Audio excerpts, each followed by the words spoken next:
All right. Test, test, test.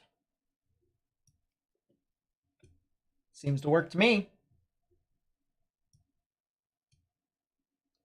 All righty. Well, hello, everyone. Good morning, good afternoon, good evening, everyone. All right. That is me talking in the background. So that's not amazing.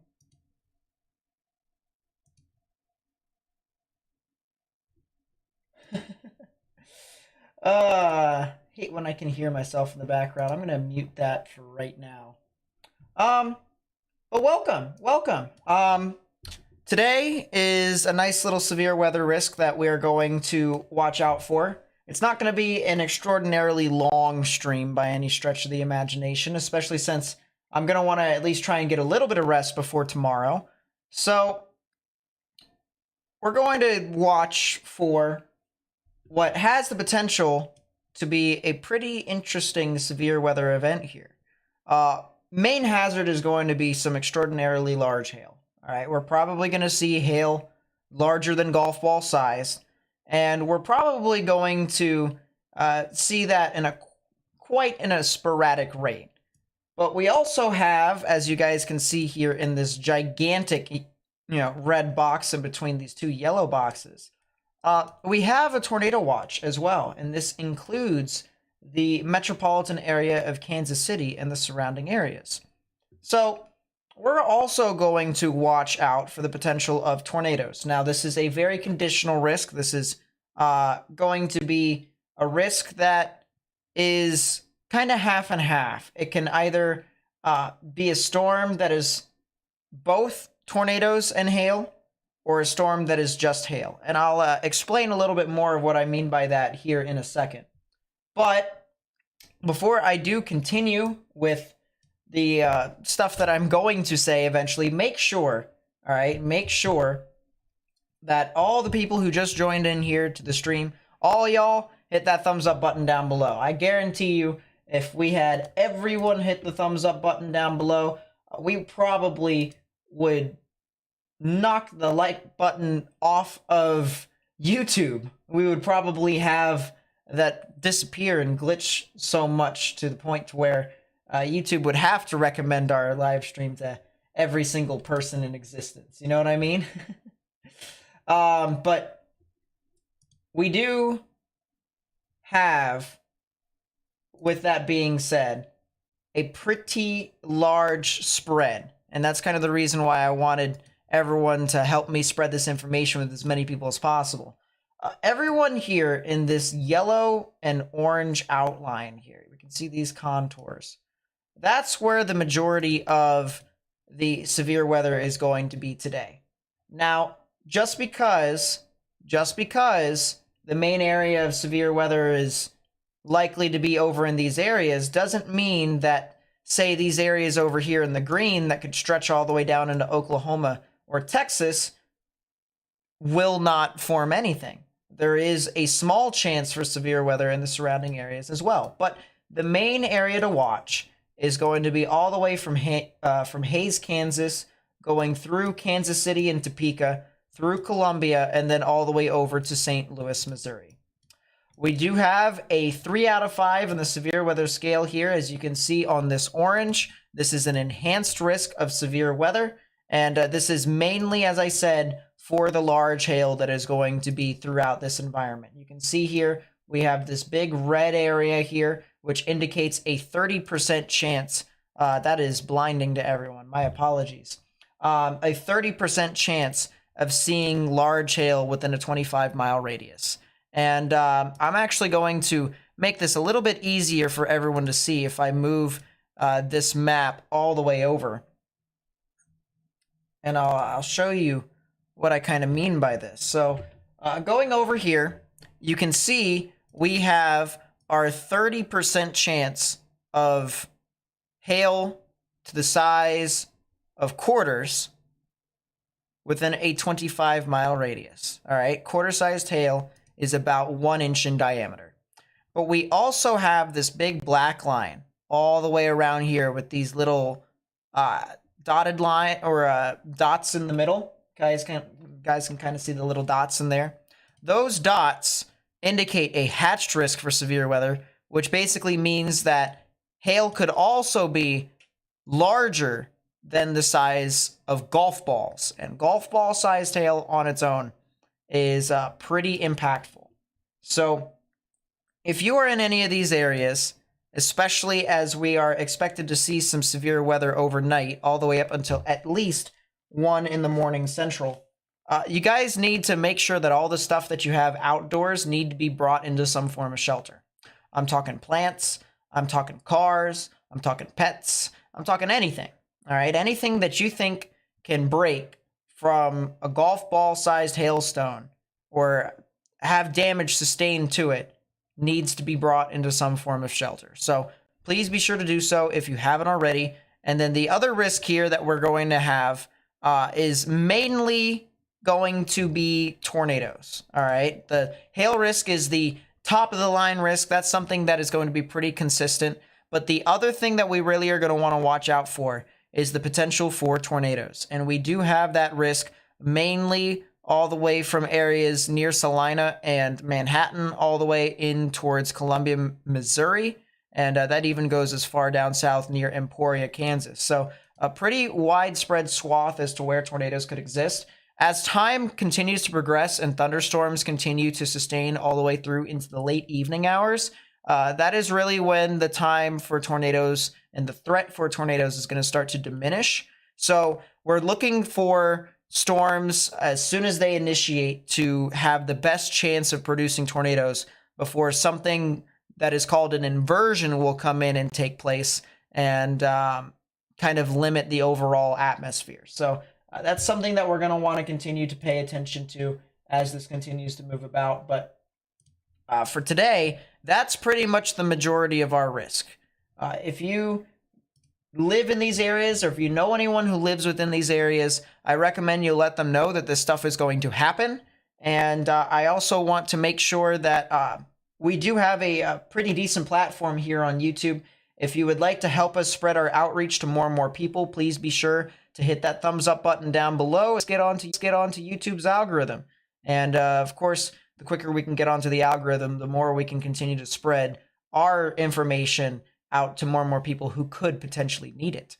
So that'd be greatly appreciated. Will Hutton, for the 23 months of becoming a weather watcher, thank you so much, says, "Hey Nate, just got my new computer, a ZenBook Duo 2024, a true dual screen laptop. Can't wait to use it. Also almost at 2 years subbed." Yeah, that's the one thing that I gotta say. The people who are at 2 years of being a member, you guys are crazy. Like, dealing with all of my stuff over the years, that's gotta be a headache and a half, huh? But thank you so much for the 23 months. I really do appreciate that. Colton Freeze, speaking of people who have been with me for over 24 months, Colton Freeze with the 32 months of being a weather watcher. Thank you so much. I really do appreciate that. And then Joseph Dawson with the tornado tracker, the 3 months of being that. Thank you so much. I really do appreciate all of you guys and your support. If you guys would, of course, like to support the channel, of course, it is not necessary whatsoever. But if you would like to support, there's the membership button down below near the subscribe button. You can become a member. Now, personally, based off of how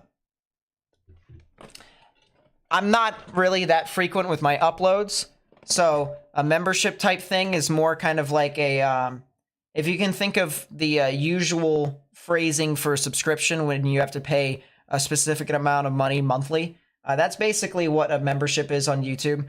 I really wouldn't, unless if you want to support the channel that badly. If you also want to support it in another way, either give a generous donation, which I could put back into the channel, or of course you can just subscribe. Subscribing is honestly the best thing you can do. Like, genuinely, I don't need money. I don't need the money to do this, and I don't do it for the money.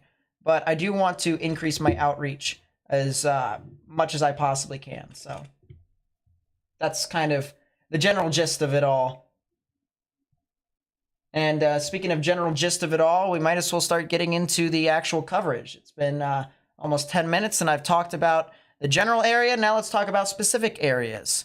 over here near I-70 here in the western portions of Kansas. This is over near the Wakini areas and the Trigo and the Ellis County areas over here. There is a severe thunderstorm warning over here, likely for quarter-sized hail and 60-mile-per-hour wind gusts.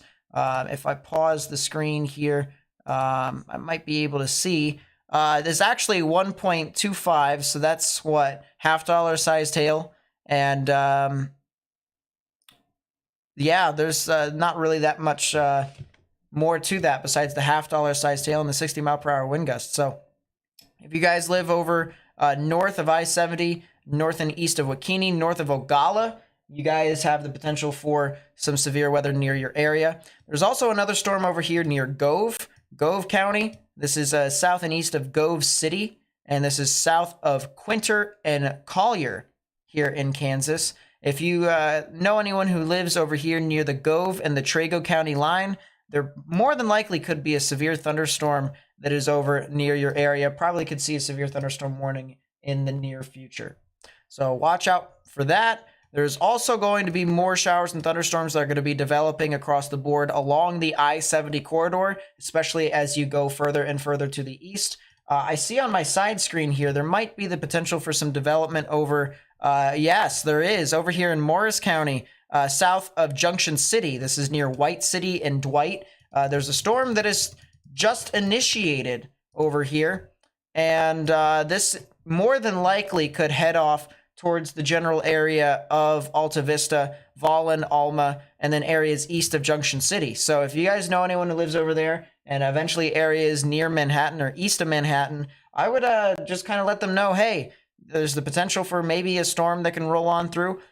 Who knows? The threat for severe weather is possible here today in this portion of the state, especially tornadic weather. So I would recommend if you are over there, just kind of be weather aware. I'm not saying, sound the alarm, start panicking and stuff like that. That's not anything that you should ever do, no matter how grave a situation should be. Realistically speaking, all I'm asking is you should be weather aware, so that way, if push comes to shove and you need to get into a shelter, you are able to do so. I'm going to close this off because there's not really any need for me to have that up anymore. I'm going to close that Spotify there as well, because once again, there's not really that much. I appreciate everyone who's out here today. If you haven't already, please be sure to hit the thumbs up button down below. That does help me get this information out to more and more people on YouTube. I'm going to go to my live camera map here because I do have cameras, especially in some of these areas, and I want to put my camera, I want to see. I have a camera over in Mayetta.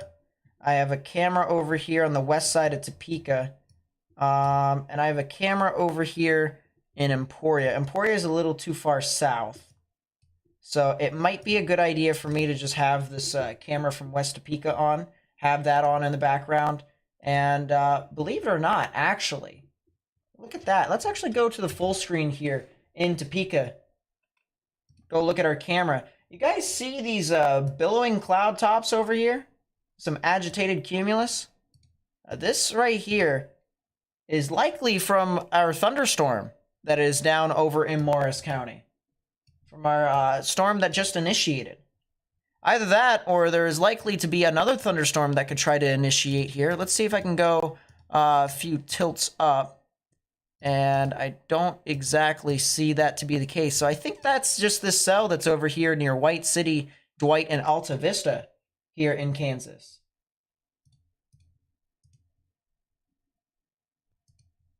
So that's definitely something very interesting that we're seeing here. And eventually over time, the cell will probably get a lot closer to Topeka where we might actually see some more thunderstorm characteristics.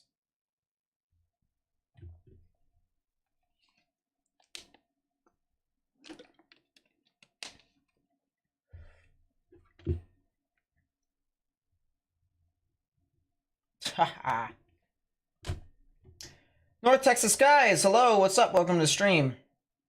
What do you see happening in East Central Indiana tomorrow? A lot of just general severe wind, in my honest opinion, Don. I don't see too much. It's marginal risk.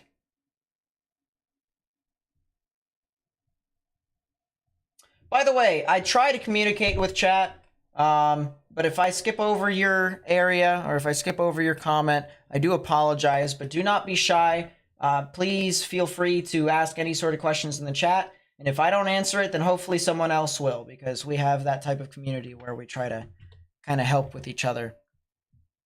I want to start moving over to these severe thunderstorms that are over here near St. Louis. Now, here's the thing, guys. All right.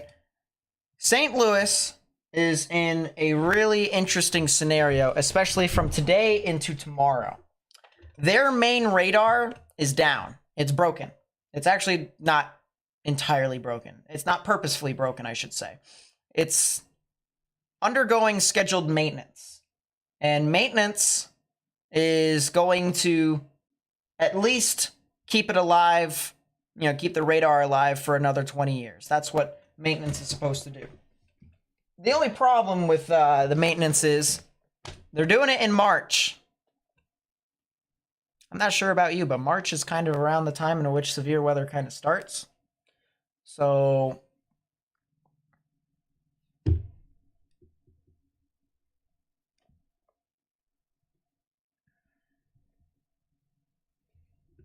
don't know why you'd want to do it around when severe weather season starts, but I mean, that's just kind of,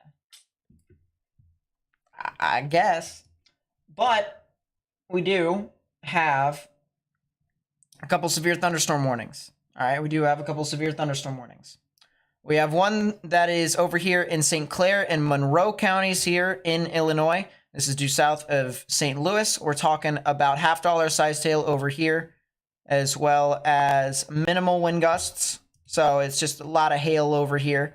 We have another severe thunderstorm warning over here for Jefferson County. This is over near Antonia. And we're talking about 60-mile-per-hour wind gusts, quarter-sized hail with that one. That one also has had a history of producing quarter-sized hail. And then we have another storm that is moving into Randolph County here near Baldwin, Evansville, and Red Bud. And this storm actually has a history of producing golf ball-sized hail. So areas that are over near Sparta in Illinois might actually be wanting to watch out for the potential of some extraordinarily large hail. And even then, I would even say areas near Smithton, Mascouta, as well as St. Libery. You guys are going to want to watch out for severe weather. Just anywhere really. Monroe County, we're talking Randolph County, we're talking St. Clair County, and eventually even Washington and Clinton County. You guys are probably going to want to watch out for the threat of severe weather. Someone asked about Independence, Missouri. That is a good question. I'm going to try my best to multitask here while also paying attention to the weather. And while I'm at it, I'm going to put my radar back over here on the Topeka radar. And it looks like that was a failed attempt at a thunderstorm, which is pretty interesting. That tells me the inversion is pretty strong right now. All right, Independence, Missouri. That is on the east side of Kansas City. You guys are currently in a tornado watch. All right, so tornado watches are very different from tornado warnings. Tornado warnings are more of an imminent threat. Tornado watches, here's the best way I can describe it for you all. All right, so that way I can kind of put into perspective. And if you guys even come back to my stream in the future and watch my severe weather analysis and stuff like that, tornado watches kind of tells you that the general environment is favorable, but the threat is not imminent. All right. So if you think of it this way, if I want to bake a cake and I want to kind of let people know that I'm making a cake, it's convenient for me to tell people before I make the cake that, hey, I'm making a cake. You know, what type of cake do you want? And of course, you know, everyone can get in chat and talk about what their favorite cake is, what type of cake, but I'm making a cake. All right. I tell you that I'm making the cake. I get all the ingredients, plop it right on the table right here. I got all my ingredients to make a cake. Me telling you that I have all the ingredients of making the cake is similar to the National Weather Service and Storm Prediction Center telling you that the environment has all the ingredients to make a tornado, right? But a tornado warning, however, all right, so that was a tornado watch. A tornado warning states, all right, the cake is ready. I just got done with the cake. It is fresh out of the oven. I've decorated it. I've put icing and stuff like that. I've got the candles on the cake. It's ready to eat. All right, I'm ready to eat the cake. And their version of a tornado warning is saying, all right, the tornado is coming out of the oven. You know, it's about to be made. It's about to drop. It's about to do something. Get ready for it. All right, that's kind of the general gist between the tornado watch, all right, where they've issued tornado watches, all right, and they issue a tornado watch right now in this giant red box. And then when a tornado warning gets issued, big difference between the two, all right, huge difference between the two.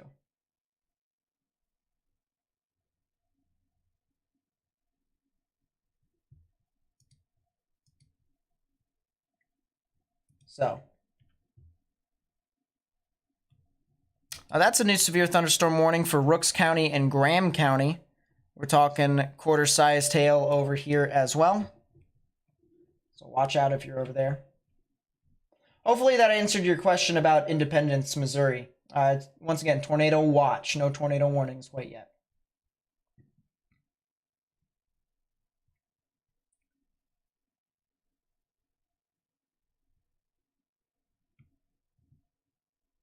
Can I do a forecast for northwestern Missouri, please? Because you're in the tornado watch area. I sure can. So when it comes to Missouri, all right, Missouri is likely to see, especially northwestern Missouri, is likely to see some extraordinarily large hail. All right. If you want to pay attention, by the way, to the timings of this all, right there. See where it says 5 p.m. Central Daylight Time? That is your time. Right there. I'm actually going to move it to 18Z. That way it's a little bit easier. Okay. So let's move it on forward. 7 p.m. Got some thunderstorms that are forming near St. Joseph. You got also some other thunderstorms that are forming just to the south of I-70, especially just to the east of Kansas City and then near Columbia. And then we also have more showers and thunderstorms here at 8 p.m. Central, ranging from Topeka all the way down to St. Louis. Once again, this will continue to extend further and further, and it'll race off towards the north and east. A lot of these storms here that are creating these little circles, they're little swaths is what we call them, swaths of higher updraft helicity. And usually what that means is there's pretty strong updrafts within these storms. And in our case, these strong updrafts can actually produce some extraordinarily large hail, which is the reason why the risk for large hail is more than likely going to be the highest risk for severe weather here today. There is the chance for tornadoes, which is the reason why they issued the tornado watch. And maybe one or two of these storms do produce a tornado. But as you get further and further into the night, say once we get past 9:30 to 10 o'clock, these storms will likely be more of a hail-induced thunderstorm rather than a hail and tornado-induced thunderstorm. So as we continue from 10 to 11, storms continue to range further and further. By 12 and 1, we are continuing to see some intense severe weather, and it'll continue to just kind of pop up more and more all the way until about 5 to 6 a.m., where we could still see some scattered thunderstorms, but nowhere near as intense as what it was in the previous 6 hours. And then finally, once we start the day off tomorrow, we could see some scattered showers and thunderstorms throughout the majority of the day. So that'll be just something to watch out for. Now, I wouldn't pay attention to this storm right here. This storm is a meme, in my opinion. And I'm going to show everyone why it's a meme here in a bit, because it just doesn't make a whole lot of sense. So I'm going to get through some more questions here first, and then I'm going to show everyone the meme.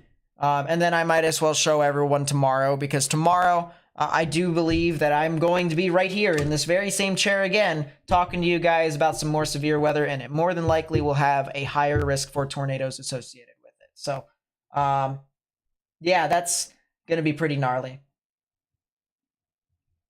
Let's see. Can I explain convergence? I sure can. So convergence is basically when air starts to move towards central position.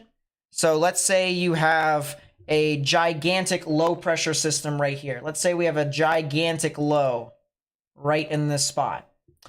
We're going to have METAR winds. Actually, it might be easier for me to put up METARs. And where's the wind? There's the wind. There's the wind. Okay, our low pressure system is actually right here, which is pretty cool. So the wind is currently moving and spiraling in a counterclockwise fashion around the low, but notice how the wind is also going towards the low. And the low pressure system in this case is the central area of convergence. We have a lot of converging air that is moving towards a centralized position. So convergence in this case is when winds start to collide with each other in a particular spot. Now, in this case, this is an example of a large area of convergence, but we can talk about, say, small areas of convergence bands where we have a single line that kind of sets up over somewhere in an environment, and you can have moisture that converges in a particular spot, and right along that line could have some showers and thunderstorms. And that's the reason why when we go on to mesoanalysis here, and we look on to moisture convergence, we can see that these areas in these blue contours indicate convergence. And we want to watch out for that, especially if that is going to be where the potential for thunderstorms could exist. So, good question. Good question.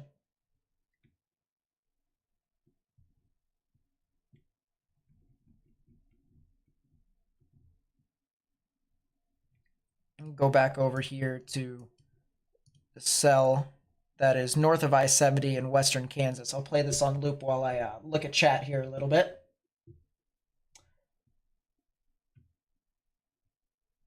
I'm not, that would be an interesting stream idea, right? Making a cake while waiting for severe thunderstorms to kind of just do things. Oh boy. Yes, when it's a warning, you should worry. When it's a watch, you should be aware. All right? Although, realistically speaking, I wouldn't worry if it's a warning anyways. But I know some people have anxiety. I understand that. And, that's the reason why this channel is pretty nonchalant. It's pretty laid back. We talk about just a lot of weather nerd stuff, but we also try and give you guys as much information as possible about these storms, because we want to make sure that you guys know what's going on, especially if everyone in general is just going to be vague about it. Like, everyone's just going to say, oh, look, there's a bunch of colors on the screen, and it looks like a thunderstorm. It is a thunderstorm, believe me. I'm not that type of person. I want to try and make sure that you have all the information you may need, especially if there's people who are skeptical, so that way they may be able to take this seriously. And if I can talk about the environment to the best of my abilities, especially if this is going to be more of a podcast / sports commentary style of setting when I make content, then I'm going to do just that. I'm going to try and make sure that you guys, once again, get as much information as you possibly can.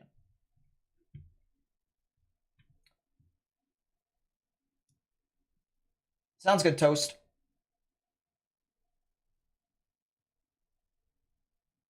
Can I do a forecast for Southern Indiana tomorrow and Friday? Well, Friday, I don't believe there's going to be too much stuff that's near your area. At least I don't believe. I could be wrong, but I don't think so. Yeah, Friday, there's not really a whole lot of stuff for you all. Thursday, however, all right, and this is the one thing that I think everyone should pay attention to, because we're going to be live again tomorrow, all right? That's just it's just going to happen, all right? But we do have the threat for severe weather once again tomorrow, all right? Another 3 out of 5 on the severe weather scale. This is mainly for portions of southern and southwestern Missouri, eastern Oklahoma, and northern to western Arkansas. And there very well could be the potential for some, once again, very large hail across the board in any of these areas here in yellow. But I believe areas near this orange could also potentially have the threat for tornadoes, some of which could even be strong. We don't have that threat here currently outlined as a probability according to the Storm Prediction Center, so that thought is my own, and I don't represent the Storm Prediction Center in particular.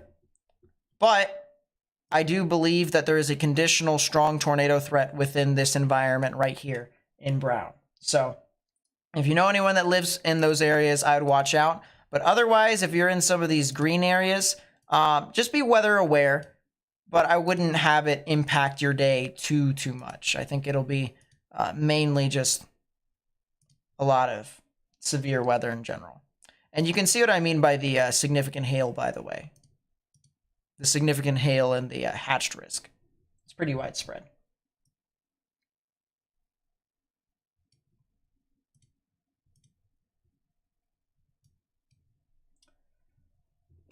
I'm gonna turn on my fan. I'm gonna actually turn on my fan because it is a little toasty in here, a little warm.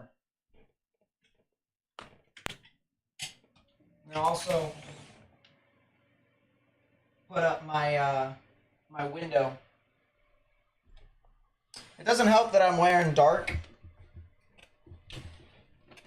It does not help that I'm wearing dark at all. Is that another attempt at initiation over with Topeka's radar? Yes, several attempts. So I'm gonna go back over here, back to Topeka's camera, and try and see if we can find a whole lot more.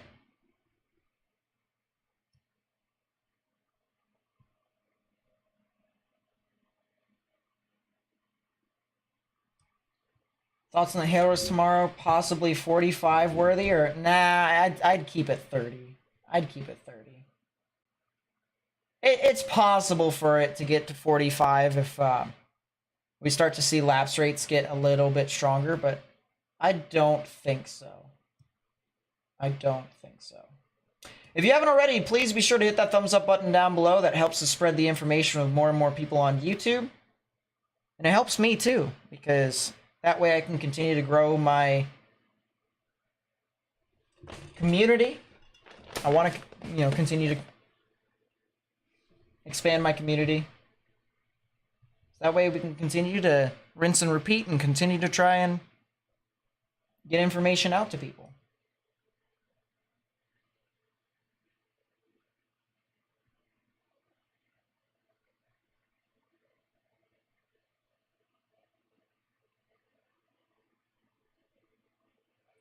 Do you have to take engineering school / degree in order to become a meteorologist? Is it more theory based?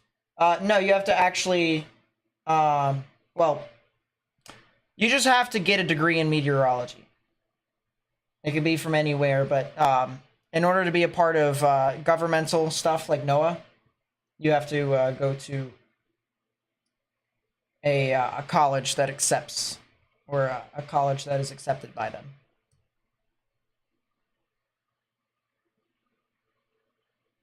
Have fun with that, Ashi. You're in Siloam Springs, Arkansas. Will you be impacted? Tomorrow, more than likely. Tonight, not so much. All right, it seems I've caught up with chat, which means I can start talking about all sorts of random stuff. And when I mean talk about random stuff, I mean talk about these storms that are starting to initiate over here in areas south of Junction City and south of Salina. Look at all these little these little storms, all these little green stuff that's starting to pop up. And this is what we're going to be watching out for. These storms in particular is going to be the stuff that could try to really drive our severe weather event. There actually might be some more storms that are trying to form over here near Allen and Eskridge. So that'll be something to really, really watch out for. And if you're along I-70, here, especially in Kansas and around the Kansas City area, you guys should definitely watch out for the threat of severe weather. You really should. Hell Advocate with the 22 months of the tornado tracker. Thank you so much. I really do appreciate that. I appreciate everyone who's been supporting the stream. It really does mean a lot to me.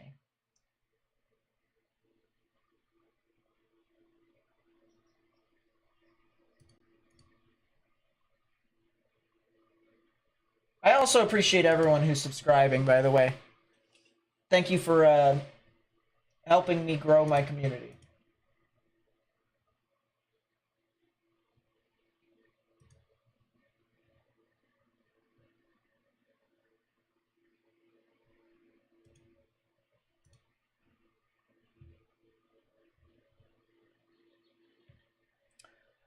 I'm going to go over to mesoanalysis, start seeing stuff here. And the stuff that I see actually is some bits of convergence over here. I think the next... we've still got about 30 minutes. But we're starting to get some convergence over here near the Emporia area and areas north of Emporia. I think this is going to start to move a little bit further north. All these blue contours right here that you guys can see on stream, this is all convergence. And all these little green contours here, this is the mixing ratio. That's basically moisture content. And so if you have a lot of greens, you have a lot of blues there, you mix them all together, you get likely some thunderstorms. And you can see that's the case over here south of St. Louis, where there's quite a few severe thunderstorm warnings over there, especially down south.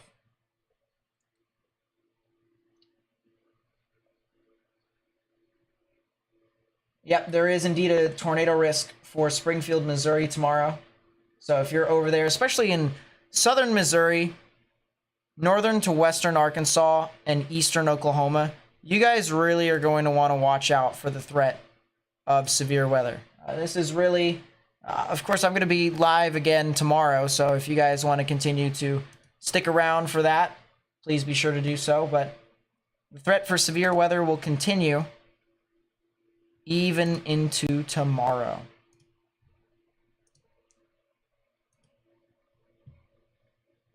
I'm going to go to true color. Yep, so there are storms that are trying to initiate here. A lot of attempts of initiation. You can see these thunderstorms just really start to kind of blossom. Look at how tame it was earlier. Agitated cumulus, and then all of a sudden, boom. See these clouds that are starting to go this way? More towards the east? That's what we're watching down there from the Topeka radar. That's indeed what we are watching. And there's a bunch of them, too. A couple of them. 1, 2, 3, 4... maybe 5 over here, maybe, or right there, actually, 5 over there. So there is quite a bit of activity.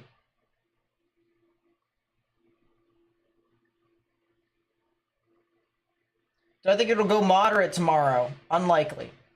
I think it'll stay enhanced. If anything gets upgraded, it'll be the tornado risk.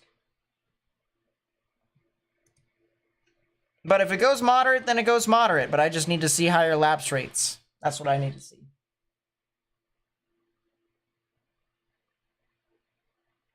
Yeah, basically all the Ozarks at risk tomorrow. Basically. Yeah, look at that. Now we've got a couple storms that are trying to really make a name for themselves. Now, keep in mind, these may be semi-discrete to discrete for right now, but this probably could get really messy in about an hour. So it'll be pretty interesting to see how it all evolves.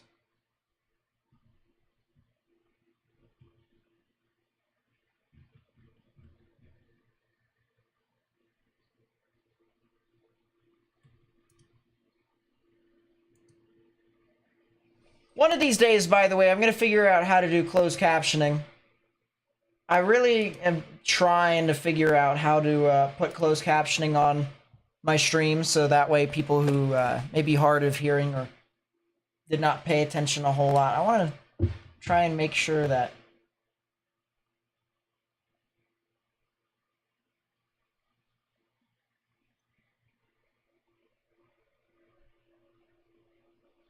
you know, they're able to be a part of the stream too. It's kind of hard, but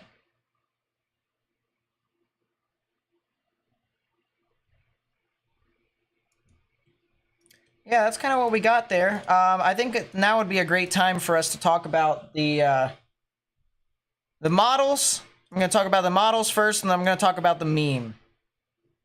All right, so everyone pay attention here. I'm going to audibly tell you when these storms are going to be moving on through, because if you wanted to look up here where the time is, you'd have to convert Z into your local time zone, which would be central, and in that case, you'd have to subtract 5 hours, and a lot of that is...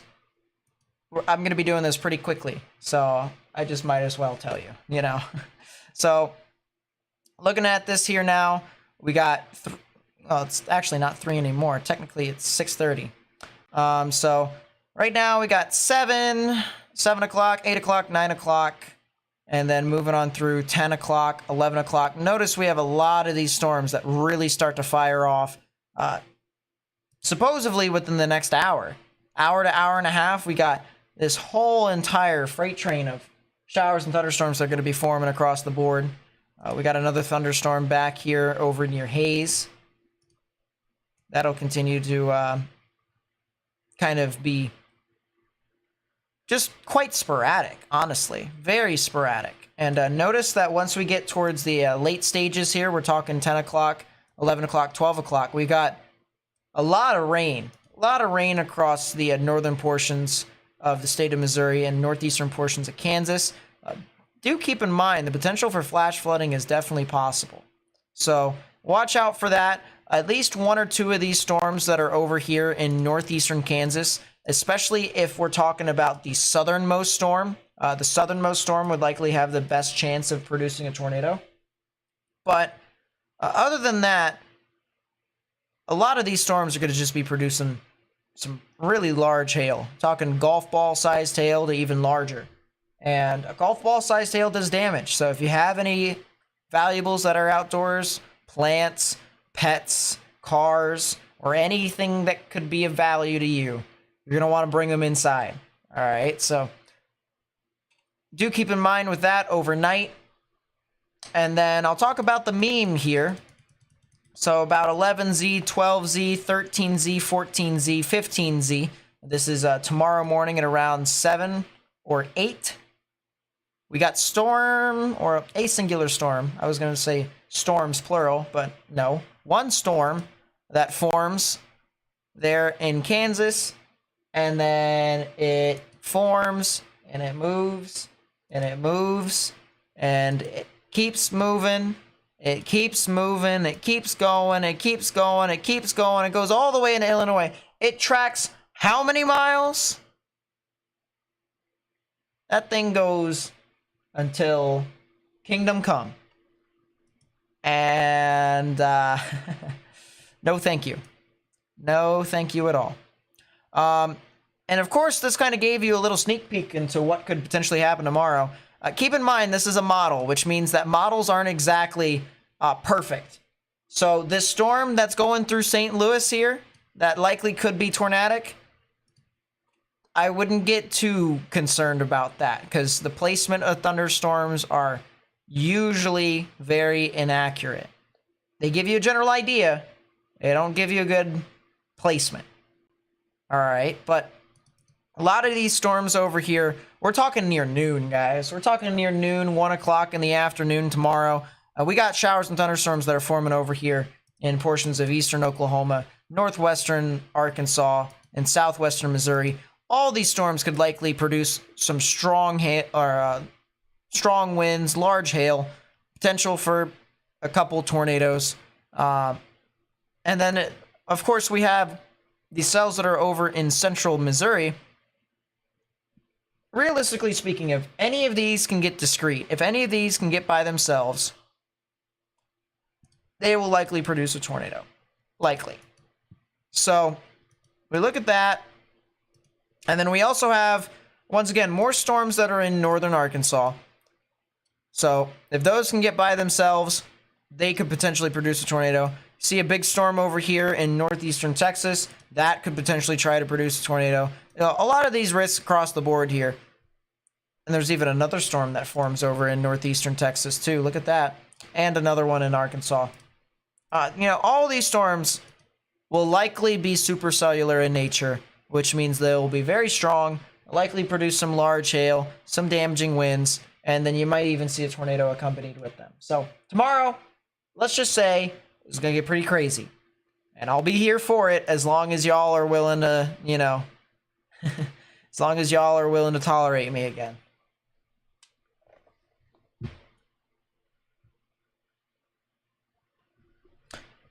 Man, isn't that a severe thunderstorm that just popped up? That's a supercell. Excuse me? That's a mini supercell. Look at that.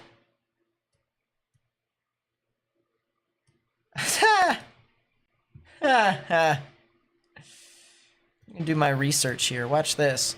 How wide is this supercell? 11 nautical miles. It's a mini supercell. How tall is the body of this supercell?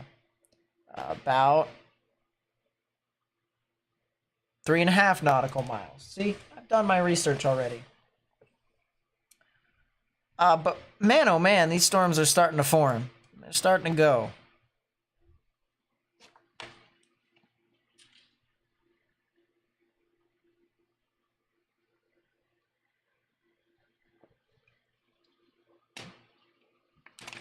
Yeah, so it is 6:43. It is 6:43. And storms are already trying.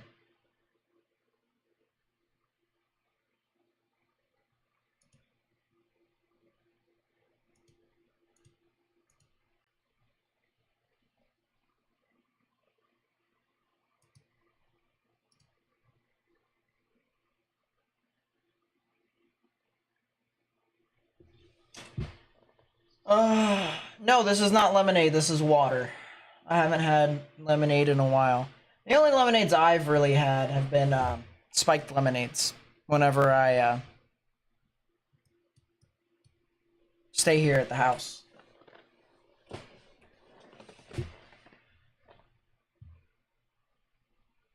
Here in western Kansas, if you're near Palco, Zurich, or DeMar, you guys are definitely going to want to be indoors and away from buildings, or away from windows, I should say.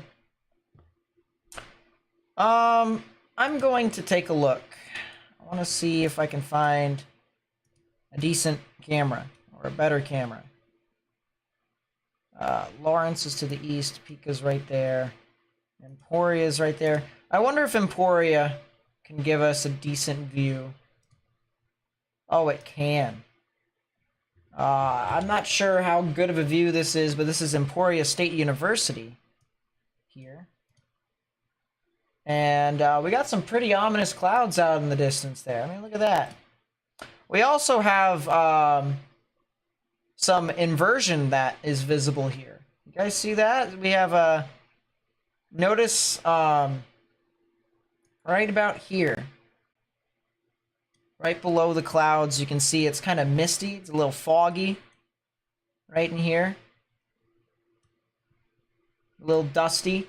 You can see it's just the visibility when you look up into the storm, especially in these areas. It's kind of hard to tell. But that is actually some inversion that is trying to limit a lot of these showers and thunderstorms from forming or sustaining. So the atmosphere is definitely trying to hold some of these storms back. Is it doing a very good job of it? Not really. But it's there. It's definitely there. And yeah, I guess we'll just have to continue to see what comes up of it. But I'm going to take storm motion here from this, see what we got. And I'm going to look up into higher tilt. Or actually, you know what I should do, chat? I should use my knowledge to my advantage by taking a slice through this storm. If I take a slice, stuff might actually be a little bit better. There we go. Alright, so I've taken a slice through 2 storms. This will hopefully kind of tell us as to the overall intensities of these storms. And just for reference, the top part of the screen over here, you can see Junction City exists all the way over here. But what I've done is I've taken a scan, I've taken a slice through the storm in a particular fashion, and now I'm looking through the storm to try and see where the potential for hail could be and which storm could probably be more significant. And there's a good reason why they issued that severe thunderstorm warning down for the southern storm. Look at all this hail that is inside the core of that southern storm. All that pink, that dark red. Whereas you can see if we go up to the north, you have some red, but it's not dark red and it's definitely not pink. So it's definitely a, you know, kind of on the struggle bus to an extent.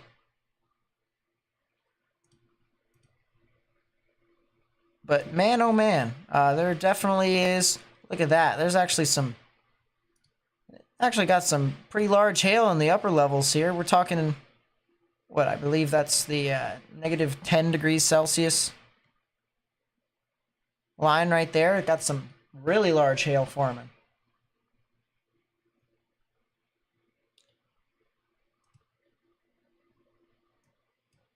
If I look through to try and see if I can find some updrafts, the storm to the north definitely has the better updraft. You can kind of see here.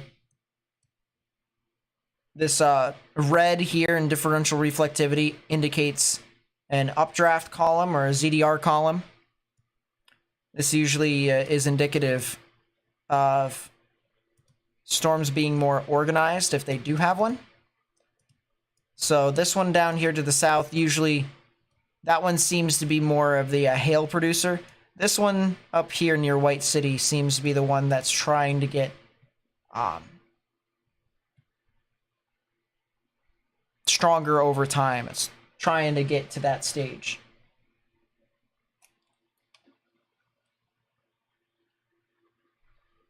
Kansas City has the risk for large hail. Large hail is the main risk, but the potential for a tornado or two is possible.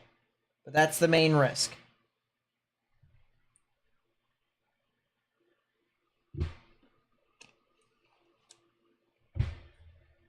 Farmer Matt with the 20, thank you so much. I really do appreciate it. Hello. Thank you for coming out to the stream. Any chance for a 10% tornado risk tomorrow? Yep, and that does include the potential for a SIG as well. But that's my opinion. That's my opinion alone. Of course, we'll have to see what the Storm Prediction Center says when I come back live tomorrow. Yeah, man, oh man, a lot of these storms are really starting to kind of fire off across the board now. You can see it's starting to become pretty sporadic. And I'm actually going to play the loop. Show you guys. There wasn't much before. And then it just, boom. All of a sudden.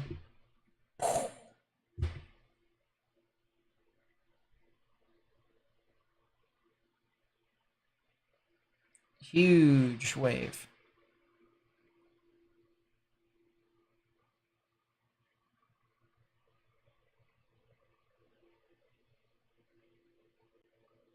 I get that, Matt. I get that.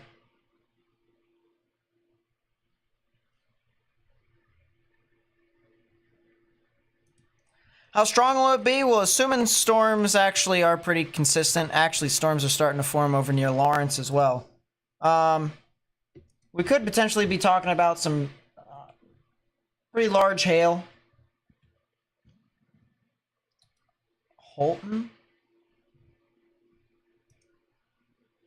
Where's Holton, Kansas? Holton, Kansas. Is that a new camera that they put up? Or do I have that?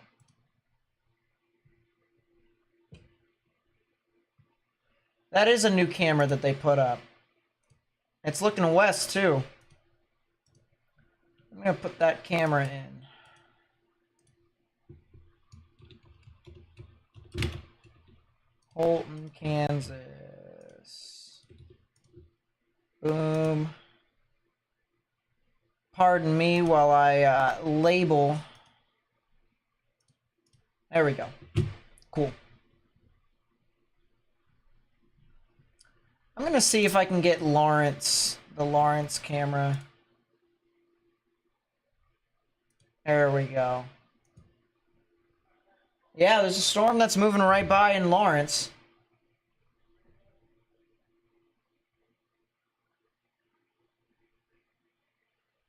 Yeah, so the one thing about these storms is that they are right on the warm front, which means it's either on one side or the other. It's either going to be elevated or it's either going to be surface-based. And based off of what models have said, a lot of them are pretty much going to be elevated. There might be a couple of them, especially on the southern edge of this cluster. Could potentially see some activity. By the way, are they doing construction here? At Kansas, University of Kansas? Are they doing construction on their stadium?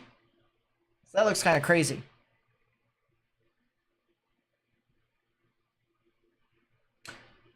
Is the tornado risk only a conditional one? Yep. That is true. It is only going to be conditional. I'll look at Mezzo. Has it updated at all? Nope. We still got about 7 minutes at least. That's a new mesoscale discussion that was issued at least a short bit ago. A potential for very large hail, wind damage, and a tornado or two is expected to develop across the parts of northeast Kansas over the next hour. Additional storms. Likely support supercell development. Large hail and wind damage will be the primary threats, although a brief tornado will be possible. Thank you, Broyles. Really do appreciate it. That's also another mesoscale discussion. Watch issuance 5%. There you go. It's good to see Riley out there. Riley is a friend of mine who's studying at OU. It's good to see that he's chasing, considering the following. Maybe we could pull up a camera downtown Kansas City. I wonder if I have any cameras of downtown Kansas City. I'm not sure I do. I have a bunch of cameras here, traffic cameras. I purposefully did all, traffic cameras and stuff like that. I'm gonna see. I don't think I have any actual, sky cameras. But I might be able to, let's see, that's I-70 West at Turner Diagonal. I'm gonna go anyways, don't really care that much.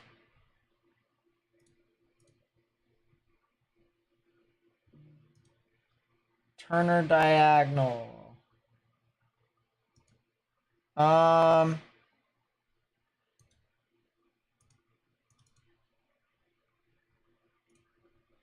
I mean, I can't really see too well. It's looking to the west, but it's not really looking in the direction that I want to. So I just have to continue to see how it all works. How it all progresses. News stations have them for downtown Kansas City. By the way, are these all flies that are flying around here? You guys see these little black dots? I think they might be bugs and stuff like that. I'll tell you what, the one thing that I would absolutely not cry over if they just disappeared from the United States is flies. Absolutely dislike them.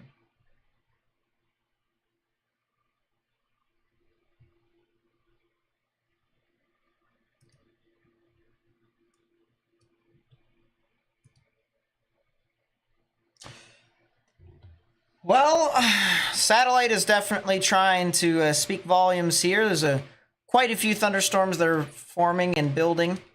We kind of saw this on the models. Look at this here on the northern side of these agitated cumulus. Right there, right there. Everywhere along this line is going to start forming, so watch. Moving on through. Central Missouri definitely is going over here in northeastern Kansas, especially areas over here near Kansas City. Quite a lot of thunderstorms. And there's actually another thunderstorm that's forming here south of the main complex. I'm kind of interested to actually see. Is that over? That is over Emporia. That's very interesting. I wonder if that storm there in particular could be something for us to watch. That one near Emporia. If it does start to become a bit more significant, if this becomes a bigger cell, it's in the open warm sector. It might be able to get away with it. Relative humidity values at 56%, 53%. Yeah, I mean, it's in a good enough environment to do it. We just need to get a lot better. Looking at these severe thunderstorm warnings over here. First off, Geary County and Morris County, you guys have 2 severe thunderstorm warnings for your area. We're talking, this is ping pong ball size hail and 60-mile-per-hour wind gusts. So if you guys live near Dwight, White City, Parkerville, as well as areas just to the east of Junction City on Kansas State Highway 57 and 177, you guys are definitely going to want to watch out. I will say the thunderstorm that is to the north that we said had the strongest updraft earlier, that does have an upper level mesocyclone. This mesocyclone is at about 9,000 feet above ground level. So there is something here. We do have something that is registering on our radar that could indicate that this thing is trying to develop a mesocyclone. Now, depending upon, once again, the environment here and whether or not it's elevated or not, that could determine as to whether or not we could potentially see some activity. And I'll go on a meso-analysis here. Actually, I'll go to Mixed Layer Cape. And you can see, did this update just now? 23Z? No, it did not. So we need to wait for the next update here, which should be any time within the next 10 minutes. But we do have a lot of an inversion here. We have a lot of inversion here in these blue shaded areas. A lot of these red contours. This is convective available potential energy. This is a lot of the energy in the atmosphere that is allowing thunderstorms to naturally rise, right? And, you know, the big thing with these storms here is that you want a lot of that and not a whole lot of these blues. These blues need to go away. That's basically what thunderstorms want. I'm also going to go over here to the moisture convert. Well, why would I do that? Because it's not like it's updated anytime recently. So I'll probably need to check into that again in about, I don't know, 5 minutes, 10 minutes. I'm going to take a look at a vertical wind profile here. I'm going to see what the winds are aloft when it comes to radar. That's a pretty scary sign. That's a pretty scary vertical wind profile. The unfortunate thing, however, is that wind shear is not very great. And now we know the reason why the hail threat is as big as it is. The lower 3 kilometers are 30 knots and below. Right in there. You can see the general veering. So once again, the hodograph, wind veers with height. That's good. All right, you want that. But the wind shear needs to be definitely a bit stronger. You definitely need your 1 to 3 kilometer winds to be a lot stronger than what it is. And you can see this wind shear also starts to get faster with height. All these little circles here, this indicates the strength in knots. So we're talking about 50 to 60 knots of wind shear for tornadoes. It just needs to get a little bit better. Little bit better.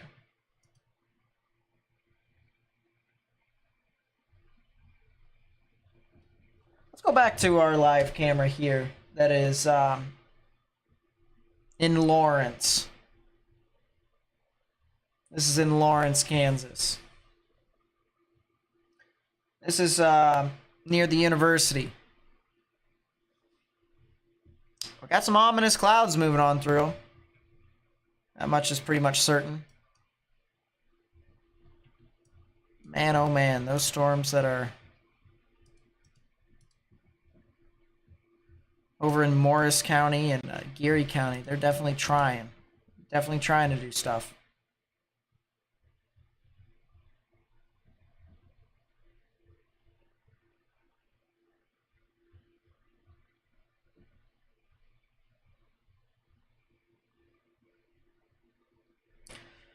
I wonder if some of these other cameras here that I may have could be helpful. What if I go back to West Topeka? That's a interesting look. Off in the distance. You got your anvil cloud. Got your updraft here from the looks of it. You got your base. It's just we can't really see much more because it's just really either muggy or it's kind of just dry. If you haven't already, please be sure to hit that thumbs up button down below. It helps me out a lot to share this live stream with more and more people. And if you want to, please feel free to subscribe as well. Subscribing helps me build my community.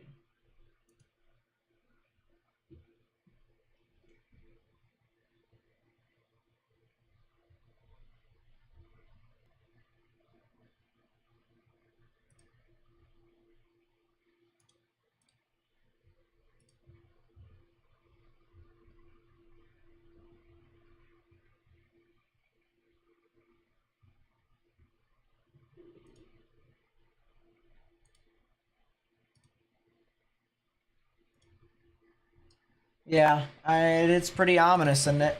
It is pretty ominous. Some of these other storms, Junction City, might be interesting to look at.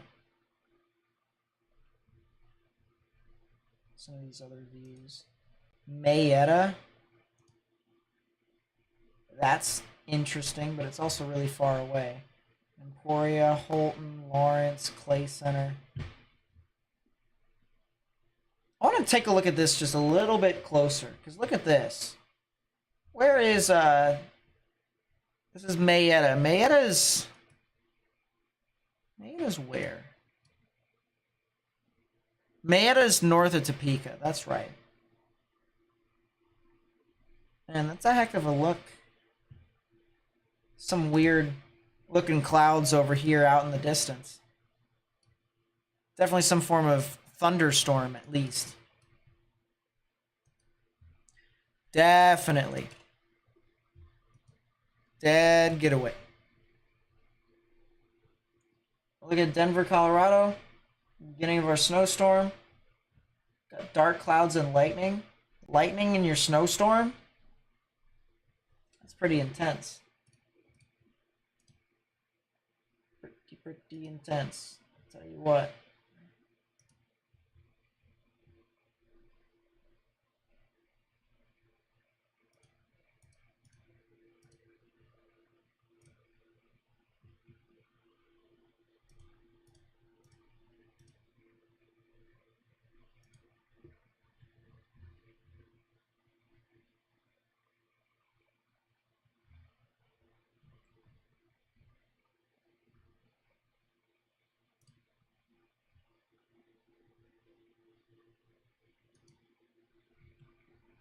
looking through Twitter here, try and see if I can find some other stuff. Not really too much that I can see based off of some reports.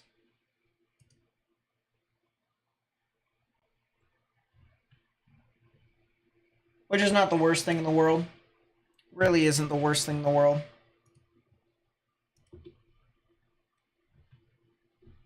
Might be better for us to, actually, I'm gonna look at Emporia, Kansas once again. Look at that. Wow. Look at these clouds over here. See that? That's some overshooting tops right there. Trying to get some anvil action. Some attempts at initiation over here too. You can see some clouds rising and then just kind of fizzing out, falling back down. This is a really nice view. I kind of like this from a meteorological perspective. Really, really interesting. I'll tell you what, that storm near Council Grove could get really interesting as well. I'm watching this right here, right above me. You can see the storm kind of arcing on the side. And ZDR indicates it's got a pretty nice ZDR arc.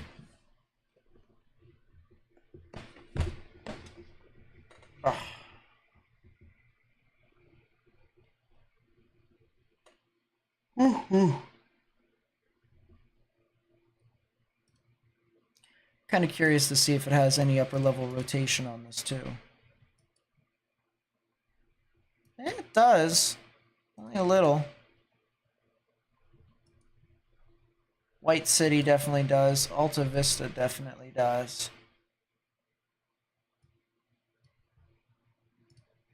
It's all a bunch of clusters right now. Go back to Kansas City's radar. Look at all these storms that are over to the east of Lawrence. And honestly, we might see a severe thunderstorm warning over here. Likely go up into Leavenworth County.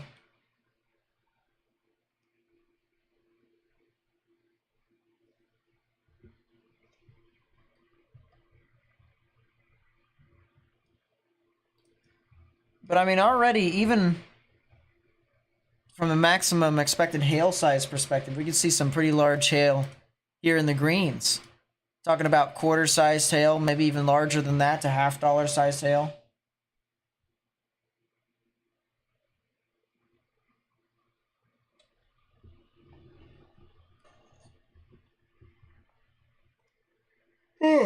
Yawn.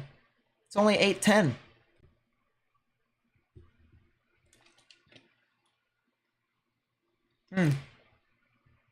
65 degrees outside. It's actually pretty nice where I'm at. It's actually not bad at all.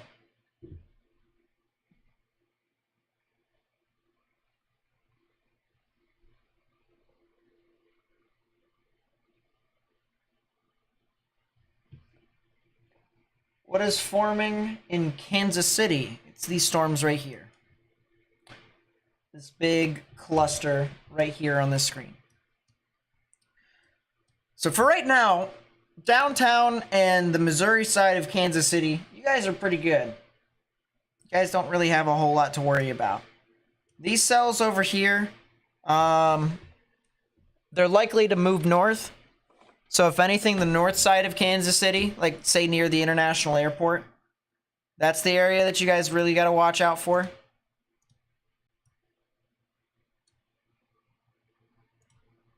But the east side of Kansas City, you guys are pretty good. At least as of right now. I'm gonna actually fix that. There we go. Look at that. Look at that. Looks so much better.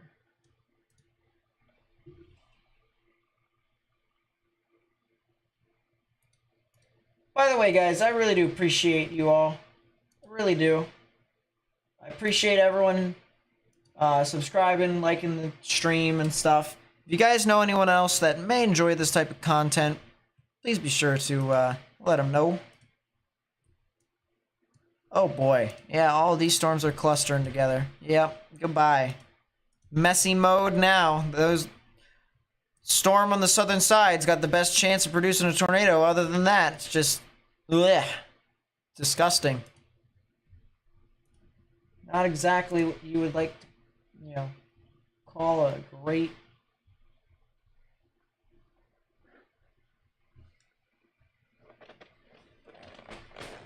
Yeah. Everyone's saying impressive photos. Listen, alright. I know people are loving photographs. There's nothing wrong with admiring photographs. Alright? Can we all just realize, though, that all these photographs that are on the vertical wind profile is north of the warm front?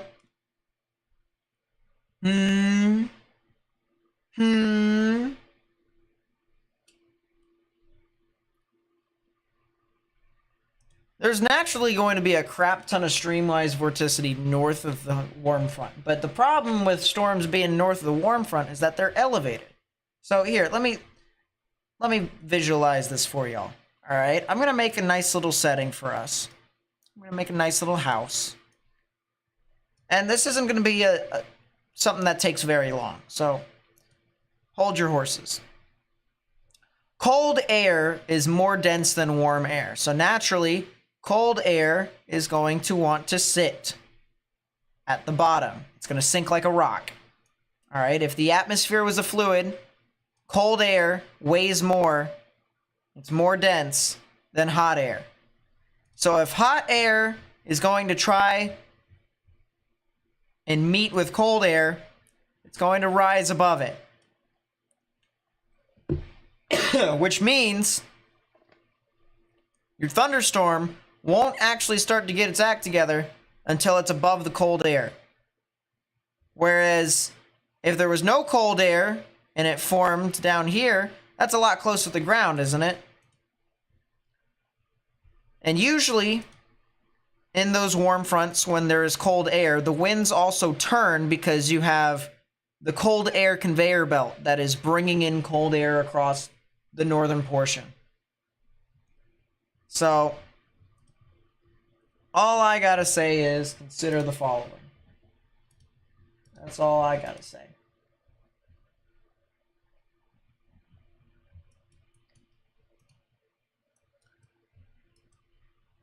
There's two interesting storms here. There's one over here near Dwight and Parkerville. There's also another one north of Council Grove.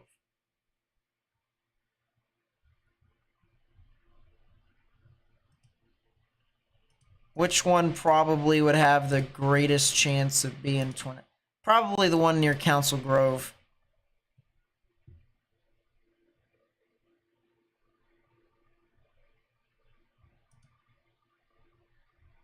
Freddie McKinney has a wall cloud and a storm east of White City. Yeah, and even though it may have a wall cloud, and it might try to spin up a tornado quickly, I don't anticipate it to be too quick, but regardless, I mean, look at that. That same supercell, even through all that adversity, is still trying.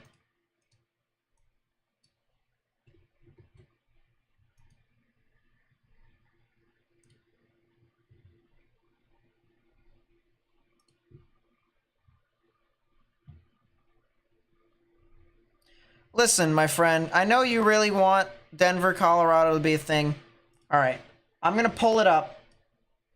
There's not much in Denver, Colorado. All right, I know you're excited about the weather in Denver. Here's the weather in Denver.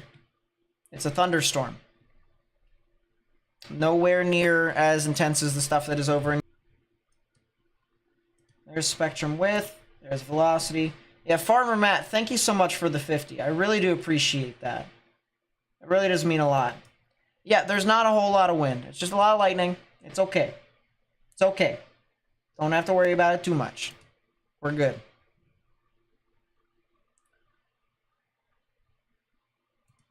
Yeah, these photographs are pretty whack.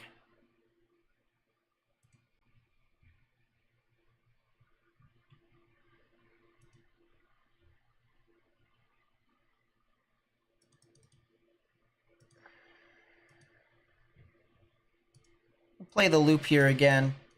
Once again, guys, here is Junction City. Here is Manhattan, all the way up here. Right here is Topeka, on the right-hand part of your screen. I-70 is this red line that goes across right here. A lot of our storms are starting to move up towards I-70, so if you guys are on I-70, you're going to really want to watch out for the threat of some severe weather that can produce some extraordinarily large hail. Really large hail.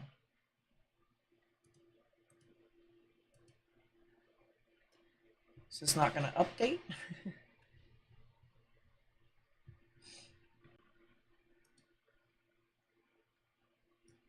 Yeah, the other thing about photographs too here, guys, note we got a lot of winds coming here from the east.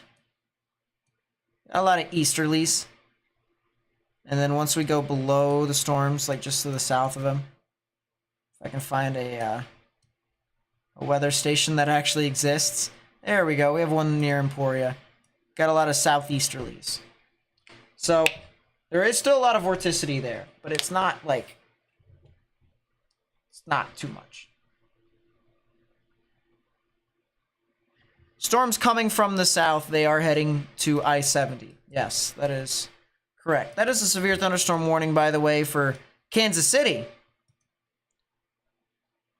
So this is the reason why I said the west side of Kansas City, you guys aren't done. The west side of Kansas City, just because you don't have a whole lot right now, it does not mean that it is, you know, going to stay that way. There's a good chance that we probably could see some really strong severe weather head up into your area. So if you know anyone that lives on the west side of Kansas City, on the Kansas side, they need to be weather aware. They need to bring their valuables indoors or into some form of shelter. That includes cars, that includes pets, that includes plants, that includes anything that may be of value to you. Bring them inside. Man, that cell near Dwight's starting to intensify more and more. That merger is definitely trying to amplify it. But it is starting to get pretty rain-wrapped as well.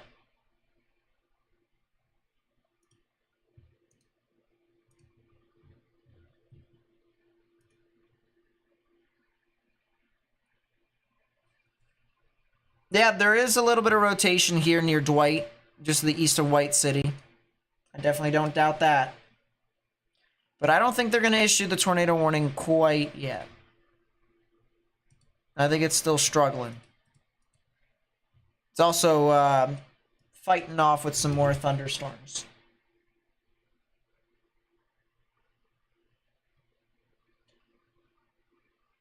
That's a new scan.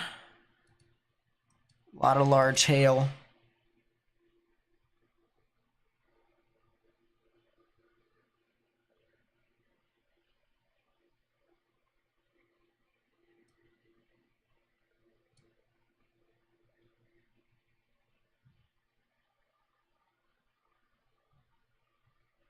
And it's definitely there. Go to normalized rotation, you definitely can see there is a little bit of rotation here. Just a little bit, at least.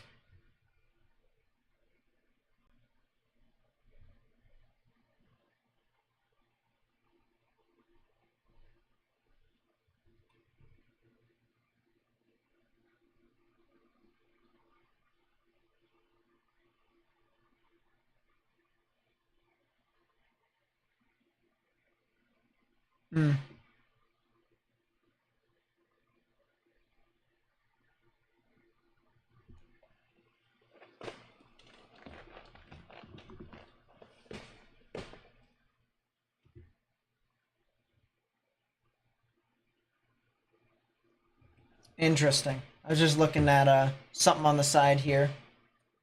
Something interesting that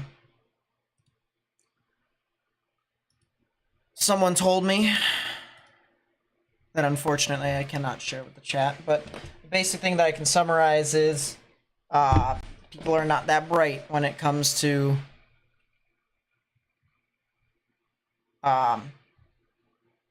challenging meteorologists on their knowledge. It's kind of funny in a way. Little funny in a way.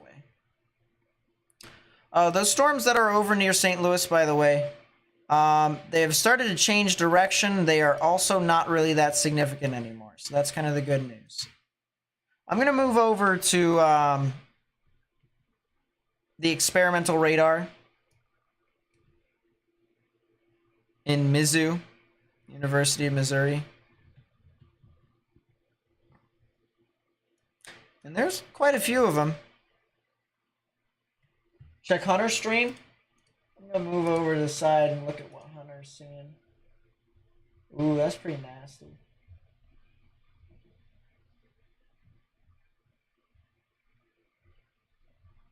Hey, can y'all do me a favor? Can you guys do me a favor?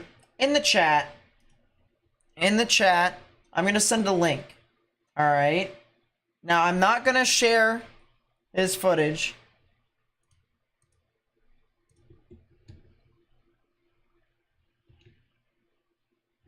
Here, I'm not gonna show your stream.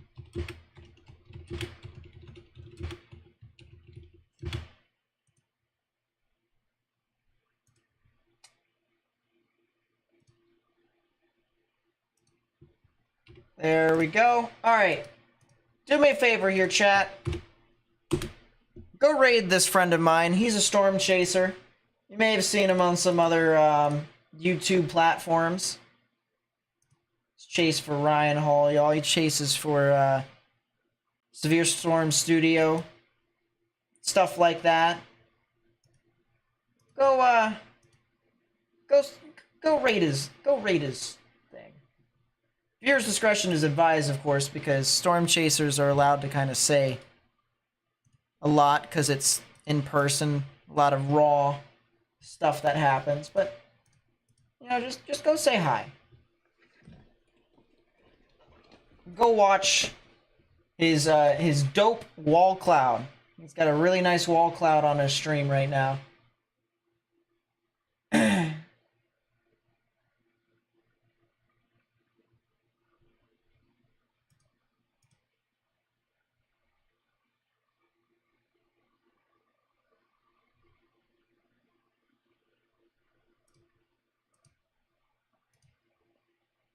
Yep, good stuff. Appreciate y'all for helping that out. He'll enjoy that too, getting a bunch of viewers and maybe even some subscribers. Who knows?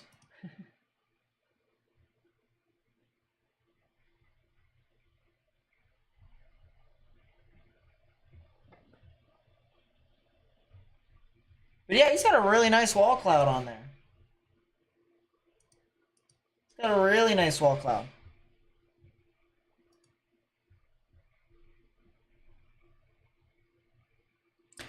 Once again, if you're in Kansas City, you really are going to have to watch out for the threat of some large hail moving into your area. I mean, look at how quickly these storms formed, and now they're kind of just moving through. Eventually, this will get towards Kansas City International, if you're over near Kansas City International. And if you're listening to this stream while in the airport, there is a decent chance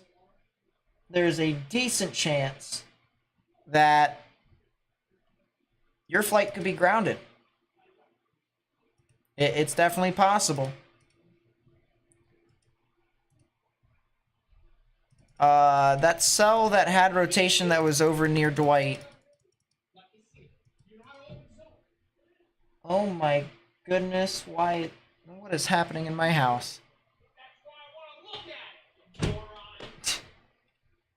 I have no idea what's going on in my house. No idea. Anyways. It looks like the two supercells are starting to merge. You have one supercell. You have two supercell. They're starting to come together. At least to right here.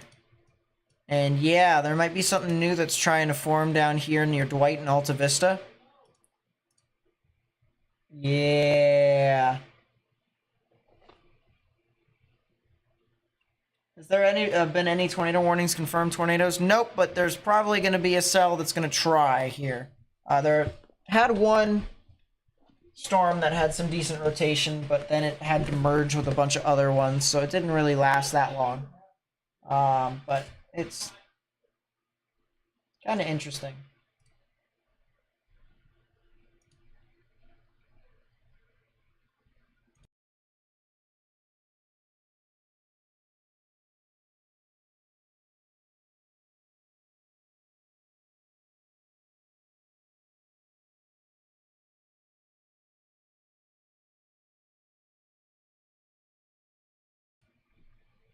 I just literally called him out because I was just like, you guys mind? You guys doing too much over there.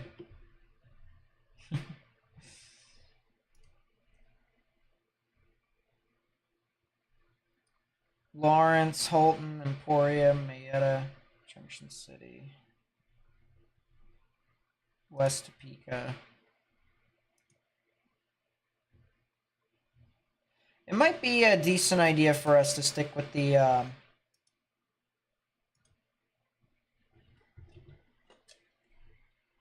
Lawrence camera. You see from a distance all the ominous weather.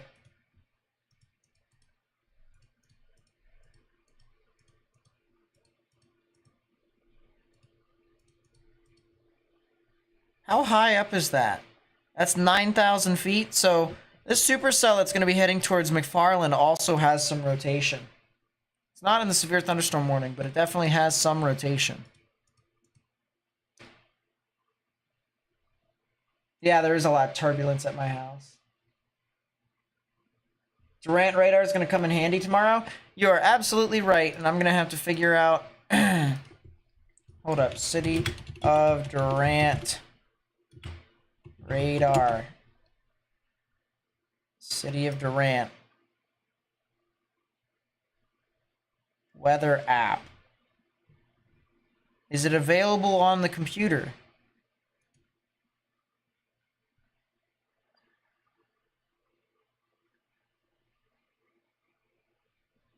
I do not know.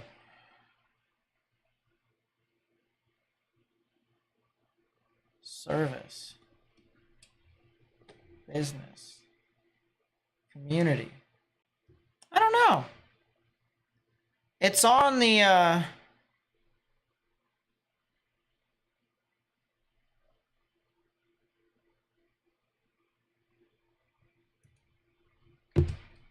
it's on a mobile app. It's just, I guess, not radar. Weather radar data request form. Hold up, we can request data. Name of agency request.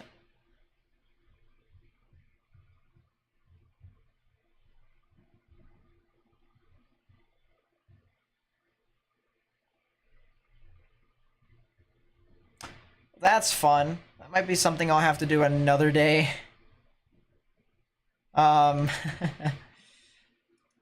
That kind of sucks, though. That definitely kind of sucks.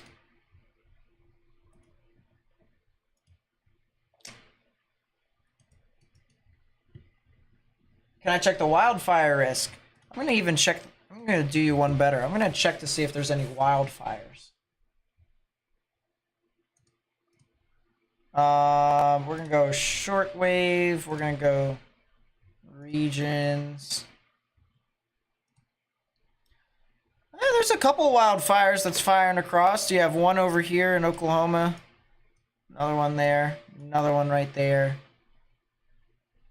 Doesn't seem to be too bad right now. It might be a pretty big issue tomorrow as well, but it's not as bad as... Not as bad as it could be, but we'll see.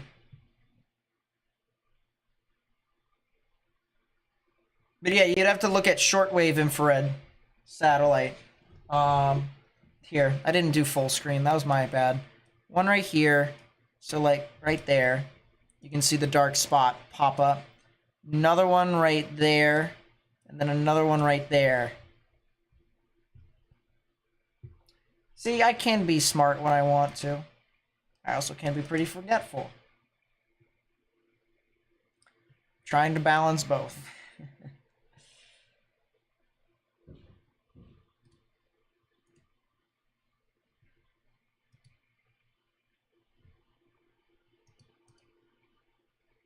Woof.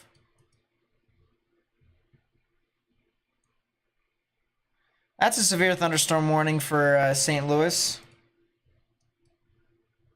I'm actually going to use the radar scope.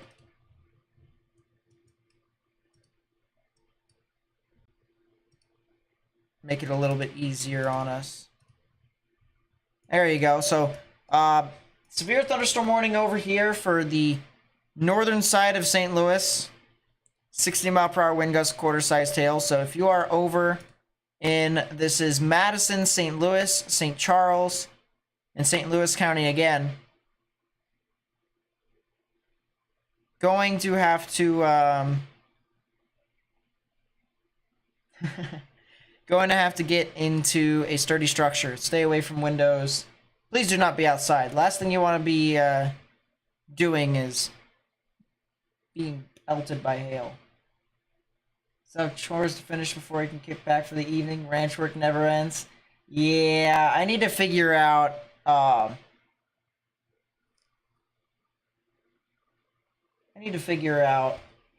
to stop yawning. Someone using a drill? No, it's my fan. It's my fan in the background. I'm gonna have to turn off my fan here in a bit. Hopefully the temperature's gone down. It has. It's going down. Actually went down 4 degrees outside. It's gonna be 60. So I'll turn off my fan. It's actually pretty nice now. Or I could just make it a lower.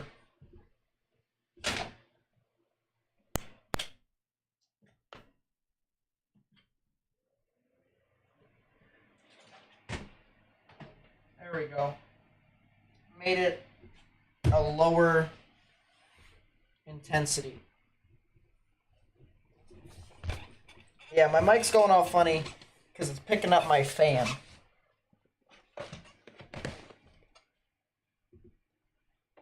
It's pretty hot. It's pretty hot in here.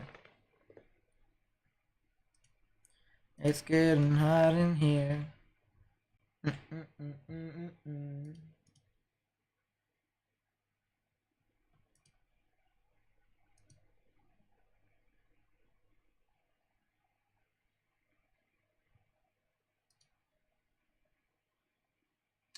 looking at Hunter Stream on the side. It's still fighting a lot of inversion from the looks of it. It's pretty gnarly.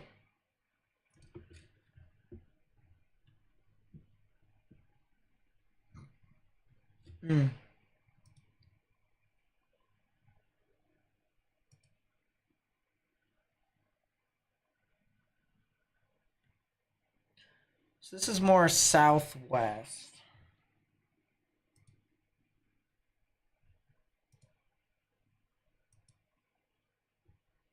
This might be a decent view. This is Manhattan, Kansas. Actually, a bit of lightning there. Kind of surprised.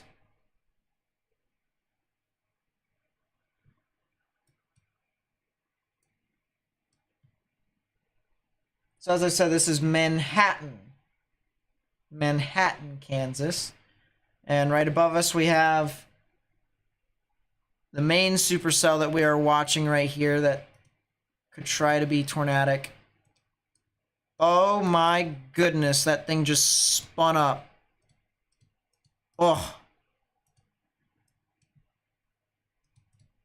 Woof. That might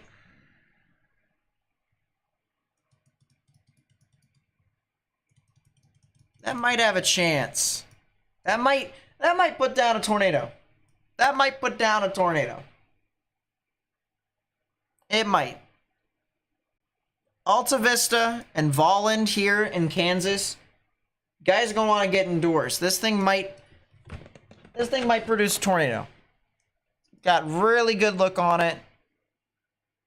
classic hook echo. Big body of hail associated with it too, so if you're trying to look at it from the north, the storm's just going to kind of plow through. It'll mask the original intentions. You won't be able to know if the storm's actually going to be producing a tornado until it's about a mile away from you. That's a good question. Someone said 3D. That's a good question. Will it allow me to do a 3D? If it was another scan, although that tells me a lot. Look at that updraft. Straight up. So recent, well, not really too recent research, but I did more research on updrafts. Actually, more up-down updrafts are actually a lot more favorable for tornadoes, apparently, which is pretty interesting. And it just looks... This is a heck of an inflow notch. I mean, look at that.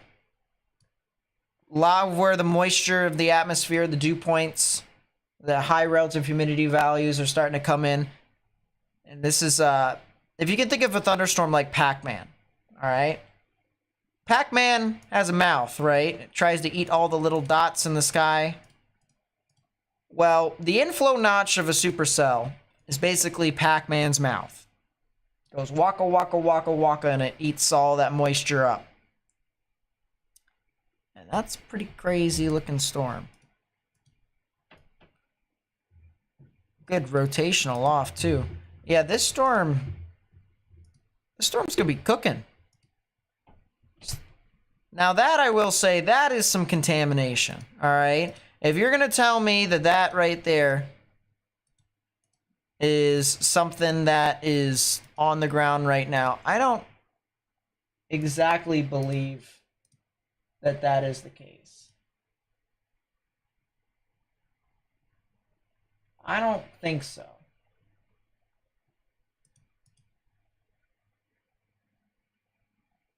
But there is definitely a heck of a wall cloud there.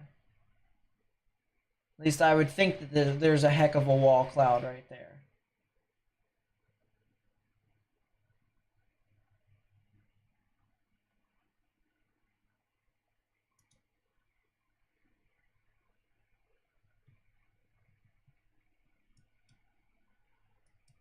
I'm gonna actually go back to the animation.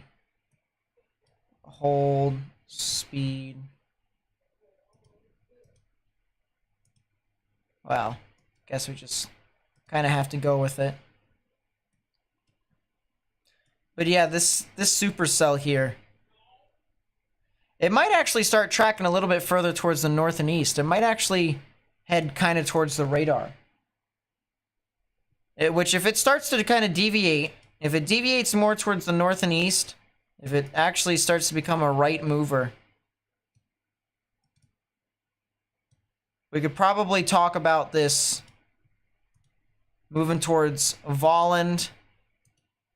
Here, let's go back over to the beginning. Volland, Alta Vista, of course, McFarland, Alma, Paxico, Maple Hill. Yeah, this storm is definitely starting to become a lot more intense.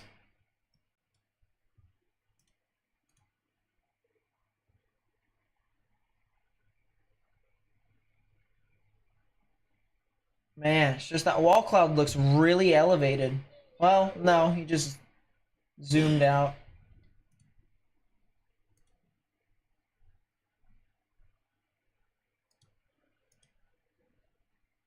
But my goodness, I mean, there's just, that's a heck of a wall cloud right there. I mean, this storm is really trying. I'm looking on the side screen here. There's a couple people that I'm watching. Let's see if I can get...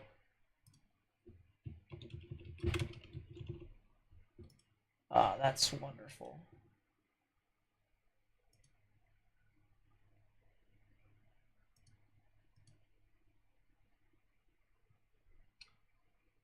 My thing just, for whatever reason, just doesn't want to function correctly, I guess. Reed Timmer is on it. He's got a nasty looking wall cloud here. I'll send it in chat if you guys want to watch. Go watch Reed Timmer's stream if you want to see the wall cloud. That's a new tornado warning. Yep.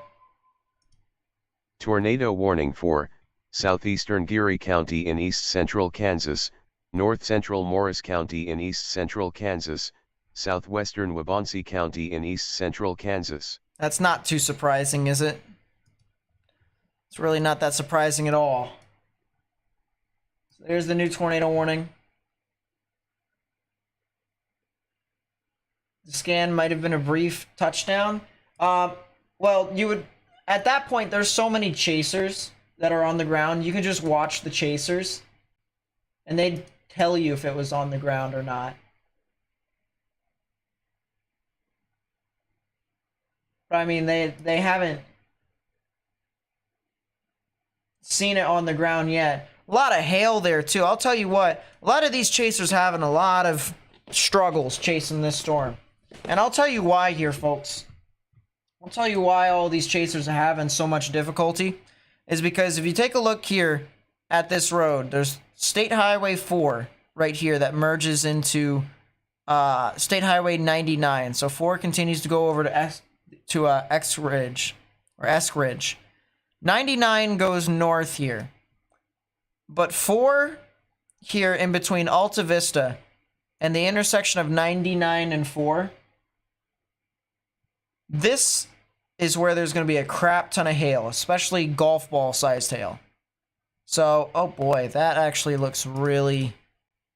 That looks pretty ominous. I'll tell you what, that might actually try and produce a tornado more than likely.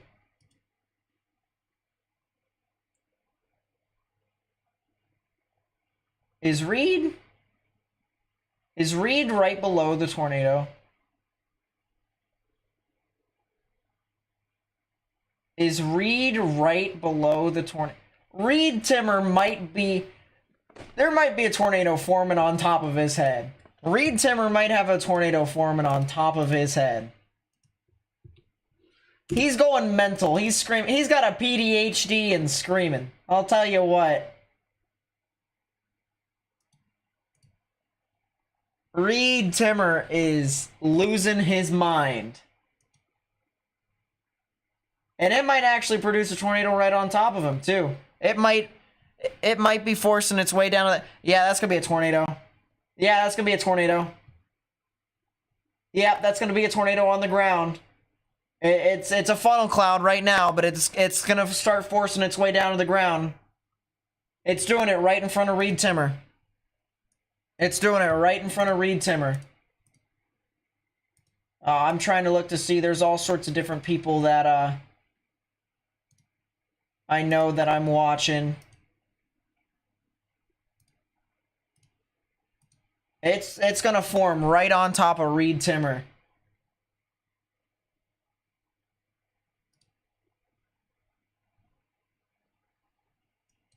And right there, that's a tornado vortex signature right there, guys. I mean, it's as close to being on the ground as it possibly can. Big spectrum width drop. Look at that turbulence.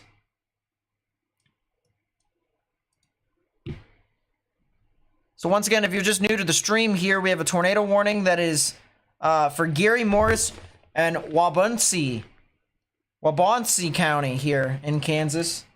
That will be in effect for another 30 minutes.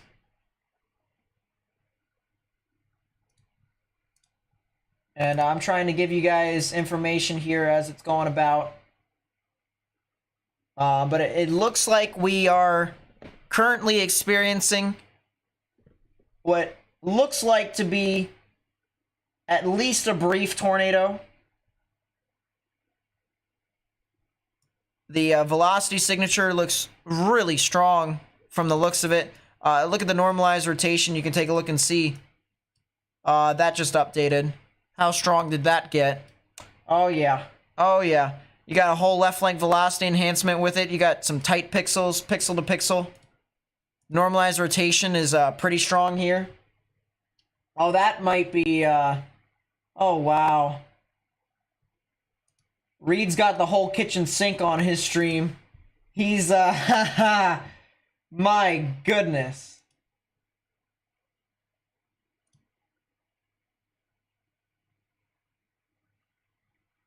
Yeah, once again, I'll share this with you all if you want to go watch Reed Timmer's stream. If you guys haven't already, please be sure to hit that thumbs up button down below. We're trying to spread this information with as many people as possible. If you want to see the actual tornado, I just shared the stream with y'all. Big rotation here. Potentially a, likely is going to be another attempt at it trying to force its way down to the ground. Big funnel cloud as of this moment. Rapidly rotating funnel. I'll tell you what, that thing is, wow. Wow. I'm going to also try and pull up another guy by the name of Connor Croft. He's got another stream on it too. A really good view of it. I'll show you guys once again. That's another chaser there. He's chasing it live. He's got, once again, a heck of a view. Rapidly rotating. Once again, this is a tornado warning. Big wall cloud. Moving northeast, third attempt. So yeah, that's telling me that they've seen numerous attempts of this tornado trying to force its way down on the ground. Look at this debris ball here. That's not really a debris ball. This is more of a rotation ball. All the rain that's wrapping around. My goodness. Oh my gosh. That might be on the ground. Just based off of what I'm seeing from other people's feeds too. That might be a cone. That might be a large cone tornado.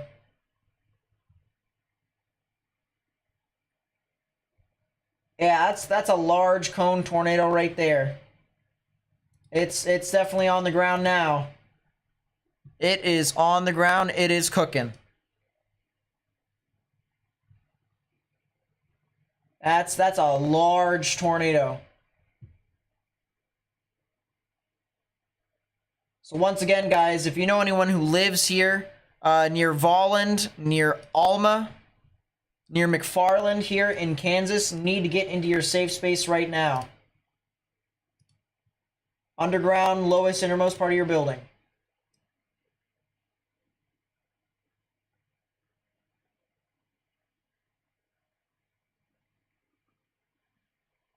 My goodness, I'll tell you what. Normalized rotation is actually maxed out. That's how tight the rotation is. That's how intense the rotation actually is. I mean, this is...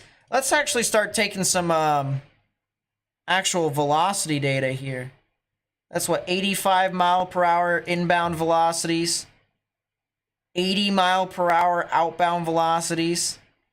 That is a 165 mile per hour delta velocity. This is a pretty strong velocity couplet. This is really strong. What does a cone tornado mean? A cone tornado means that it's a pretty large tornado. We're talking large in size.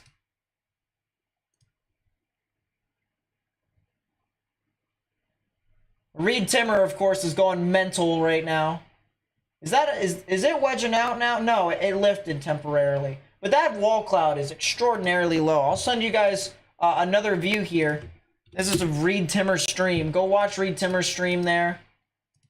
Connor Croft's stream seems to be kind of dying out, so might be not the greatest quality here as of this moment. Well, actually, no, it just came back. But, I mean, this thing is... Oh, that's a debris ball. Ow.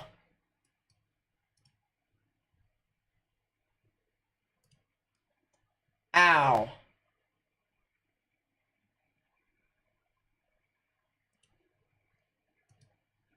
Oh my gosh. Yeah, look at how strong the velocities are. Oh my goodness.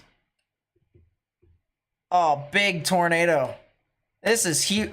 We got 90, 91 on top of 112. Oh my goodness. That is over a 200 mile per hour delta velocity. This is a This is a strong tornado here, folks. This is a strong tornado. Look at that debris ball. Look at that debris ball here, ladies and gentlemen. I mean, based off of the radar, I mean, just look at that. Look at this. Look at the ZDR arc. I mean, this thing is intensifying right in front of our very eyes. That's a new tornado warning.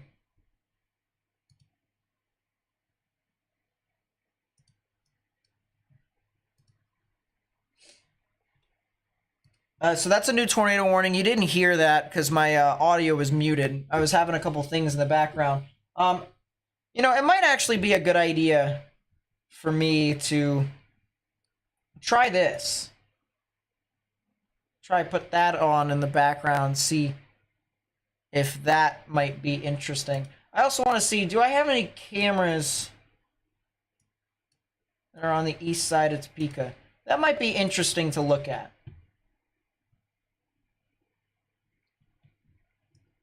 Mayfield wasn't 199 miles per hour. It was stronger than that.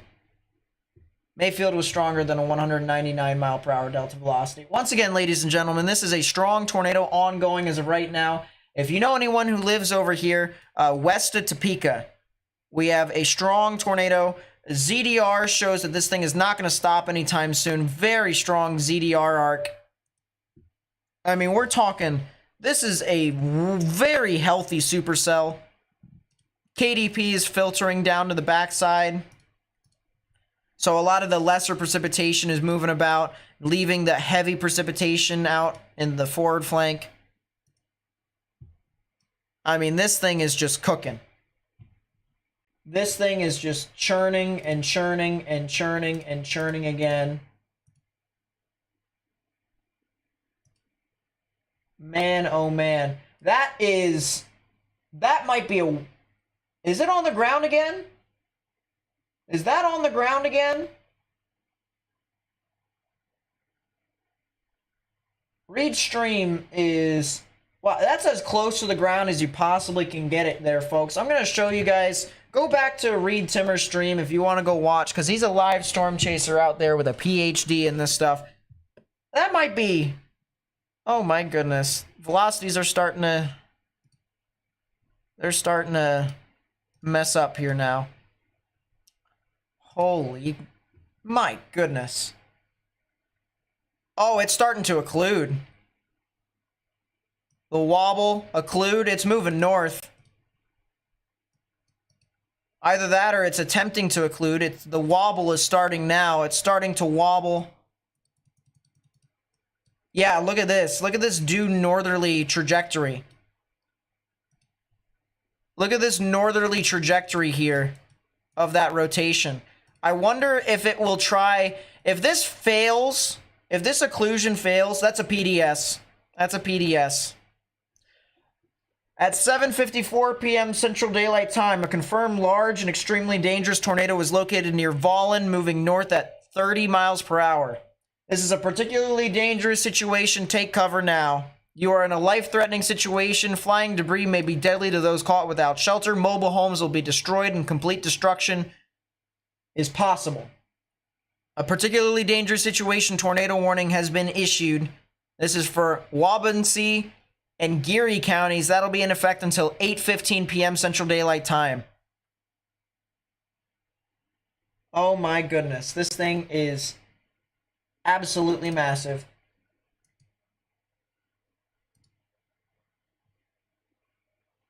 Thing is absolutely massive. If you know anyone that lives near Volland or Alma here in Kansas, they need to seriously take these warnings seriously. I know I just said serious so many times, but I'm running out of words to describe how significant this thing is. Look at that debris signature. That is once again a debris ball here on correlation coefficient. This is indicating the tornado is on the ground as of this moment right now. And you can see once again the kind of ball here. You can see the storm actually wrapping rain all the way around into the tornado. And if we go back a couple of frames here too, you can see that before the tornado was just by itself. It was just starting to wrap rain around and then it just, boom, tornado right there. And I mean, this is just a heck of a storm here, guys. I mean, this is absolutely insane. And once again, please be sure to share this live stream and hit that thumbs up button down below to help us get out to more and more people's recommended feed. Oh my gosh. Well, the good news is that its correlation coefficient is starting to increase, which means the debris signature is not as strong. But look at that. It's wrapping rain all the way around it. Right there is the tornado. This little ball of red right there. I mean, rain is just surrounding this entire thing.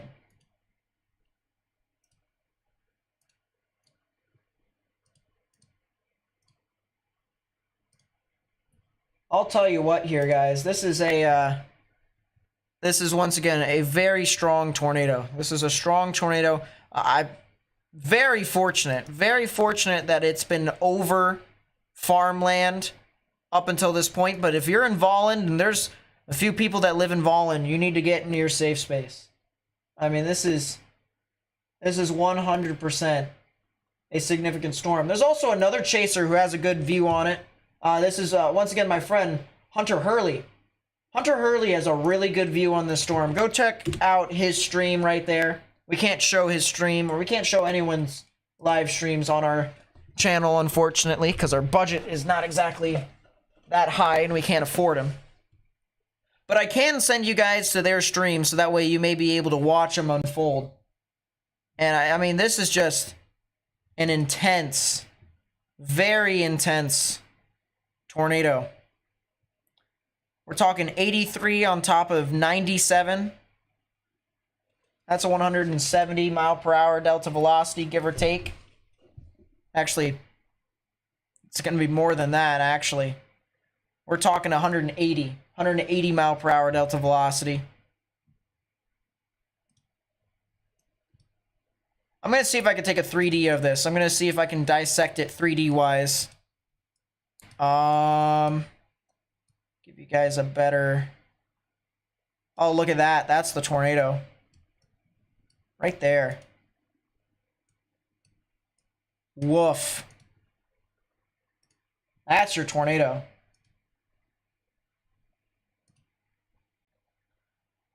I'll tell you what, guys. That's pretty insane.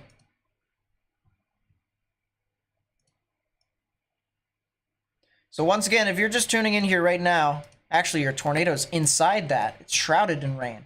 If you're just tuning in here right now, particularly dangerous situation, tornado warning has been issued, as we have a confirmed large and extremely dangerous tornado heading towards the town of Volland. If you are in those areas, it is recommended that you seek a sturdy structure now. All right. Once again, particularly dangerous situation, tornado warning has just been issued.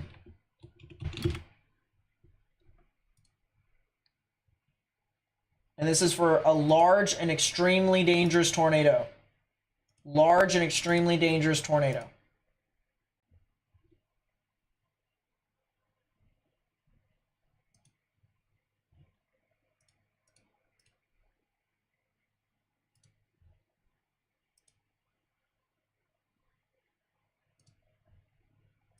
We're getting some pictures here. If you guys find anything, please be sure to @ me at Nate_Snyder. That is an updated tornado warning there. Once again, still particularly dangerous situation tornado warning.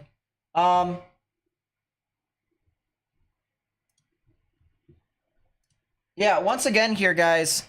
This is a tornado. It's a heck of a tornado too. This was when it was over near Alta Vista. This was over when it was near Alta Vista. And this is from John Homnuck at J Homnuck here. You can clearly see, especially if we zoom in, clearly see tornado go all the way down to the ground right there. And that's definitely a cone tornado. That's definitely a cone. So this thing is definitely a strong one.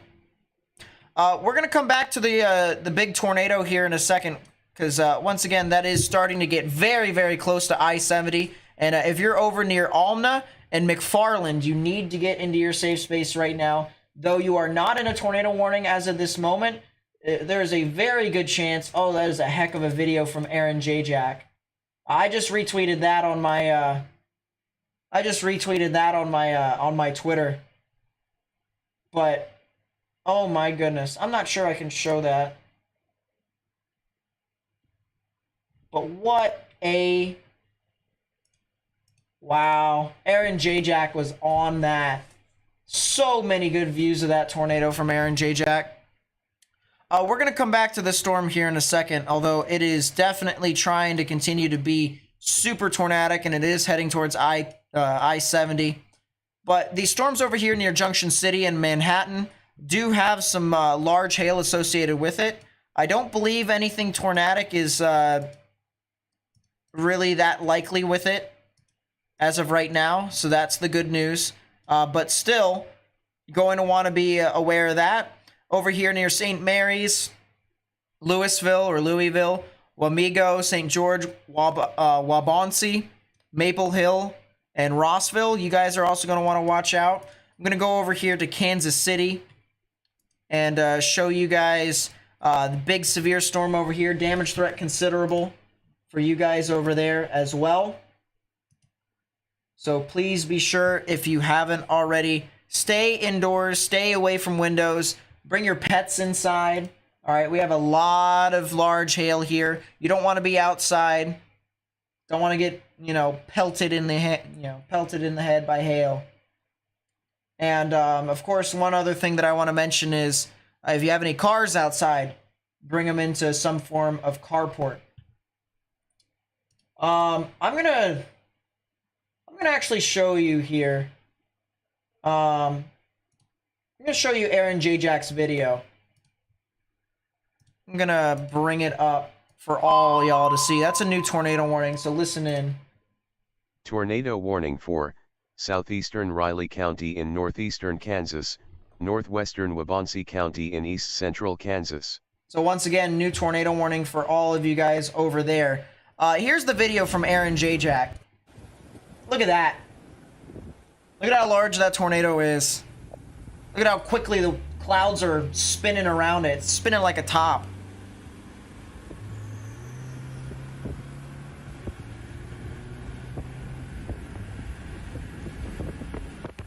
There's one storm southwest of Tulsa. You have to watch out.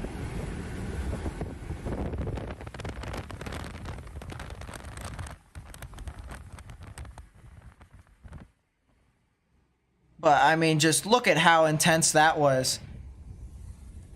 Unfortunately, he's got trees and stuff like that, so he wouldn't be able to show. But, I mean, my goodness. Ladies and gentlemen, that is a heck of a tornado. And, I hate to say that, I hate to say that there's more where that came from, but unfortunately, the risk for tornadoes still exists, especially with this particular supercell. It looks like the rotation is starting to occlude. It is starting to move a lot further. Tornado motion is, very different from the actual storm motion, so it is actually moving into the hail core, which is what we kind of predicted. It moved very space for a while. We're hoping that you guys did. I mean, this thing was a heck of a tornado. It looked like I actually might have missed Volin. That might actually be the best case for all scenarios here. So instead of it heading towards Alma and McFarland or Volin, it might have actually missed it just by a little.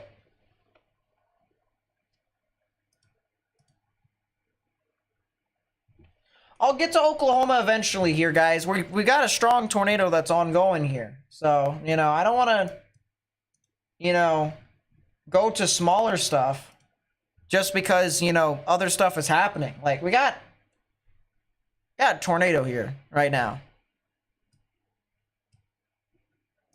So while that loads up, I'll pull this here still. Was this an example of a cell merger actually making things more dangerous instead of the opposite? Yes. That is exactly the case, Wade. That is exactly the case. If you're just tuning in here right now, we have a particularly dangerous situation tornado warning that has been issued for areas over here in Wabaunsee and Geary counties here in Kansas. A large and extremely dangerous tornado was located near Volland, moving north at 30 miles per hour.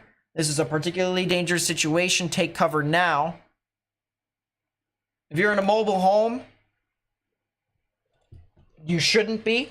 You should be in a sturdy structure, because mobile homes, even in just the lightest bit of winds, sustain some pretty strong damage.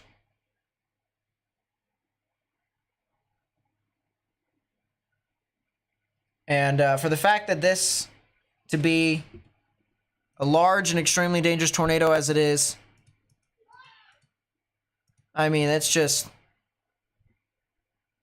it doesn't really sound like a great scenario if you're in a mobile home. So please, if you're in the path of this, especially if you're near I-70, near McFarland and Alma, try to drive away from this.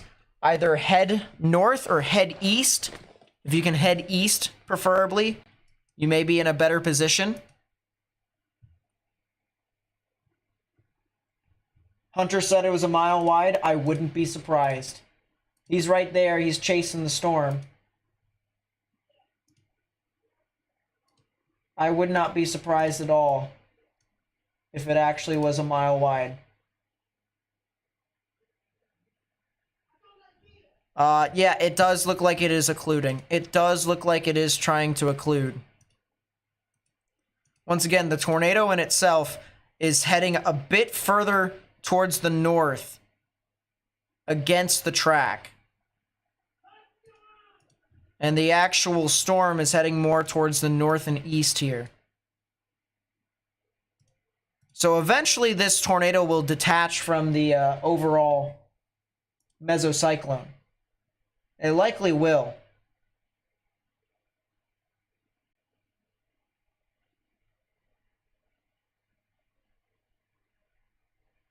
But you can't be sitting out in front of this. This thing has had a history of producing so many.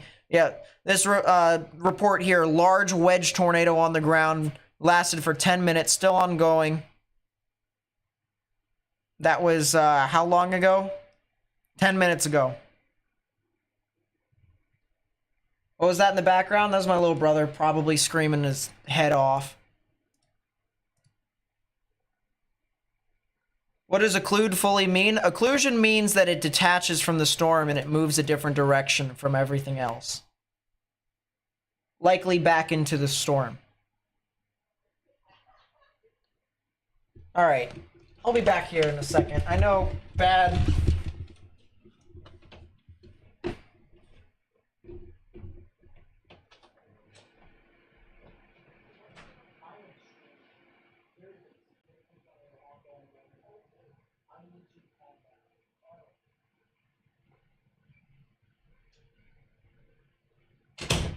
There we go. We fixed that issue.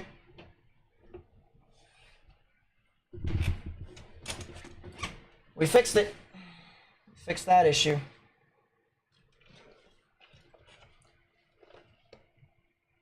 Sheesh.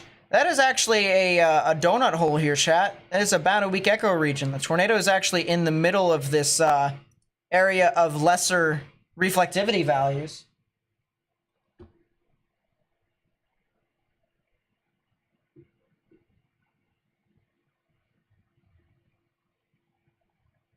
I know he's my brother. I just had to just say, listen, chill out. That's a 4-inch size hail report.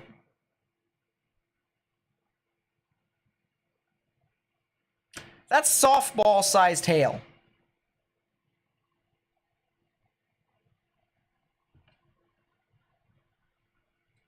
Oh, what the heck happened here?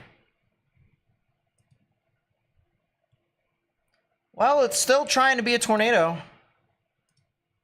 If it isn't one. Got lower values of correlation coefficient right there. Next velocity scan's probably going to tell us a good story here. in a couple of seconds. There it is. It's actually pretty detached. So as of right now, we've got very strong rotation, maybe a lot of tornadic winds, but nothing that's really super consolidated to be super significant, which is the good news. But I believe it is still a tornado right now. I believe it is still a tornado right now.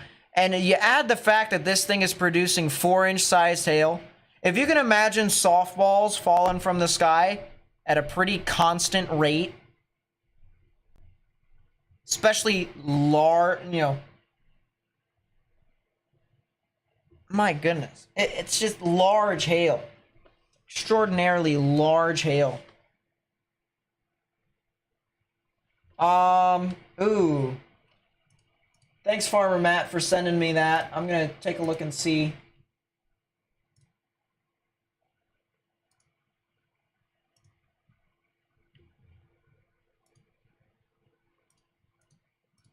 Yeah, look at this here, guys. This is another picture here. Look at that. Another picture of the tornado. This is from Edwin Sexton WX. Edwin_Sexton WX. Look at that. Look at how large that sucker is.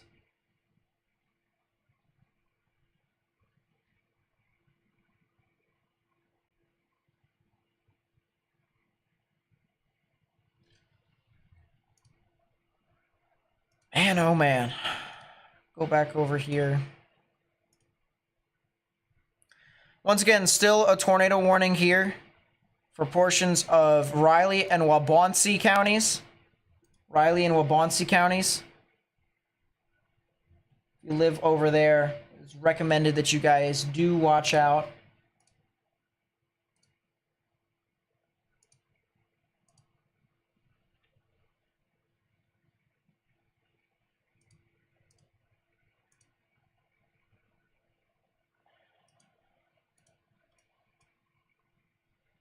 Is this going to be going right next to McFarland? Because if it is, I might be able to actually use one of the traffic cameras.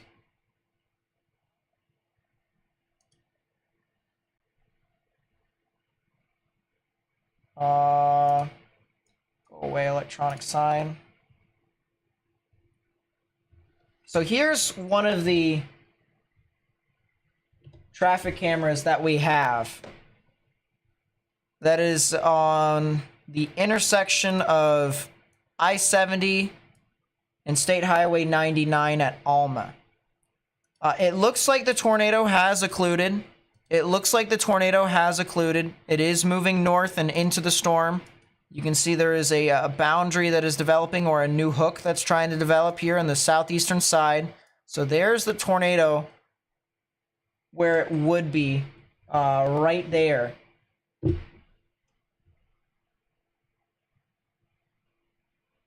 If you guys have any more pictures or videos to send me on Twitter so that way I can share with everyone else on stream, please be sure to @ me at Nate_Snyder.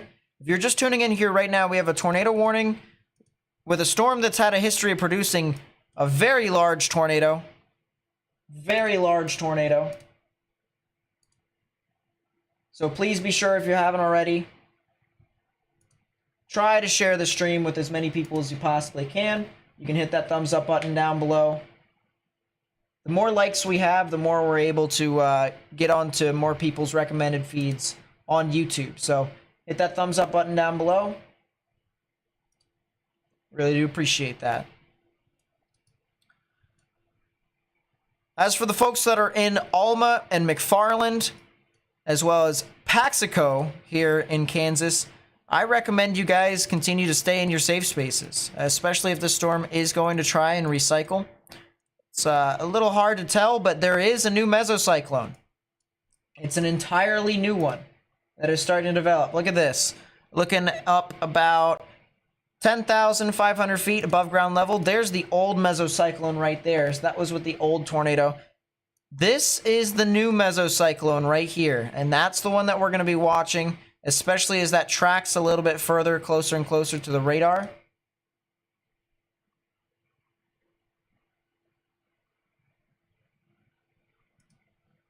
So we'll definitely have to watch out for that. People are telling me to check the storm that is over near Tulsa. That does have some pretty decent elevated rotation. It is a heck of a supercell. In the direction... Where is it going? Tulsa might have to watch out. Maybe. But we'll see.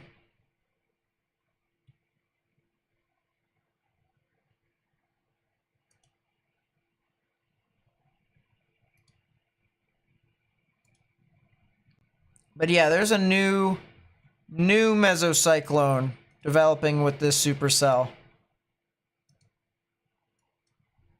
And the old rotation, yeah, 100% is occluding.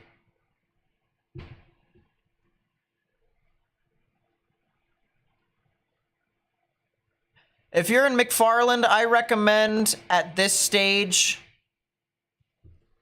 getting into the lowest innermost part of your building. Lowest innermost part of your building, particularly a bathroom or a closet. You might be able to actually head west. If you also wanted to, you could potentially head west, but I would stay in a sturdy structure. All right, if you're in a building right now, get in the lowest innermost part of your building. I think it's too late for you to get up and move in your car. For right now, if you're in McFarland, you need to get in the lowest innermost part of your building. And what you also need to do is you also need to get helmets. Get helmets. If you don't have a helmet, or if it's outside, then get a pot. Get pots and put it on your head. Tulsa, you guys will need to watch out in a bit. You got a storm that's heading off in your way. It's not severe yet. It does have elevated rotation. It's got to find its way to force its way down to the ground. But other than that, still got a little bit. That is another storm. Someone mentioned earlier, another storm that, or someone mentioned in chat just now. Storm over near Maple Hill and Rossville and St. Mary's, a new supercell that's trying to develop right here. This might try to produce a tornado. That's a good point. That is a good point. With this camera that's over here in Mayetta, will we be able to see it? The answer is possibly. We might be able to see the storm in Mayetta.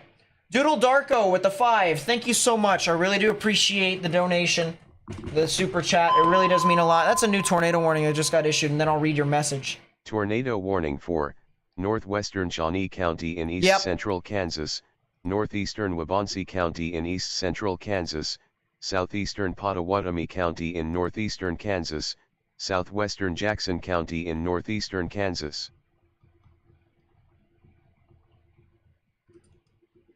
Well, there's the new tornado warning. And man, oh man, potential for tornadoes definitely is conditional, but it also means that if it is conditional, if it does fire off, there's a decent chance that it could actually do stuff. And this storm is no different. New tornado warning here. This is for Shawnee, Waubonsee, Pottawatomie, and Jackson counties here in Kansas. That'll be in effect until 8:45 p.m. Central Daylight Time. So if you guys are in those areas, in those counties, you need to be on red alert. Realistically speaking, there is a decent chance for this thing to be trying to produce a tornado here, especially in the near term.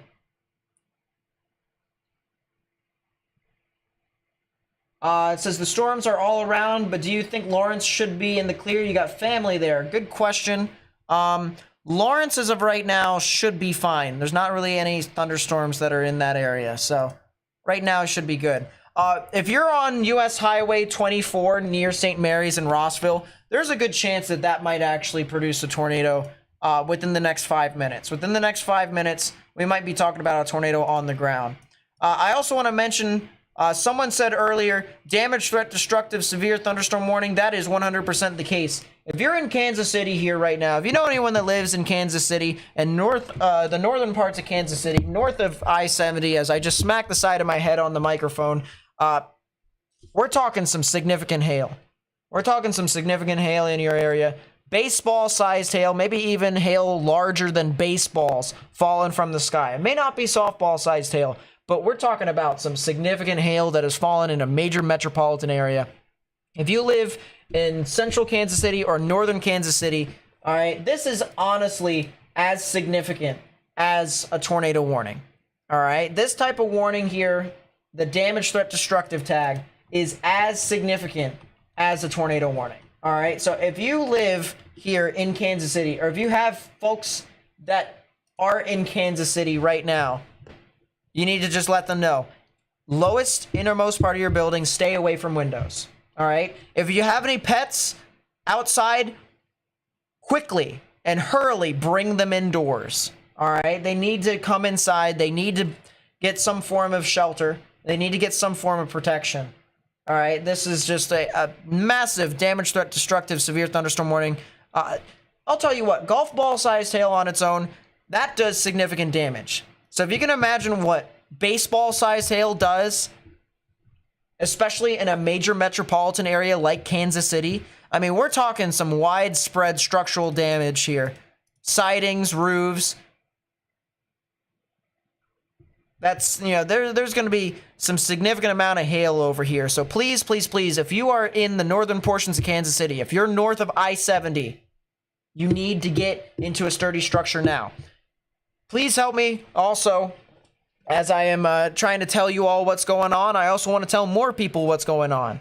So if you'd like to help me get this live stream out to more and more people on YouTube, hit that thumbs up button down below. All right, that helps me out a lot, helps me grow my community. And then as we grow our community, we're able to reach more and more people because more and more people are able to share the stream. That's what I want.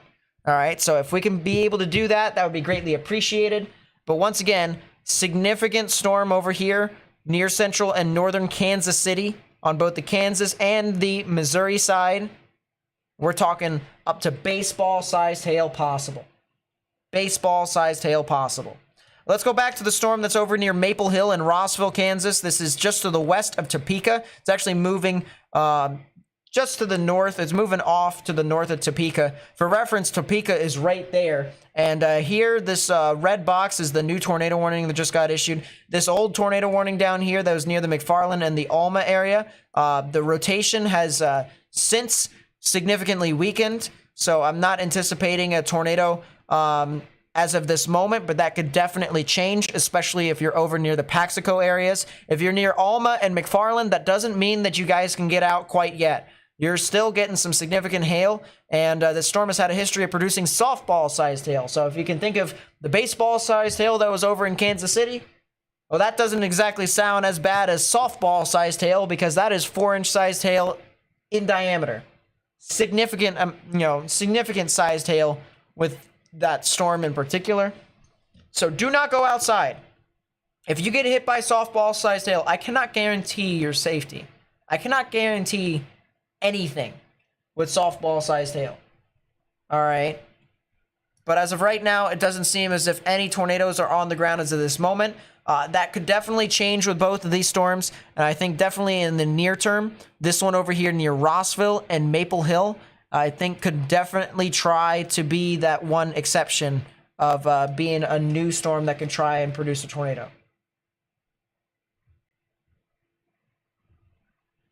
I'm looking on here on my phone with Twitter. Yeah, Aaron J. Jack, once again, with some insane footage that he caught. Oh my goodness. It's a heck of a... I'm retweeting that. And I mean, just my goodness. I mean, some of the stuff that we've seen, I've seen so many videos. I've seen so many pictures of the tornado. And I've retweeted it all on Twitter. So if you guys want to see it again, feel free to go over there. I'm actually going to go back over to Aaron J. Jack's video, show you guys Aaron J. Jack's video here again. Once again, this is from Aaron J. Jack on Twitter. So if you want to go see his content, go watch. He's from AccuWeather. Look at that tornado there, guys.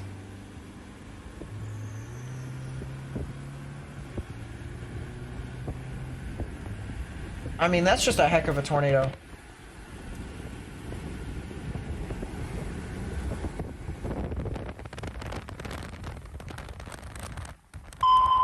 That's a new tornado warning.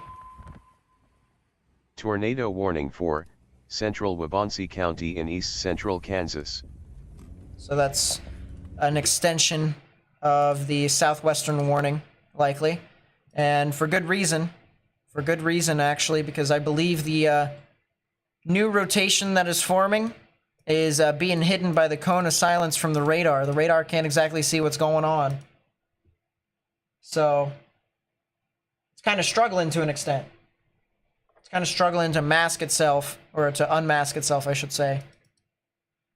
And then, of course, yeah, look at the cell near Rossville. That thing is going to be producing a tornado here in a second, more than likely. I mean, look at that. Strong outbound velocities now with decent inbound velocities.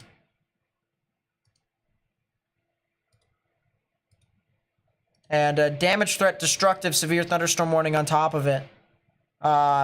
Baseball-sized tail on both of these storms. Baseball-sized tail on top of both of these storms.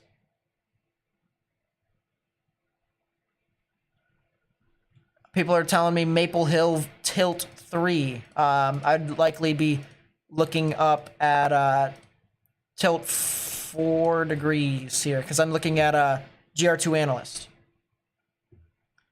And that's some pretty strong rotation with it. I mean, that's all she rode. The thing is strong. That thing is really strong. I'm gonna go back to the supercell here in Kansas City once again. Large, very large hail here. Extraordinarily large here. We're talking 3-inch sized hail. That's larger than baseball sized hail. Larger than baseball sized hail. If you are in the Kansas City metro area and you're listening to me live, or if you know anyone who lives over in the northern Kansas City metro area, anywhere practically north of I-70, you need to be indoors. You need to stay away from windows. You need to get helmets on, or if you don't have any helmets, get pots. Get pots or pans, stick them on your noggin. All right, usually the one thing that gets everyone, that's the most injuries out of weather events from severe weather and such like that, it's head injuries, especially from tornadoes. So if you have some form of protective gear on your head, you're likely going to be all right. You're likely going to be fine. All right, but this is happening on a widespread scale here, especially from central to northern Kansas City. Once again, if you know anyone who lives in these areas, you need to let them know they need to get in a sturdy structure. If you have any pets outdoors, you need to bring them in too, because this is just, it's going to be impacting more than just people. There is just so much activity with this one.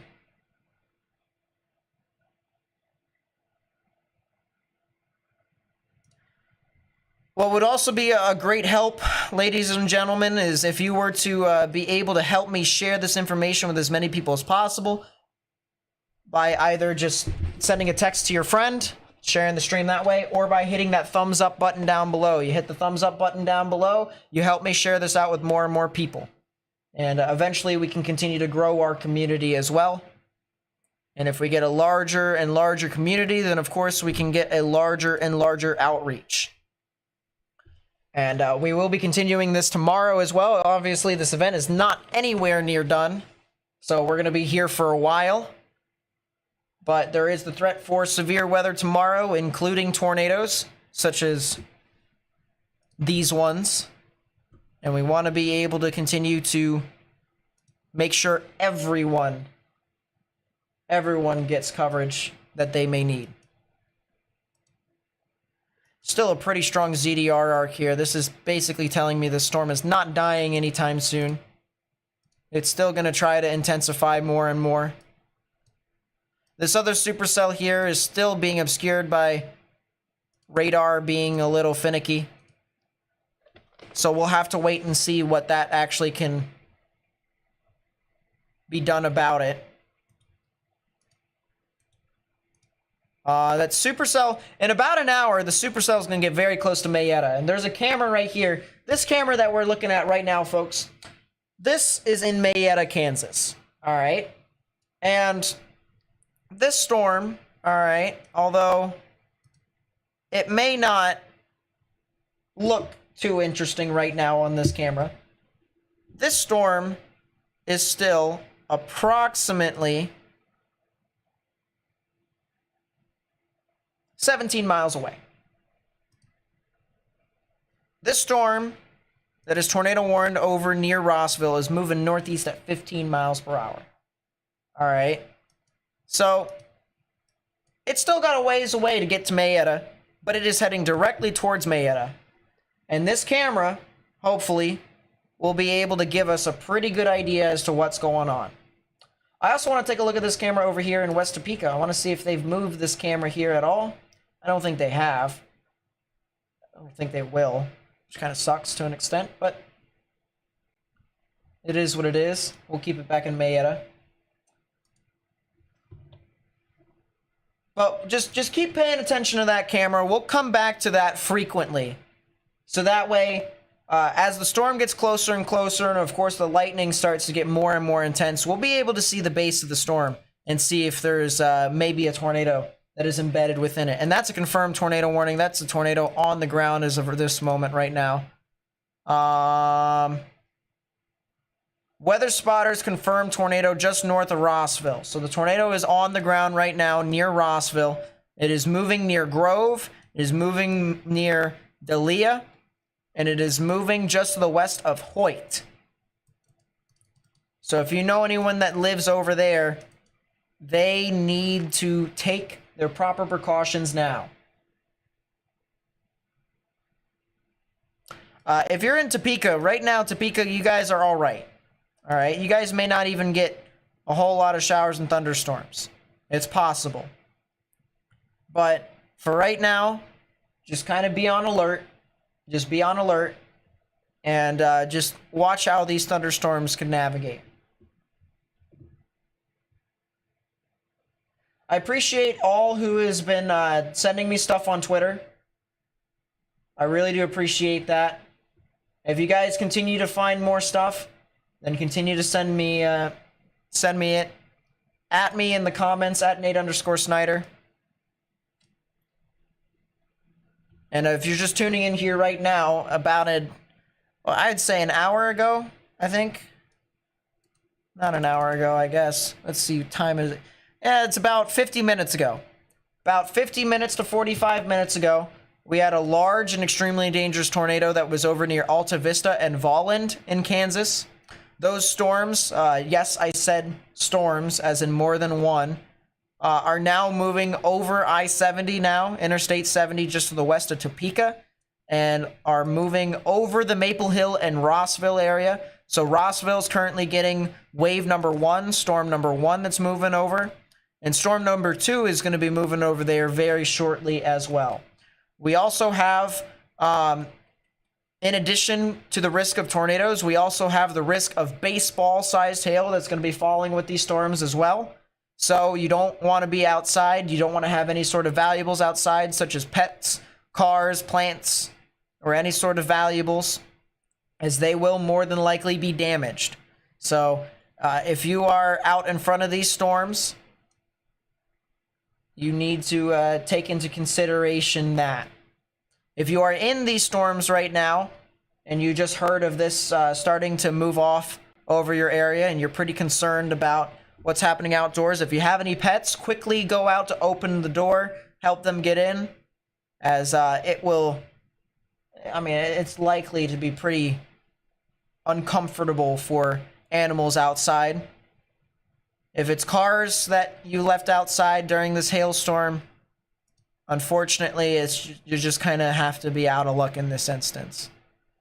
Don't risk yourself being hit by this, for any other reason besides pets and other people.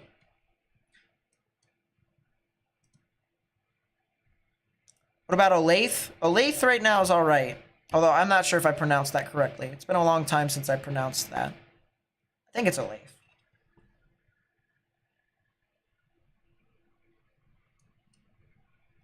Man, oh man, are we starting to get a lot of thunderstorms now. Starting to become a lot more sporadic. If you're over here in Hays, Kansas, you've got a severe thunderstorm warning now that's moving near your area.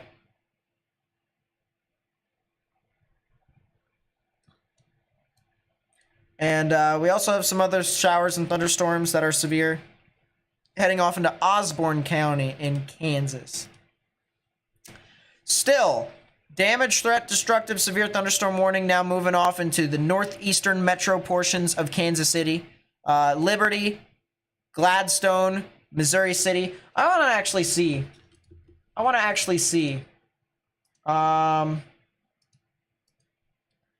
Is it possible for me to see some of the extraordinarily large hail that is in that area?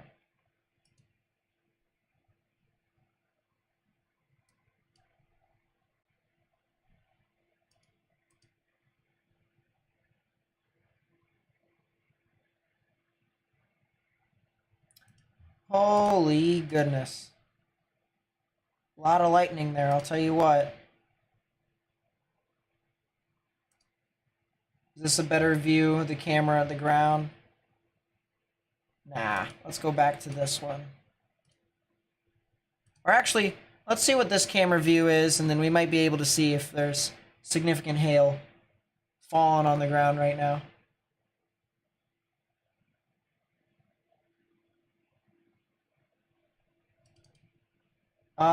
Let's go full screen here. Oh yeah, look at all the hailstones that are on the interstate. Look at all the hailstones that are on the interstate. Yeah, there is definitely... Cars are getting absolutely pounded right now by this hail. And once again, some of these could be the size of baseballs. Some of these could be the size of baseballs. This is near Liberty, Missouri. And we got some significant hail that's fallen over here in this storm. That semi-truck wants no part of anything. Look how slow that thing's moving.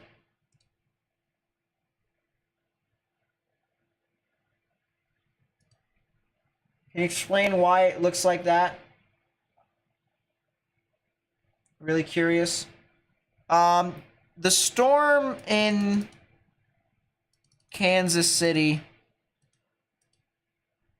it looks like it does have some broad rotation. It does look like it has some broad rotation, but nothing that is really consolidated as of this moment. New tornado warning. Tornado warning for northwestern Shawnee County in east central Kansas, south central Jackson County in northeastern Kansas. So that is a extension here for this tornado that is near Rossville. Likely a tornado that is trying to force its way down to the ground. And yeah, once again, that is a new tornado warning here. If you're in Mayetta, if you're in Hoyt, you guys are really going to want to watch out. All right, I'll tell you what, this tornadic rotation that is heading near Mayetta, if this continues, and if this continues to be a tornadic thunderstorm, we might see a tornado get very, very close to a little small city. And that's not exactly something that I want to see. But man, look at all this hail. Look at all this significant hail. I want to see if I can, I'm going to go back to Kansas City's radar. See if I can find... Oh, this might be a better one. This might be a better view. Yeah, look at all the hail. The hail on the ground here. It genuinely looks like it was snowing. It looks like a little glazing of snow. You can see the hailstones on the road. And especially as a car passes by and the headlights show through the water, you can see the hailstones bouncing off of the road.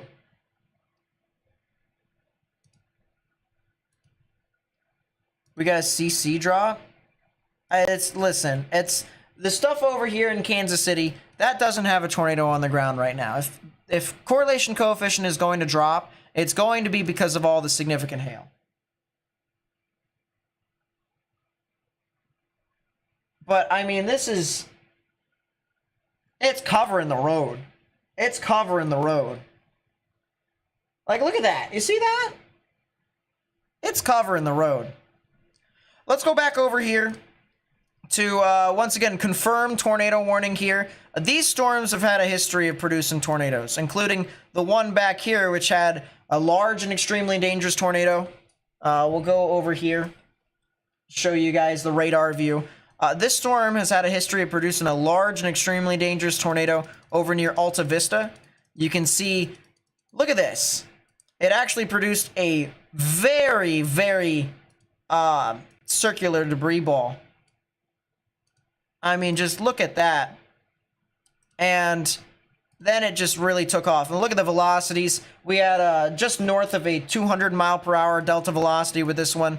And once again, this was a large cone tornado, almost a wedge tornado, which would have meant that this was a very strong tornado that had occurred. And now we might have another one that's trying to occur. Maybe another tornado that's trying to move on through near the town of Grove. We had one that was just briefly on the ground north of Rossville. That same rotation is going to continue to try and move off towards the north and east. We're talking about areas near Mayetta and Hoyt. Mayetta and Hoyt. If you're over there in Kansas, you need to get into your safe space. Underground or lowest innermost part of your building, particularly a bathroom or a closet with no windows, so you can put as many walls between yourself and the tornadic rotation as possible. Fortunately, you guys have been sending me videos and pictures and stuff like that. I want to remind you guys what the tornado near Alta Vista looked like to kind of give you guys a perspective as to what the tornado today did, that big cone tornado that I talked about earlier, what that did. And I also want to give you guys a perspective that we do have tornadic activity tomorrow as well, not in the Kansas City area, not near Topeka. It'll be a little bit further to your south and east in southern Missouri, as well as portions of Arkansas and Oklahoma. But I mean, just look at this storm. Look at how quickly the clouds are wrapping around here in this wall cloud. I mean, this was a strong tornado here, folks. This was a strong tornado.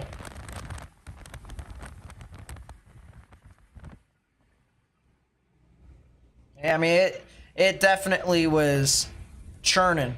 It definitely was doing anything and everything to try and become a lot more significant.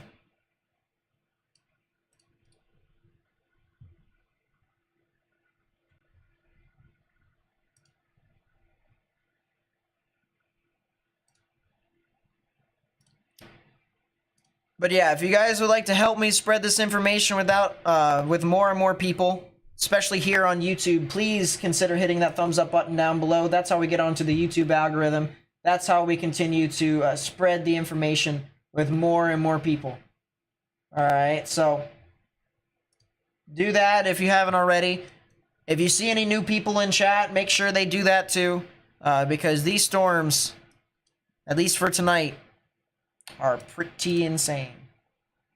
I'm going to go back to the storm here in Kansas City, because once again, a lot of people live over here in Kansas City, and we've had a lot of hail. We've had some people in chat that have said that there's some large hail being reported in some local areas. Some person said that tennis ball sized hail from someone they knew was over near the Kansas City area.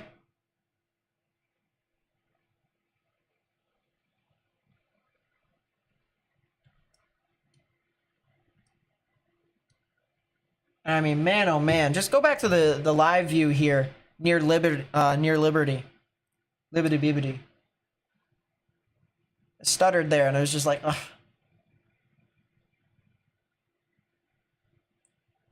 But yeah, significant amounts of hail over there. Actually, a lot of hail over near Buckner and Sibley, too.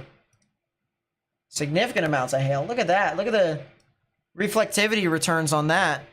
Talking about 70 dBz, 72 dBz. Yeah, that's a lot of hail. I'm actually wondering, do we have any cameras over in that part? No, we don't. Independence had a report of quarter-sized hail earlier. Interesting.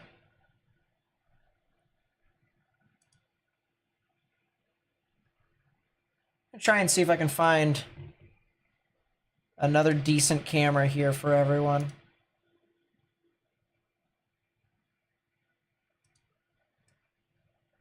It's a little hard to find, a little hard.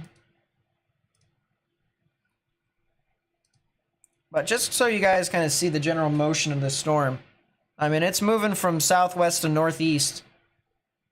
Oh my goodness, look at how much lightning is in this storm. Look at how frequently this is, look at how frequent this is. Hold up. All right, now I also want to mention this here. I want to mention this. All right. I need to mention it. Ladies and gentlemen, do not do this. Do not do this. Ladies and gentlemen, do not do this. You see what that guy is doing right there? You see that? Do not hide under an overpass during a thunderstorm, especially if the thunderstorm calls for strong winds or a tornado. Do not do that. Don't. It is a common misconception. You see it in movies. You've seen it in the past. People hide under overpasses. It doesn't help. It makes it worse. What happens is because this area is confined, if wind tries to go through it, it's going to be filtered, it's going to be channeled into a small area, and it's going to move faster. So if a tornado just so happened to move over this area, you're going to get stronger winds. That car is going to get slung. No. This is a, yeah, someone said in chat, that's a wind tunnel. Absolutely correct. So ladies and gentlemen, for the reference of everyone else in this stream, if you are in a thunderstorm, do not hide under the overpass. You are making it worse for yourself. All right, I just want to make that clear. But I also want to make it clear, look at how frequent this lightning is. This is not sped up whatsoever. You can see the hazard lights from the car that's under the overpass.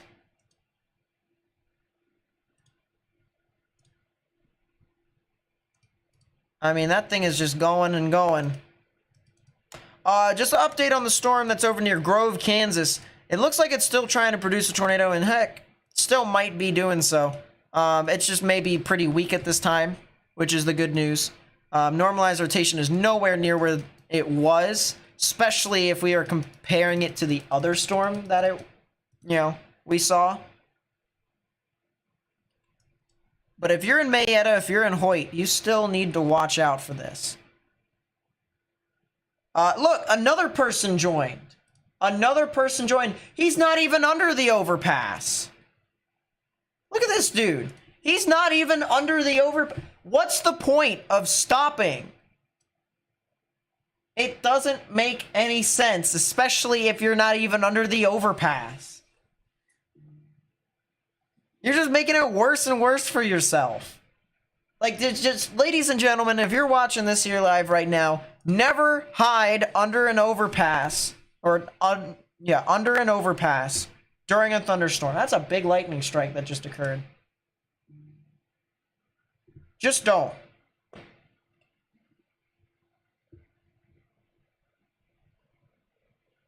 Just don't. It's not smart. It's not smart whatsoever. So please, please, please do not hide under an overpass. Let's go back to the camera that is over in Mayetta, in the direct path of this storm.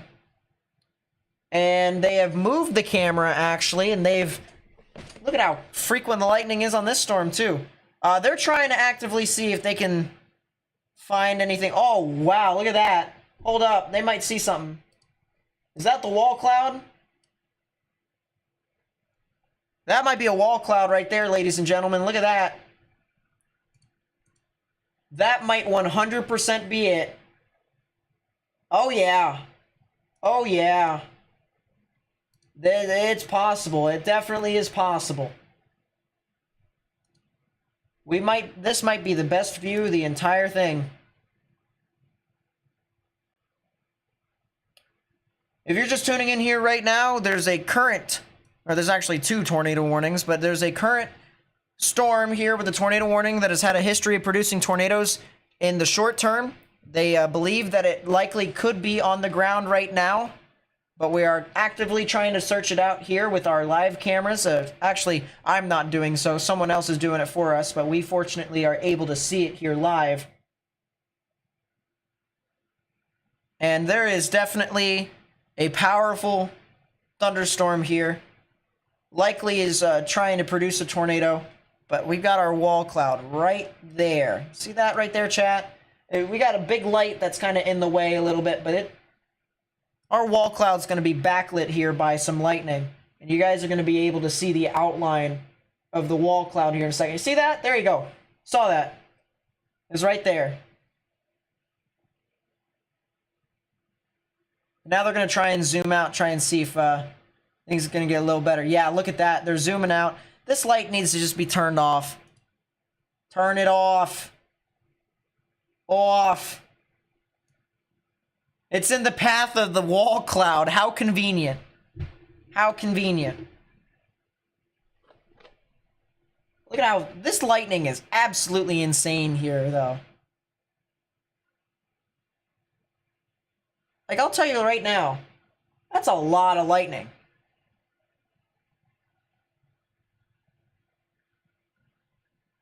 Why are they turning? No, go back. Go back. See if there's a tornado on the ground right now with the wall cloud. Even if the light is there, like see, that's a good view. That's a really good view right now. Just keep it right here. Keep it right here.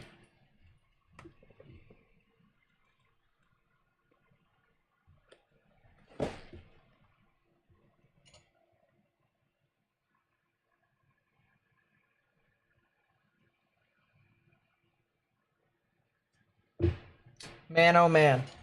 Once again, if you're just tuning in here right now, this is a tornado warning. Active tornado warning right now. I'll see if I can put that up. Fire. I'll see if I can put that up. But we have an active tornado warning right now. This storm has had a history of producing tornadoes. We are currently tracking to see if this could potentially produce a tornado here in the short term. As I said, we're watching it very, very closely. Looks to me like the wall cloud is right about here. Might starting to become just a little bit elevated. Might be a new rotation trying to develop on the southern side as well. It might be recycling, which means we could have to look off a little bit more over here now. It's possible we could try and look over here now, based off of what the radar is saying. Because you can see here, if we look right above me, you look right above me, we go back in time just a little teeny bit, you can see the rotation is right here. All right, you got reds moving away, greens moving towards. Right in the middle is where the tornadic rotation would be. All right, counterclockwise spin. You move that up, though, rotation starts to head that way, and it starts to kind of fizz out. But there's a new area of rotation that's possible over here near Grove. All right, right there. Trying to develop. We'll see if that intensifies. We'll see if that intensifies. We'll see if the old rotation intensifies. And we'll see if this camera ends up getting, you know, better resolution here in a second instead of focusing on the light. But, I mean, look at how much lightning there is. I mean, that's just absolutely insane.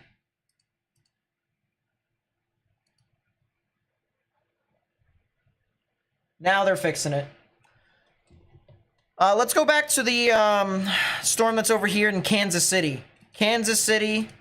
Now, it looks like downtown Kansas City is in the clear for right now. All right. Not as much significant hail within this area.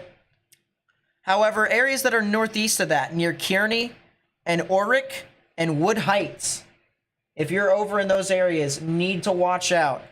Large hail up to the size of, is this tennis balls? Tennis balls. Tennis ball sized hail.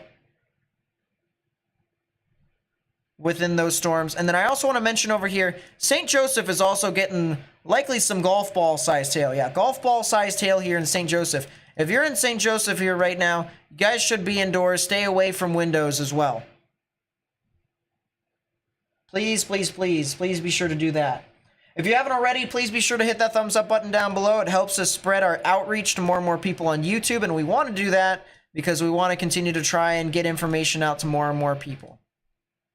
That's a left flank velocity enhancement with this rear storm. I wonder if that could spell tornadic potential. It may be elevated, but it definitely has a mesocyclone. We'll watch that cell that's just to the east of Junction City. Just to the east of Junction City is gonna watch. New mesoscale discussion says low-level shear increasing. Probably. That's a severe thunderstorm warning for Tulsa. That's right. And that storm didn't really do too much. See, I know everyone was so excited about Oklahoma, but I'm sorry. Sheridan, or a lot of capping inversion over there. I mean, it's just... No. No. No, thank you. And that's a left split. The left split is going further and doing more than the actual supercell. So respectfully, no. Go back a few scans in the Kansas cell. If we're talking about this one over here,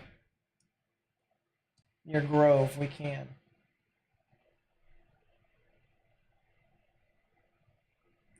All right, I'm going to read the mesoscale discussion.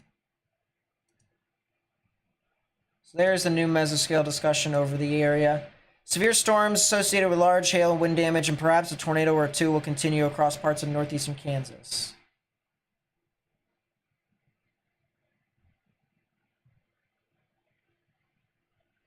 This should continue to support a tornado threat with the more dominant supercells, although a stabilizing boundary layer will lessen the tornado threat with time. Wind damage will also be possible.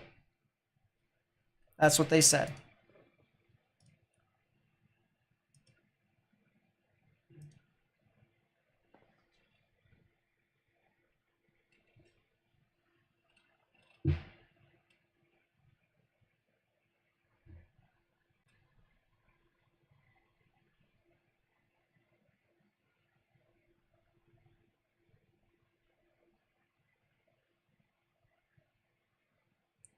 Give me a second here, chat.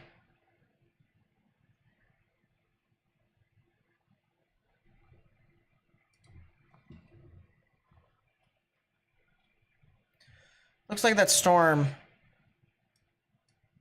is kind of on the slight struggle bus. But we've got something here, maybe a potential wall cloud.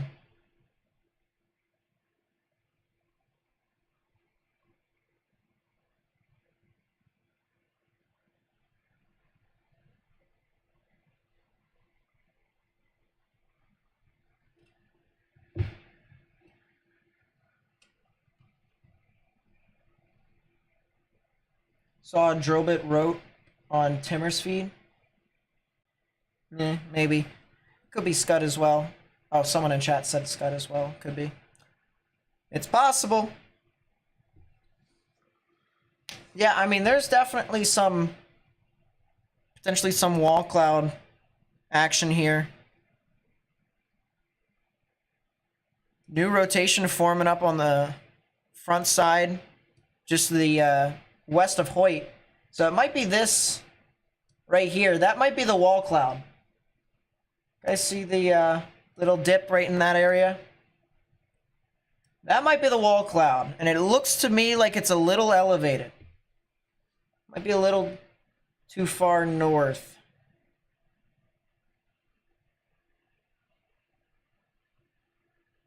Well, we've got something right here. We've got something right here.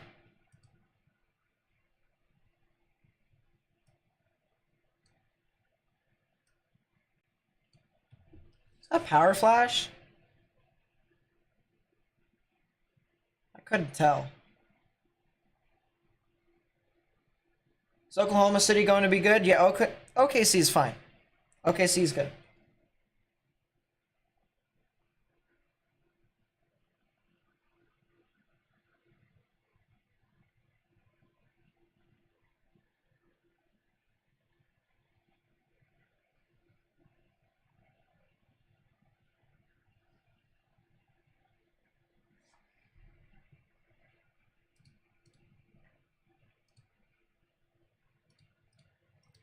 Yeah, it does look like that wall cloud right there is starting to become a lot more well-defined.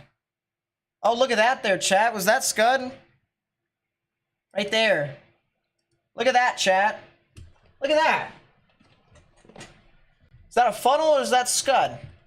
Is that a funnel or is that Scud? Don't turn to the right, you donut. Look back to the left. Left. Left, it's right there. Oh my goodness. What are they doing to me? Look back to the left. No, the left, not the right, the left.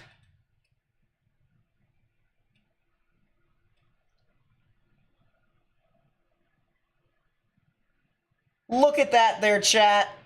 I'll tell you what, that looks pretty ominous to me. I'm not sure if that's a tornado or not, but that is pretty ominous.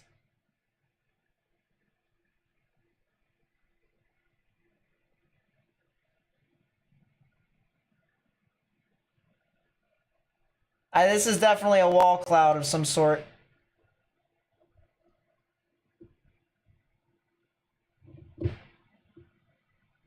Really?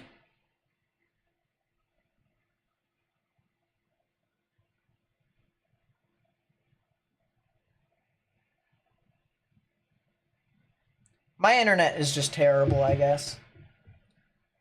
What's Scud? Scud's kind of a relevant cloud. It has nothing to do with anything tornadic. Can I also mention here, chat? Wind is moving towards the wall cloud here. So that's definitely the wall cloud.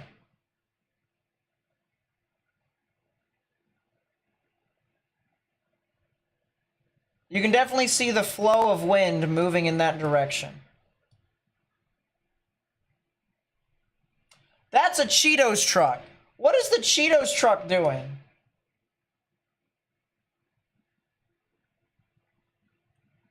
What is the Cheetos truck doing? That's a new tornado warning. Tornado warning for southeastern Jackson County in northeastern Kansas. Well, that's a new tornado warning for Mayetta, more than likely.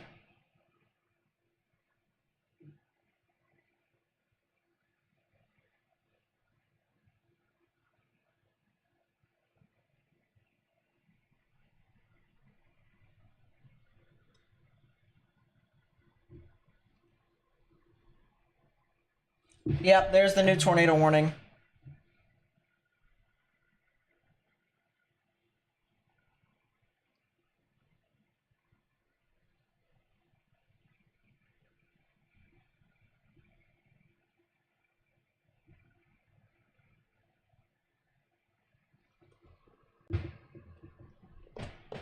And the worst part about it now is the camera's going to focus on the headlight. Oh, it turned it off. Oh, thank goodness.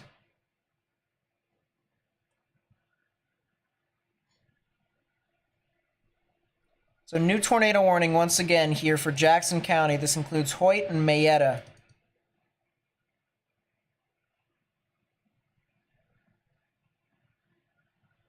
They need to turn the camera to the left. Turn it to the left. Turn it to the left. I'm going to check on the Kansas City storm over here. See what's going on with that.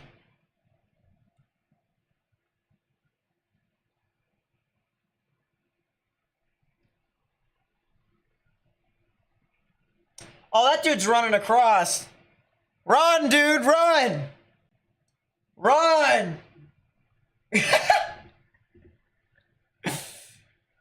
Left the Cheetos behind. He said, I'm going. I'm getting an underground structure.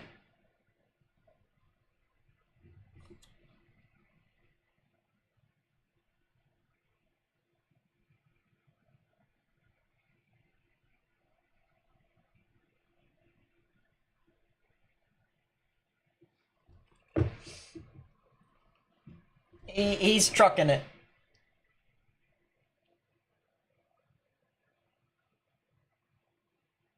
Follow the example of that trucker right there.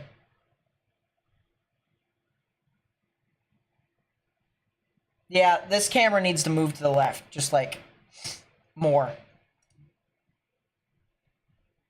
Just keep moving. I guarantee you we'd be able to see something if this camera just looked to the left.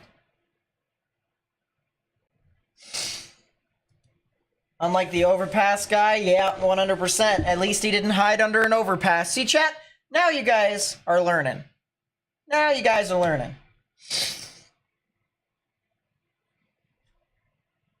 Now you guys are learning.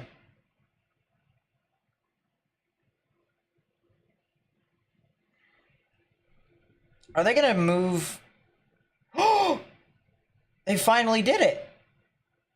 Can we see anything? They didn't even... I'll tell you what. I think they need to give me controls of the cameras. Liam's Weather, what's up? Hello, hello, how's it going?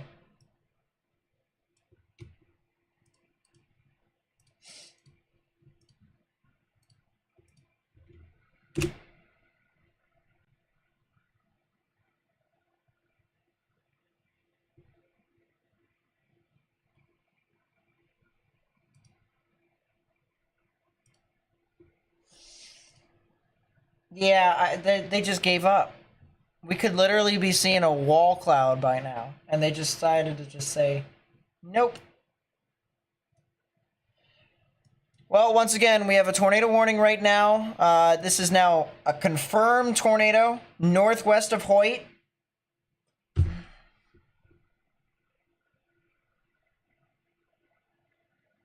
That we probably could have seen by the camera if the people just moved the camera to the left. I wish I could. I wish I could override the people who had camera privileges. I wish I could.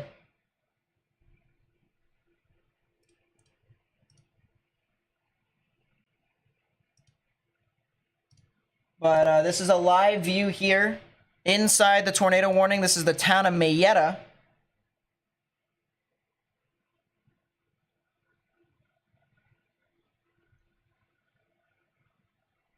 Let's go to the radar here, show everyone what's going on. We got a classic supercell here, ladies and gentlemen. Rain wrapping all the way around into a hook fashion. Inflow coming in unimpeded. We got an outflow boundary that is extending from the hook. This is definitely a classic supercell. Inside the area where the hook would be, this is just near the area of Hoyt. This is where the tornado would likely be. Oh, they're moving the camera again. Hold up. Come on, move the camera more. Move it more. We'll be able to see hopefully something better than this. Look at this. Look at how quickly the wind is moving, though, chat. Look at how quickly that's moving off to the south. See that? See the rain moving there? That is quite rapid.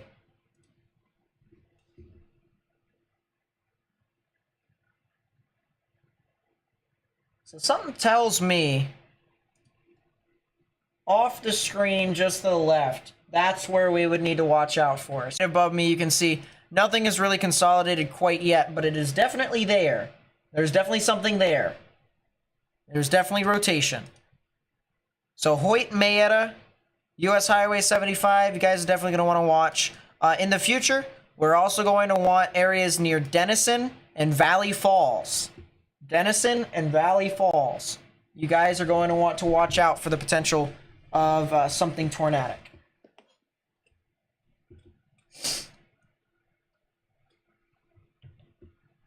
So just once again, the storm is heading towards Denison and Valley Falls. Right now, it is near Hoyt and Mayetta. That's where our camera right above me is at. It's in Mayetta. And it is going to head towards the Valley Falls and the Denison area, and they are finally moving the camera more left.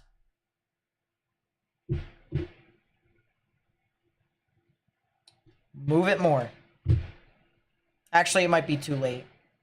Now it just might be in the hail core.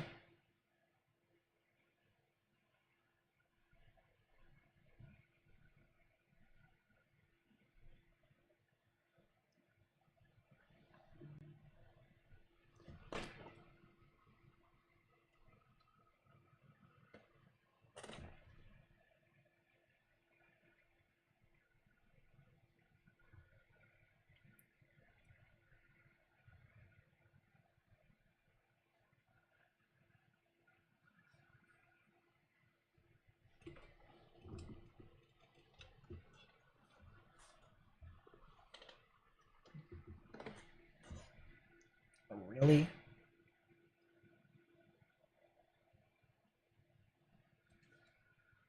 Huh.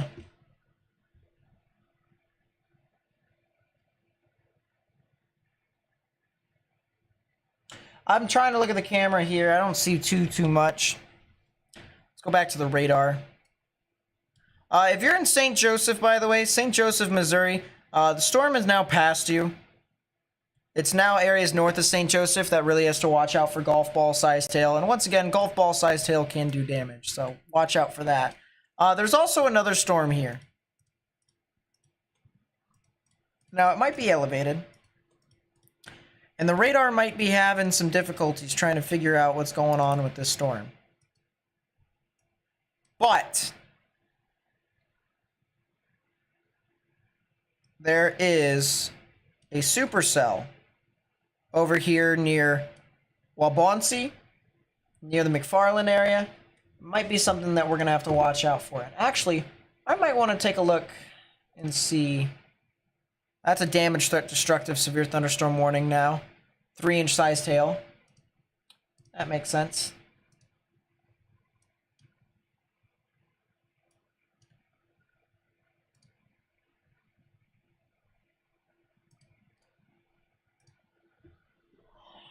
It is calm at that intersection. I just kind of wish that we had a better thing.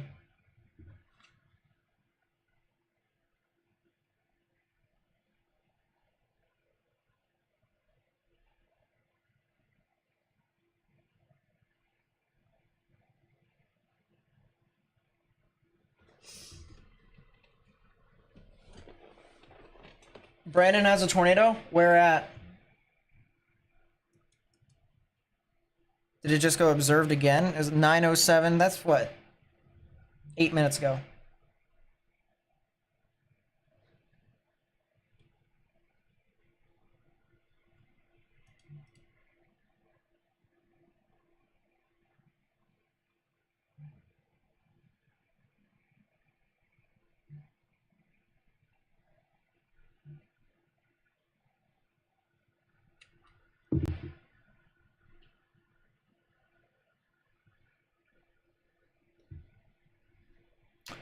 Yeah, ZDR arc is quite gnarly.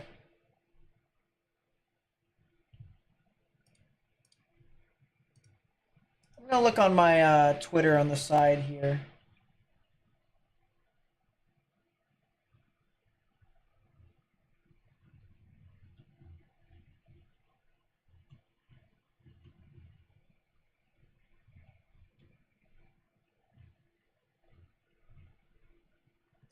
Wow. Jordan Hall caught the whole tornado. I can't show it because Severe Studios, but I retweeted it, and I'm actually going to put the link in my chat. If you want to see the significant tornado, the full lifespan of it, go click the link. Like, retweet, go take a look. That's sped up, obviously. But look at that tornado. Look at how insane that is. That's a cone tornado. That's a cone. Even if it was on the ground just briefly, like that is insane.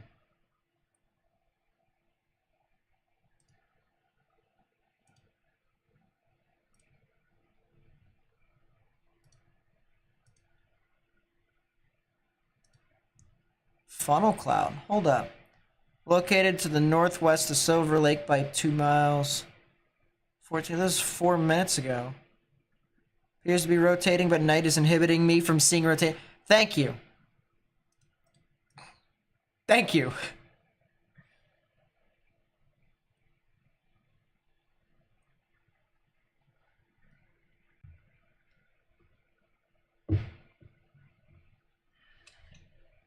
Message failed to...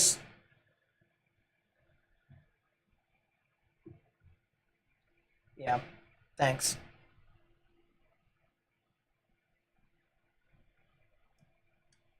So much for me trying to send information.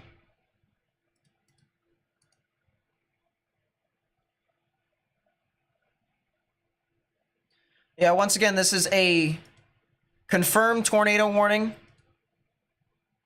Tornado confirmed. Tornado warning here. Likely, well, now it's not. It just got downgraded. But if there was a tornado, it would be right in that ball right there. Right in there.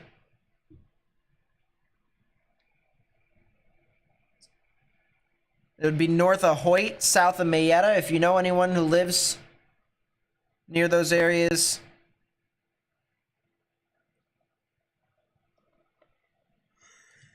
need to get into a safe space if you haven't already. And once again, Valley Falls and Denison, if you're over in those areas, they need to watch out as well. By the way, I appreciate everyone who's liked the video, who's subscribed, who shared this with everyone and stuff like that. I really do appreciate you guys.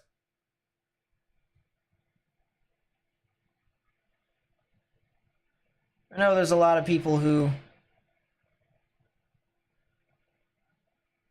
you know, are watching the stream, watching these storms. You know, I appreciate you guys being on the channel here today.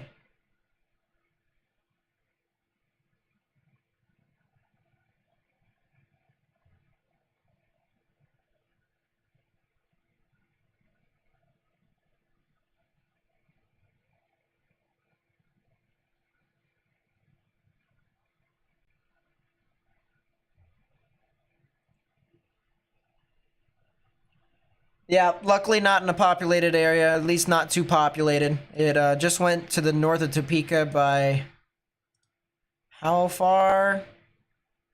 13 miles, give or take. Man, look at this camera. My goodness, this thing is going. Going.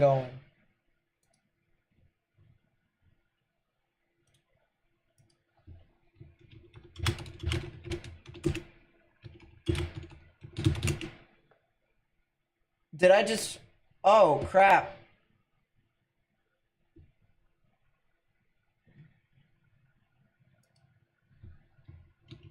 I'm being told on my side screen that tomorrow's gonna be mental. Squishy, are you still here? Squishy, are you still here? Ladies and gentlemen, we are probably... No, Squishy, don't go yet. Don't. No. Stay. Couple seconds.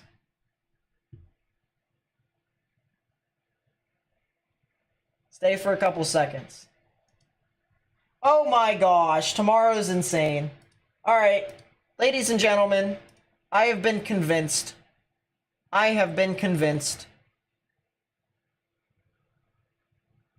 We are going to... Man, that's a lot of strong winds.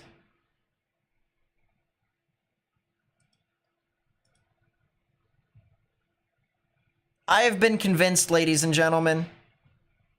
We are going to look at tomorrow. Everyone stay here. Obviously, there's significant stuff that is happening tonight, but there is the threat for more stuff to happen tomorrow. There is a 3 out of 5 in the severe weather scale here. Tomorrow. Watch out in these areas. And even in the yellow. If you're in the yellow, I'd watch out. That's a 2 out of 5 in the severe weather scale. But I have been told through the model here on the HRRR that it is insane. So we are going to take a look real quickly.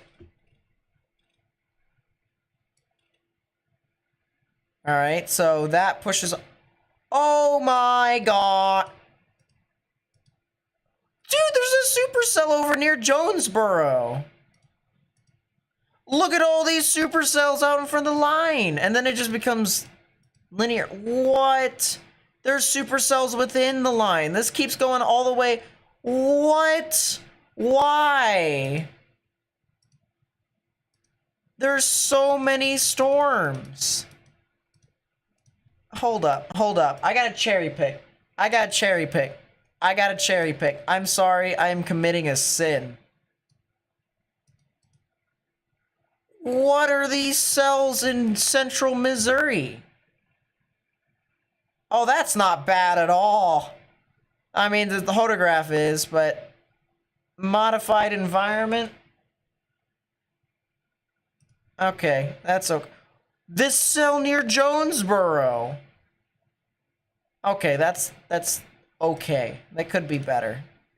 This cell over here in northwestern Arkansas. All right, it seems as if there's a, well, it veers still. It's definitely conditional. It's definitely a tense.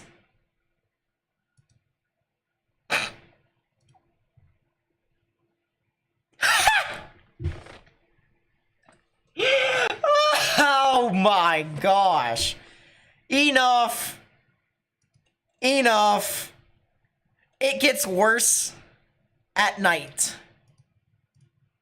What the? Why are the cells out in front of it? Why does the mini supercells do stuff? The HRRR is cooking tomorrow. Why is there so much? Hold up, we gotta go local. We gotta go to Arkansas. We gotta go. Actually, we're not using the updraft Felicity tracks. That's weenieism. We're gonna go to just the...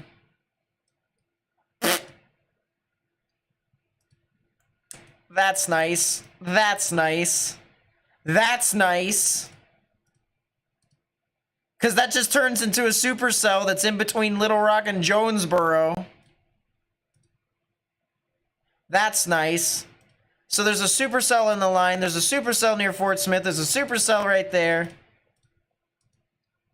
That's nice. That's nice. This is at 7 p.m. by the way now. That's nice. That's another supercell. That's a supercell that's going to be near Little Rock. Got the cluster back behind, whatever that is. That might be the squall line. That's a supercell that goes... Oh my gosh. That's nice. You got stuff near Greenville that's going to be trying to do stuff tomorrow. That's nice. You got whatever the storms that are right there below Little... That's nice. That's nice. That's nice. That's a supercell near Oxford. That's at 2 in the morning. Hold up. So now we need to go over to Alabama and Mississippi to transition. All I gotta say is tomorrow's gonna be a 10 sig. It's gonna happen. That's nice. Supercells within the line, going into Tupelo. And then it's actually not that bad. Once we get to Friday, especially once we get to like 6 in the morning Central, it's actually a lot of wind. So it'll keep going until 5 in the morning Central. That's what I've learned. All I gotta say, 10 sig event at minimum. By the way, from what I've seen from this HRRR run, someone asked about a moderate for hail. It's possible. I'd say 50-50%. 50-50. 50-50. Is this a trend or just one run? Well, you see, the previous 18Z run, it was not as bad, but it was still pretty mental. Here, I'll go over, I'll show you. This is the 18Z, the HRRR. And you can see that that's nice, because northwestern Arkansas just kind of casually gets some stuff. That's nice, because Fayetteville Once again, so a second cell goes almost over the same exact spot, and then that keeps going, and then that keeps going, and then there's supposed to be a cell over here near Mina, the supercell. And then that's nice. We got some stuff that's going near Little Rock once again. That's a supercell. Got some other storms that are out in front. So basically, the general consensus is that Arkansas is going to get activity. Arkansas is going to get the business. It's going to get the business. All right. So, if you're not on this channel tomorrow, if you're not watching it live with me tomorrow, I don't know what you're doing. Because we're going to be back here tomorrow. We're going to get back into it. But for right now,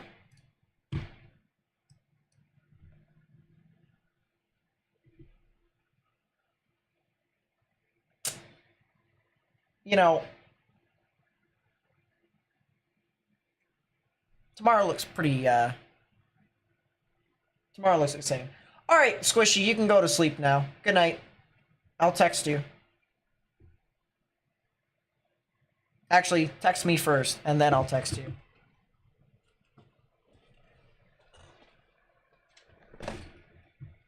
I gotta say good night.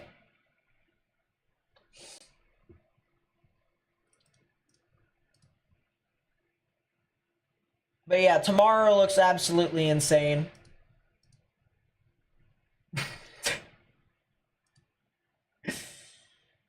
Oh my goodness. Yeah, I'm gonna be here for a while.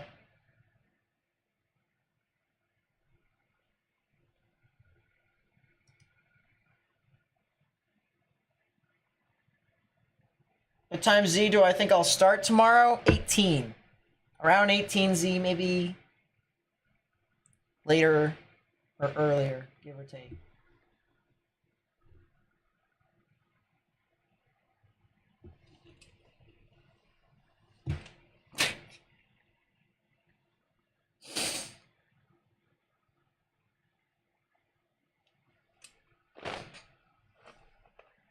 Jokingly want to ask what Tennessee looks like. You know, that's not a bad idea. Let's talk about the storms first, and then we'll talk about Tennessee. All right, big deal. Good deal. So first off, storm near McFarland. That has a wall cloud apparently, loosely rotating wall cloud with short inflow tail. Apparently, you got more severe weather. That one might be something to watch. Something tornadic here. Let's see if it's. Oh yeah. Oh yeah. Yeah, we got some rotation. Here in Salina, storms are coming here from western Kansas. Any worse than thunderstorms? Not really. It's some severe weather. You could get some golf ball sized hail, which can do some property damage. So as long as you stay indoors, you'll be fine.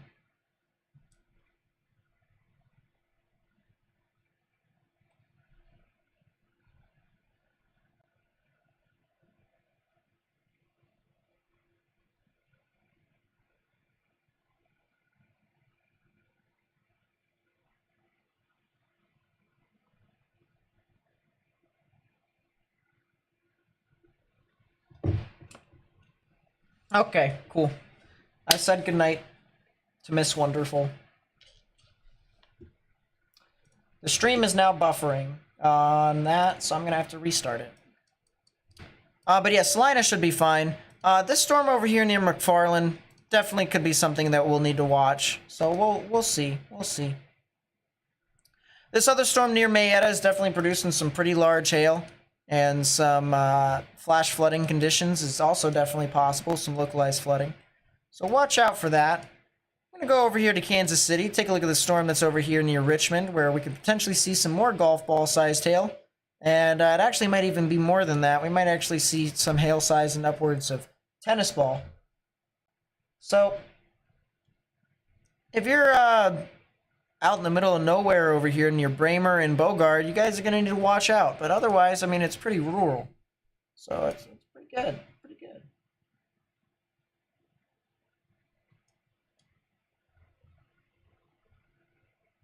Yeah, there is some, there's going to be some pretty gnarly snow coming into Denver as well.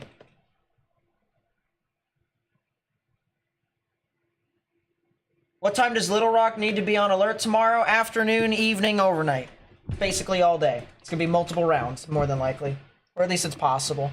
If I had to give you the time in which you should be the most alert, it should be the evening. It should be the evening, like right before sunset. Like 5, 6, 7, 8, right around that time. And then storms can become more frequent even after that, but maybe not as significant. I also love how the radar can see that far. All right, let's go back to Tennessee. I want to see. You make up a good point, a valid point about Kentucky and Tennessee. Let's see. That overnight.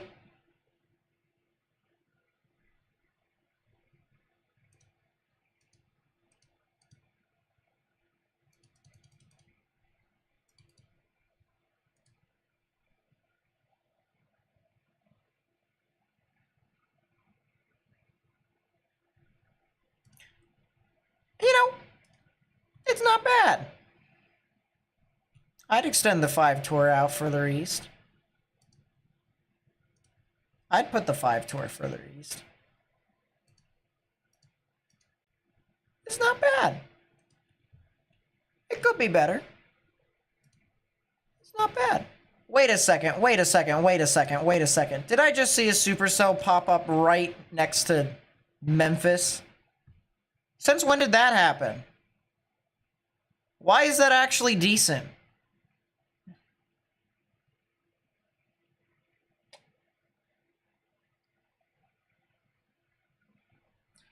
Wow, this stream really kind of died. I'm gonna move it to, I don't know, Topeka?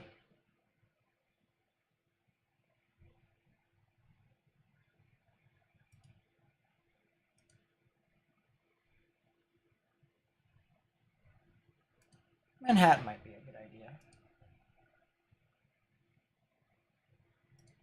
Oh yeah, there's lightning over there. Okay, cool. We'll keep it there. Yeah, that's not bad. I'd extend the 5 tour.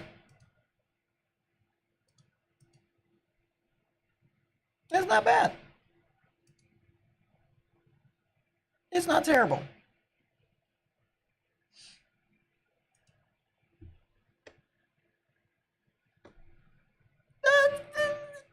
It's not bad. That's not bad. Just Thermos is just... Oh, geez, that's a heck of a lightning strike. I mean, Thermos is just... Thermos is Thermos. This event tomorrow is just kind of, you know... It's the whole kitchen sink, according to the HRRR. When will storms fire up in Fort Smith tomorrow? That's a good question. I'm gonna look it up. You want me to look at Central Illinois and Indiana? Oh, wait a second. I gotta check to see if that long-lived supercell exists, and then I'll do that. Is it still there? No. That's unfortunate. Okay. Well, now I'm gonna humor you. I'm gonna go over here.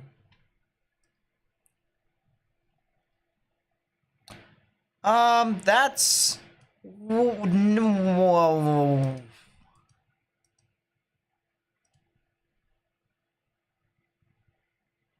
No.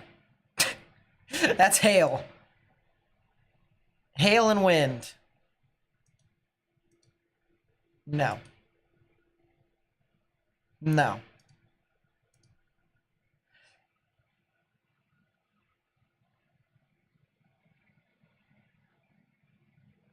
That was a nice lightning strike. I'm gonna move this all the way over, actually, so that way you guys can get a nice view of the thunderstorm. All the sky crawlers. Can someone explain to me why?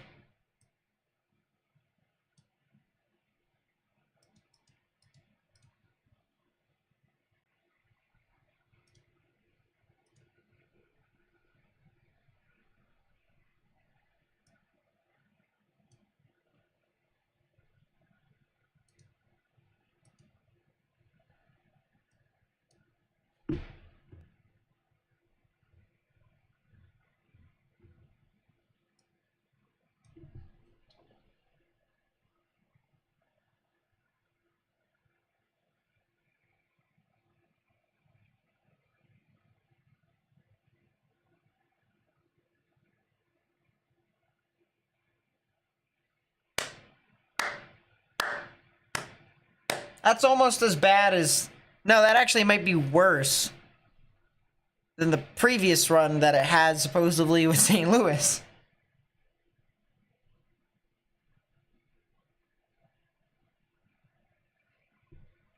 This doesn't make any sense. Is this supposed to even be tornadic? According to this run? It's not bad. 2%. Oh, that skinny cape is terrible, though, I will say. This might be an elevated...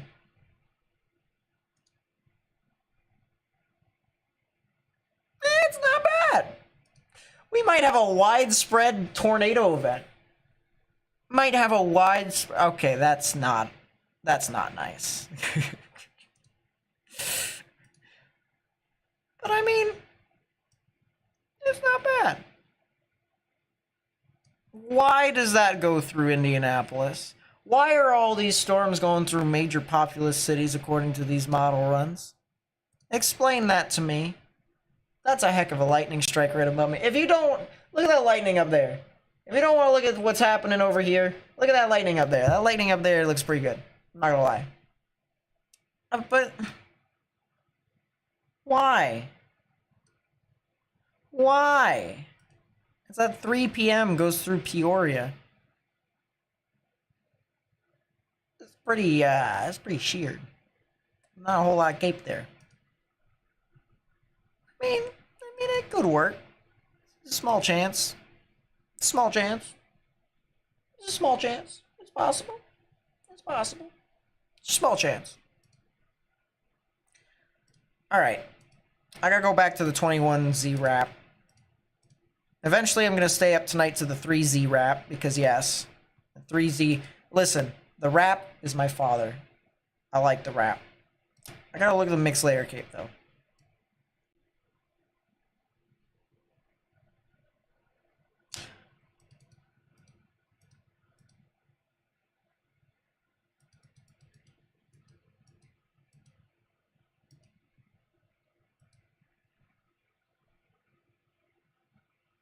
Oh, that's a lot of hail. Oh my gosh. Oh, if a storm forms out in front of that, in this environment, oh, you're getting hail everywhere. Ouch. Ouch. A stout EML like that, and a EBL as moist as that, with weak surface to 3 kilometer shear. Strong shear with ascent. That's cooking. That's cooking. You're gonna have a lot of hail in Arkansas regardless. But let's take a look further, closer to the storms.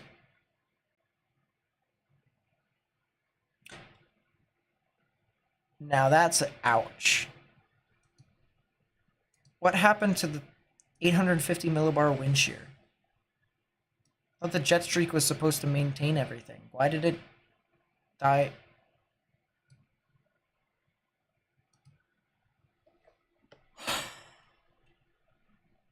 Now, see, that puzzles me. Because that's one thing that changed in this model run. What happened to the jet streak? Did it go further? No. The pressure gradient is not that strong. There's still a short wave that moves through. It's a positively tilted short wave, which is the reason why storms are in a positively tilted fashion, but at least the positively tilted fashion favors discrete storms. At least if they could do it.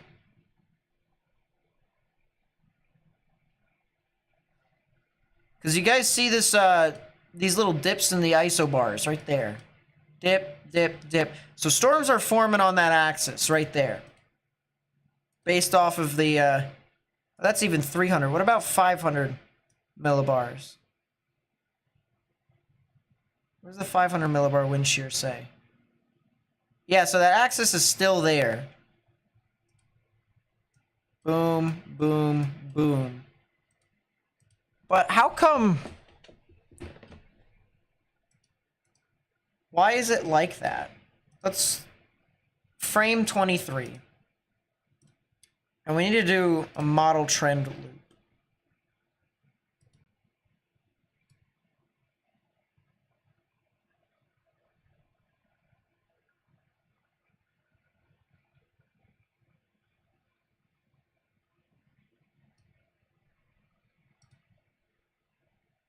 Vertical wind shear gets delayed.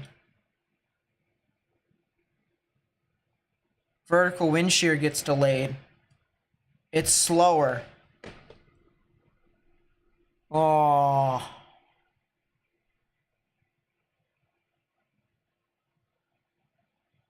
That might be an issue. Like, not... Like, it's a good thing that's an issue.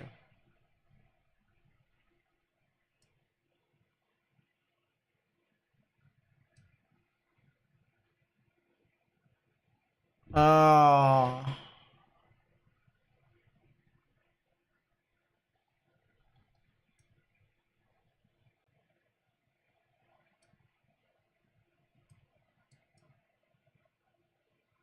Yeah, last night, or this morning, I should say, vertical wind shear was a lot further east. It's now trended further west. Yes, I did used to have glasses. So now, since it's further west, vertical wind shear may favor the dry line and or cold front more, which means any discretes out in front will probably be mainly hailers unless if it can modify the lower level environment. But it would also need, well, if it has sharp lapse rates, it might be able to work. But it's got to be sharp. It can't have any inhibition. I'm trying to think out loud here, chat. You guys can hear the mind of Nate trying to forecast. Usually what's so good about bulk shear, especially from 0 to 6 kilometers, the vertical wind shear, it allows you to tell the difference between the wind shear at the surface, the winds at the surface, and the winds aloft. And if you have stronger winds aloft, then you naturally can create eddies that spin like this, all right? It kind of tumbles over like a roll cloud. And those eddies can naturally mix the environment. They allow warm air to also be aided to rise, cold air to sink as well, right? But it can also create a lot of vorticity too. And when you have strong vorticity that spins, thunderstorms can ingest that natural spin and that vorticity into the storm and then tilt it up. It can tilt it up because of the updraft.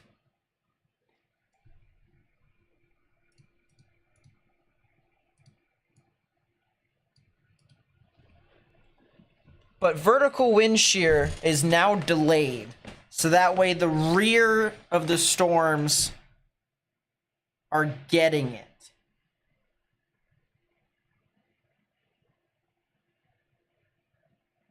Why is it saying Thursday the 13th? It's Wednesday? Oh yeah, you're right. That's a good question. Good call out. Good call out. I knew I was forgetting something. I'll fix it. 14th. File. Save as.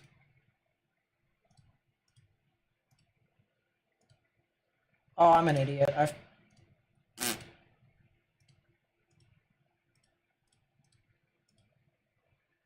Done. Fixed. Thursday, March 14th. Set it. Yeah. Next broadcast is tomorrow, which is what we're forecasting.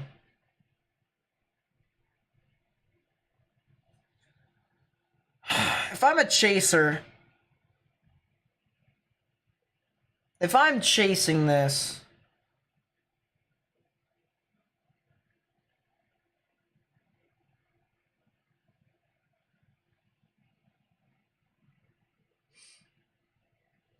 I'm not sure I'd want to do central Arkansas for prefrontals. I don't think I want prefrontals. Because vertical wind shear is just going to be terrible. Well, actually, you know what? Does the HRRR say this?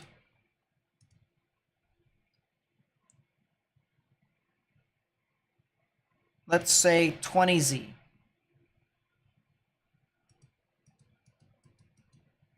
Well, that's an uptrend in the HRRR for the rear axis.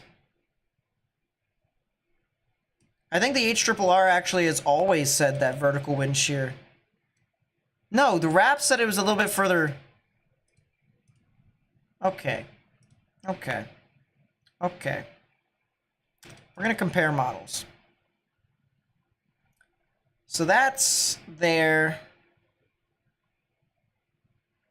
The HRRR is definitely a little further east, which means a lot. The NAM naturally is so far east.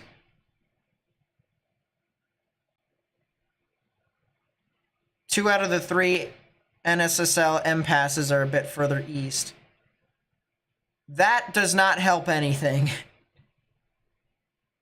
Gosh, so now we're in a situation where it's the exact same thing as every other event.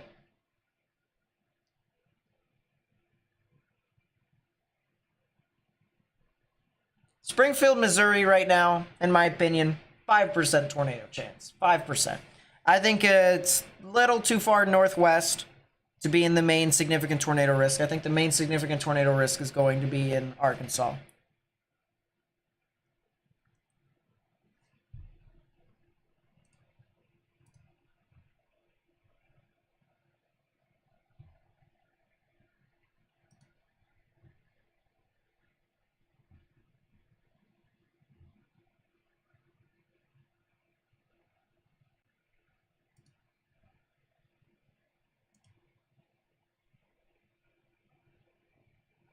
Have I talked about tomorrow yet? I'm looking at tomorrow, although there's a new tornado warning that just got issued. Tornado warning for northwestern Jefferson County in northeastern Kansas. Lamau? Wait, are they issuing it for that small? I mean, it's rotating, but small storm right there? That there storm? That's a tiny box. That's a tiny box. Oh, I'm gonna put my, it's 50 degrees outside. I'm gonna close my window and turn off my fan. I've infected enough air into my room. I don't need any more. My chair. My chair is so strange. Alright, I fixed it.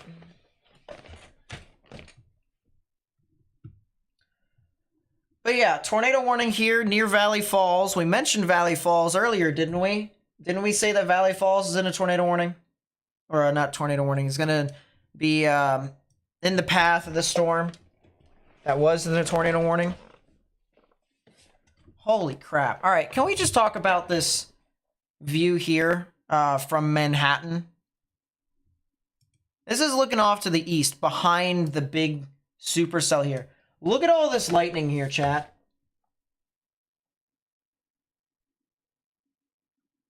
I want to just stare at this for a little bit. Actually, you know what? I'm going to talk about the storm right above me here. All right, so the tornado warning, I'm going to talk about it, okay? It's going to be right there. But everyone else, lightning. There. There.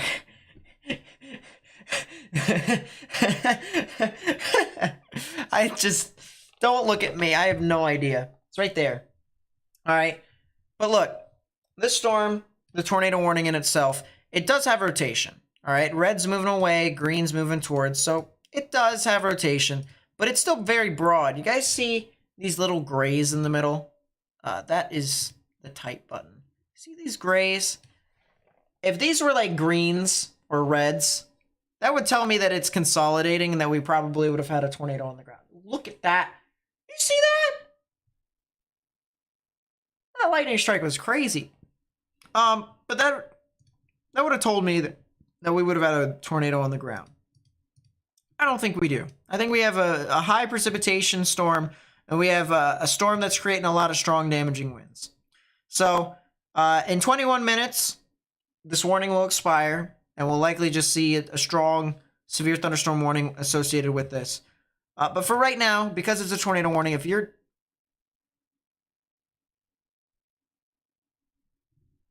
I like it. I'm going to actually move it a little bit further over here.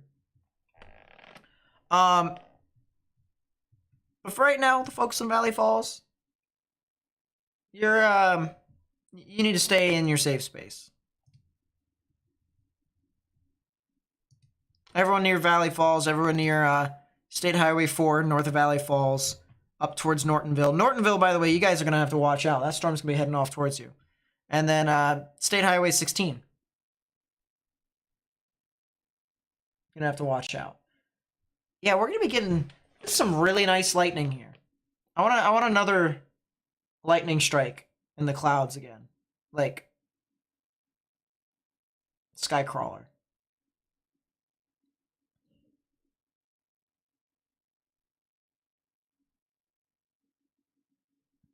I think this would be a decent time for me to play some like relaxing music, but unfortunately I just don't have any. I think I need to invest in some relaxing music for us all, right? Be times like this to where we can just kind of chillax.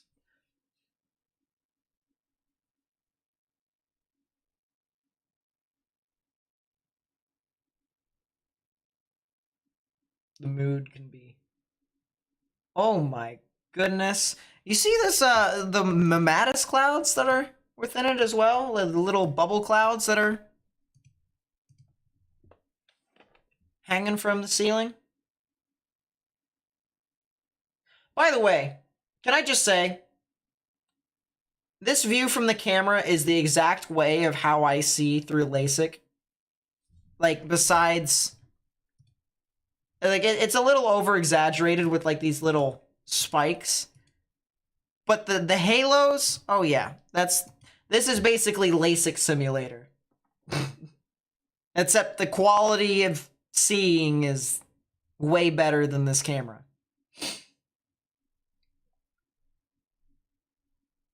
LASIK surgery has done wonders for me. I love it. Look at that! You see that? Looks so nice. Oh my gosh.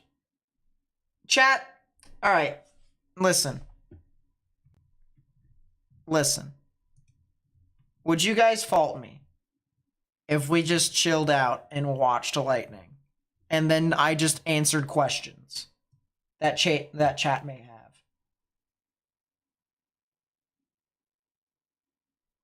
Would you guys fault me if I did that for the rest of the night, unless if we had like some significant stuff?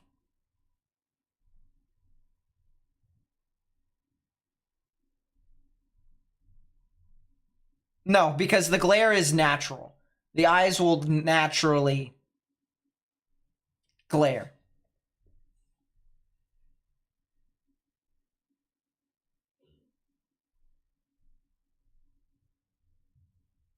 Yeah, I like this idea. I like looking at this camera, seeing the lightning.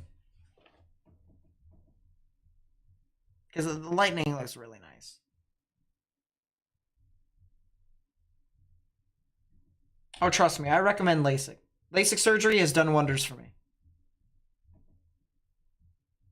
I will say, I am going to be getting blue light glasses. I will be getting blue light glasses. So on stream, you may see half this. Sheesh. You'll be seeing half me without glasses, half the other half me with glasses. Your vision is done for. Would you say LASIK is worth it. If you have an astigmatism, then you wouldn't be able to get LASIK. But if you didn't, you just have like cataracts, LASIK is worth it.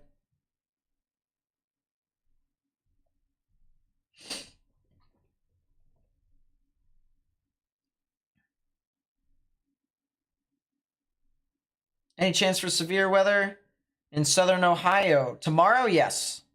Likely tomorrow afternoon into the evening for some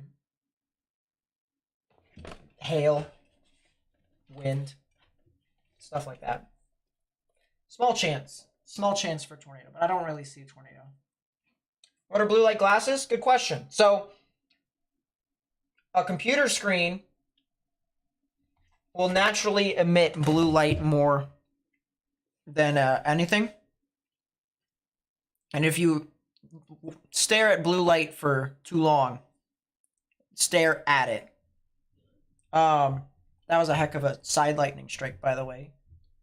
If you stare at it for too long, that can actually harm your vision. So getting blue light glasses. Yeah, I love the yellow or. I love the color of the lightning. New tornado warning, by the way. Tornado warning for South Central Atchison County in northeastern Kansas. So just the extension.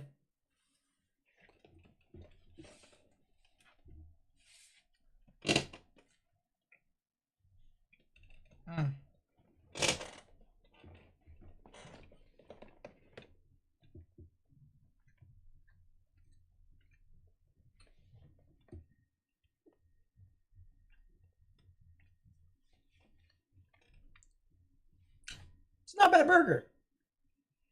But yeah, if you're near Nortonville, Cummings, Farmington, y'all have got a storm that could potentially be tornadic near your area. Need to get in your safe space.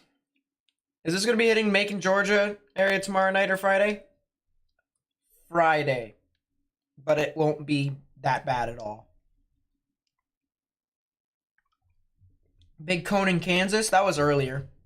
We had the huge cone. Right now, there is no big cone. This thing barely produces a funnel.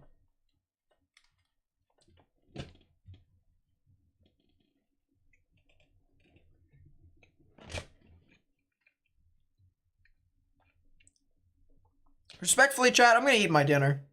I've prolonged it since the beginning of the stream. And it's been 4 hours.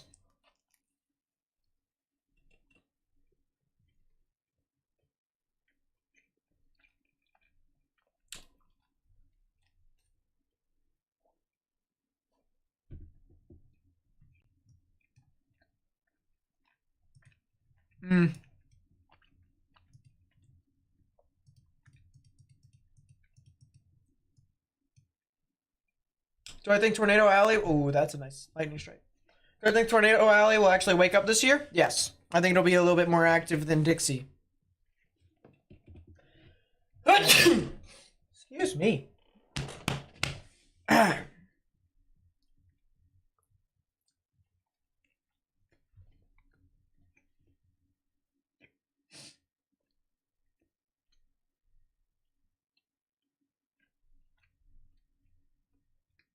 How's Jackson, Michigan looking? They're fine. A little too far north. Might see some wind. Maybe a little brief, very weak tornado, but wind. Window. Window? Did I just seriously say window? Bro. You're here, anything happen? We had a cone. Pretty strong one at that with a delta velocity of over 200 miles per hour. It was pretty dope.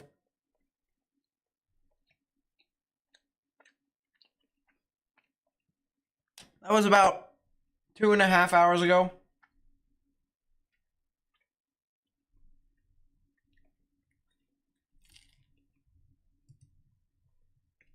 Right now, this storm's just spinning. But it's not spinning that quick. Yeah, that thing's dying. 11 minutes remaining. See you, Dan. See you tomorrow. Everyone better be back tomorrow. We're going to be streaming tomorrow. Once again, big risk for severe weather. We're talking 3 out of 5 in the severe weather scale. More than likely we'll have significant tornadoes possible. Especially in the orange.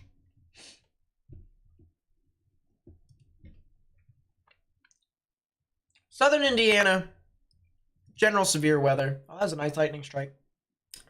I don't think it'll be too much.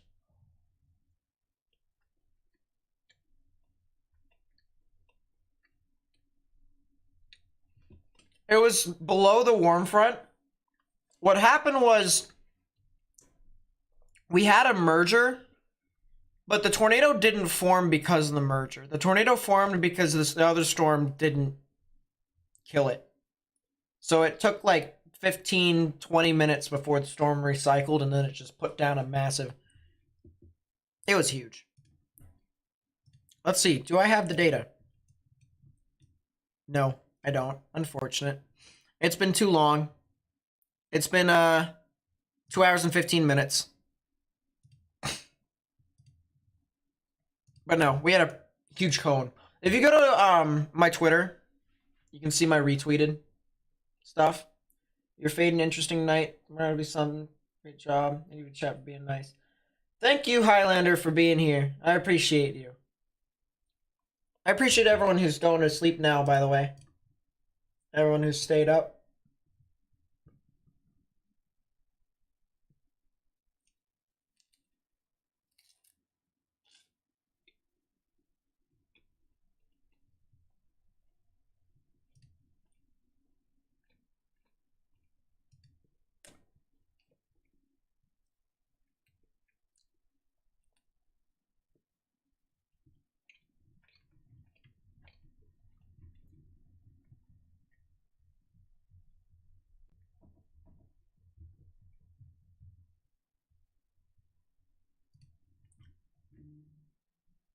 The heck was that? Oh, yeah, Reed's video on the Alta Vista tornado. He just uploaded on YouTube.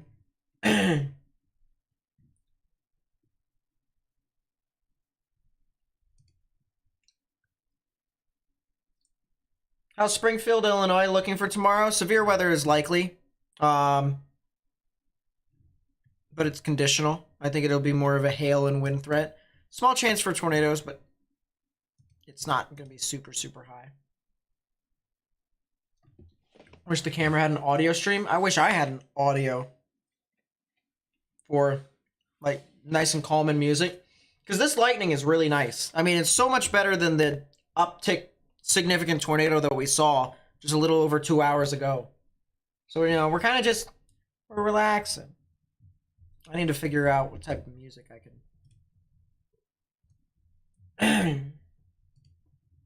You know what? I might have an idea. Hear me out, chat. I'm going to put this in later. The music that I used. But where's lo-fi? L-H-I-J-K. There we go.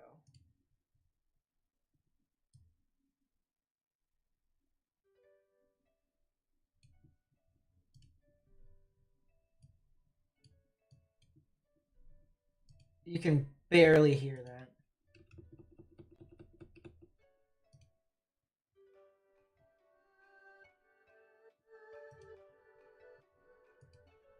It's not bad. It's good enough. It's lo-fi. I'll have to get better lo-fi later, but this is the stuff that I listen to.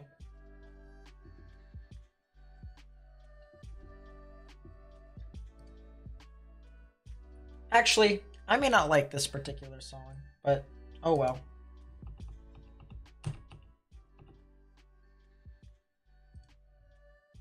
It's good enough. It's good enough, right, chat? You guys can also tell me to skip it if you want.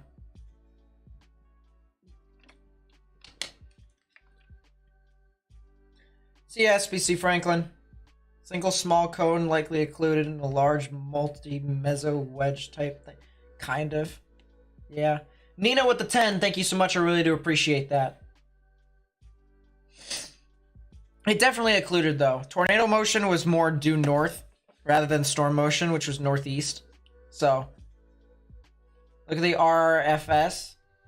I'll look at it, but I may not care for it. RFSA. Regional. Ohio Valley. Forecast loop.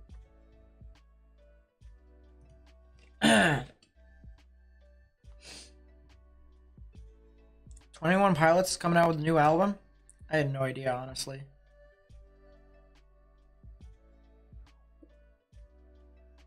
So that supercell near Cincinnati, according to this model, does come into fruition. That supercell heading towards Indianapolis is looking gnarly.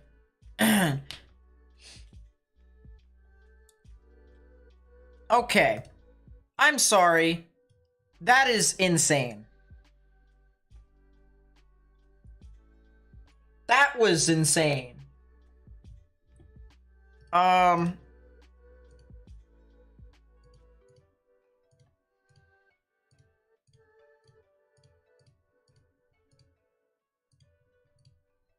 Okay. I'm going to show you all what I'm seeing. Okay. RFSA says 4 discrete supercells in southeastern Oklahoma and western Arkansas. A couple supercells here in central Missouri. A couple stuff over here near Springfield. A cell over there near Cincinnati. That's a supercell over there in northeastern Texas. Those are a couple cells over there in Mississippi. Make that make sense. More supercells over here. Bunch of stuff happening. Yeah, all I gotta say is that's mental. The Rufus, as I call it. Did you just see that? Holy crap. That's absolutely insane. Like my beard? Thank you. My girlfriend says I need to trim it just a little teeny bit, which I might. Probably will. Probably.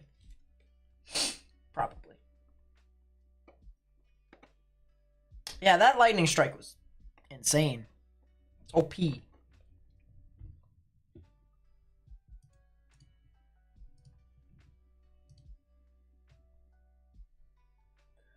Okay, hold up. It's out of the warning box. Cancel it. It's got 3 minutes remaining. It doesn't matter. Put it down. It's now going to turn into a big windbag. Look at that. You see that? Hold up. Can you guys see that? Yeah, you can. 10% hatch tomorrow? Likely. Tomorrow's likely going to be a 10 sig tomorrow. 10 sig risk. Allie, what's up? Nice to see you. Long time no see. Yeah, tomorrow's going to be a crazy day. Tomorrow's going to be a crazy day. I'm excited for tomorrow from a coverage standpoint. We probably will have a chaser. Who knows? That's another cool lightning strike there. Not as good as the last one that we just had, but... FV3 is worse? Are you serious? I never look at the FV3. I gotta see the memes.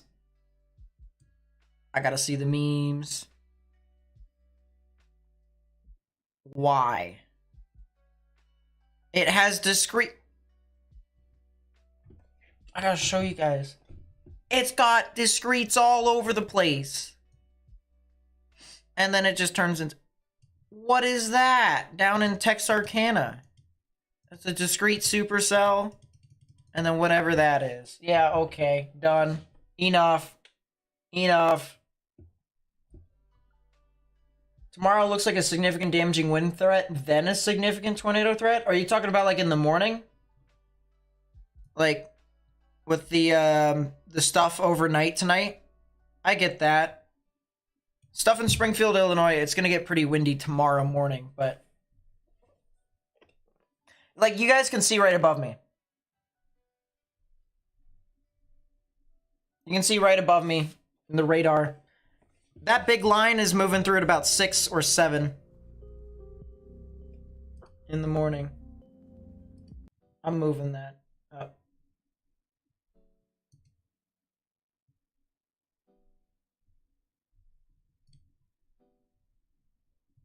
Please tell me.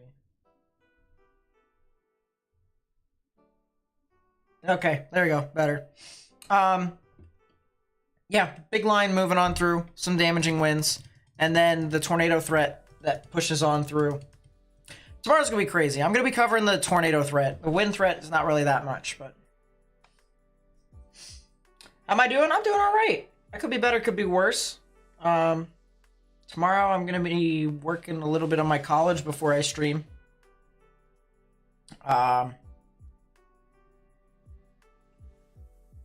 Trying to do YouTube more often. Trying to do a couple things. I'll figure it out.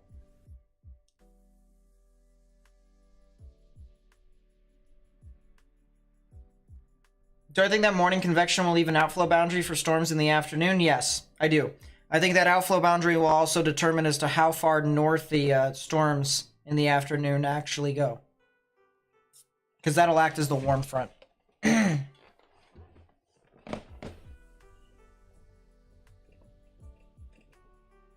Hail threat, you think is more significant tomorrow? Widespread huge hail threat, Oklahoma and Arkansas? I mean, that's fair. That's fair. It's fair to say that.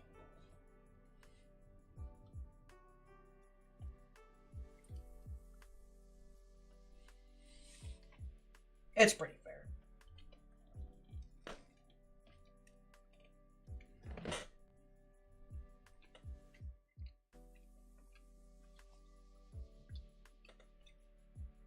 Where do I think the 10% hash is going to be? Eastern Oklahoma into portions of Arkansas. You can see a moderate tomorrow for hail or wind. I'd say hail. Wind, just because it evolves upscale, I don't think it forces that much more down to the ground. At least I don't believe so. Go to HRRR to confirm that thesis. Because it is the overnight stuff that you're talking about. Yeah, I mean, not really a whole lot of dry air aloft, so it's just kind of... I think it could be 30 sig. I think it could be as 30 sig for wind.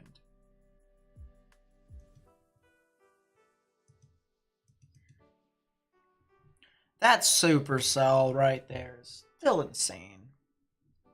That's tornadic. Even though the wind shear is weak, that'll get her done.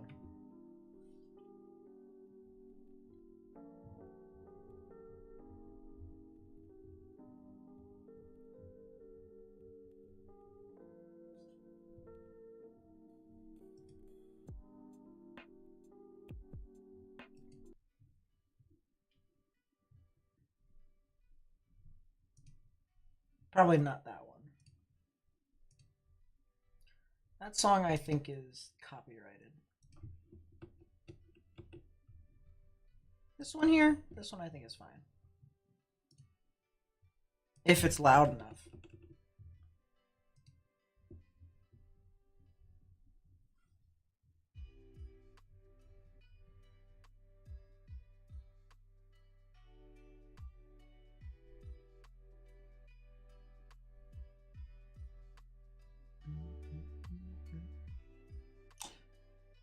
Go to bed now. Today's crazy. Got prepared yourself for tomorrow. I feel that.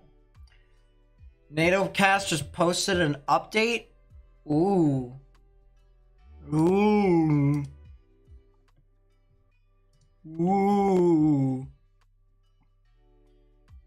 That looks very similar to what it was. Why is there a 10% in Indianapolis? Indianapolis went.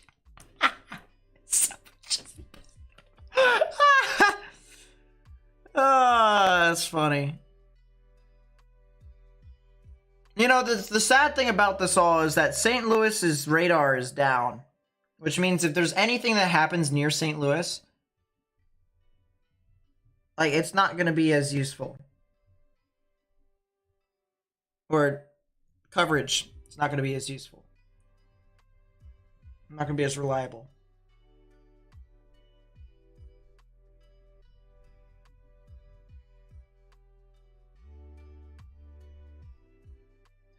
But yeah, that's a, according to NATOcast, that's a 10 sig for Little Rock.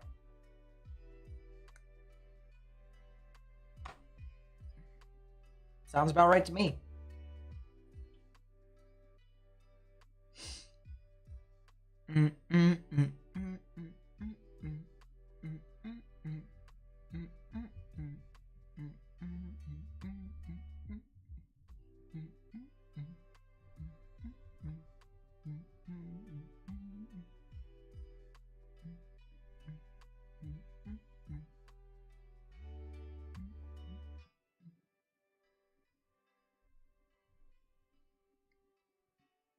Yeah, no, I'd say chat. Before you head to bed, your thoughts and opinions on Marion, Ohio tomorrow. You babysit for an hour after school. Okay. Hey Siri. Where is Marion, Ohio?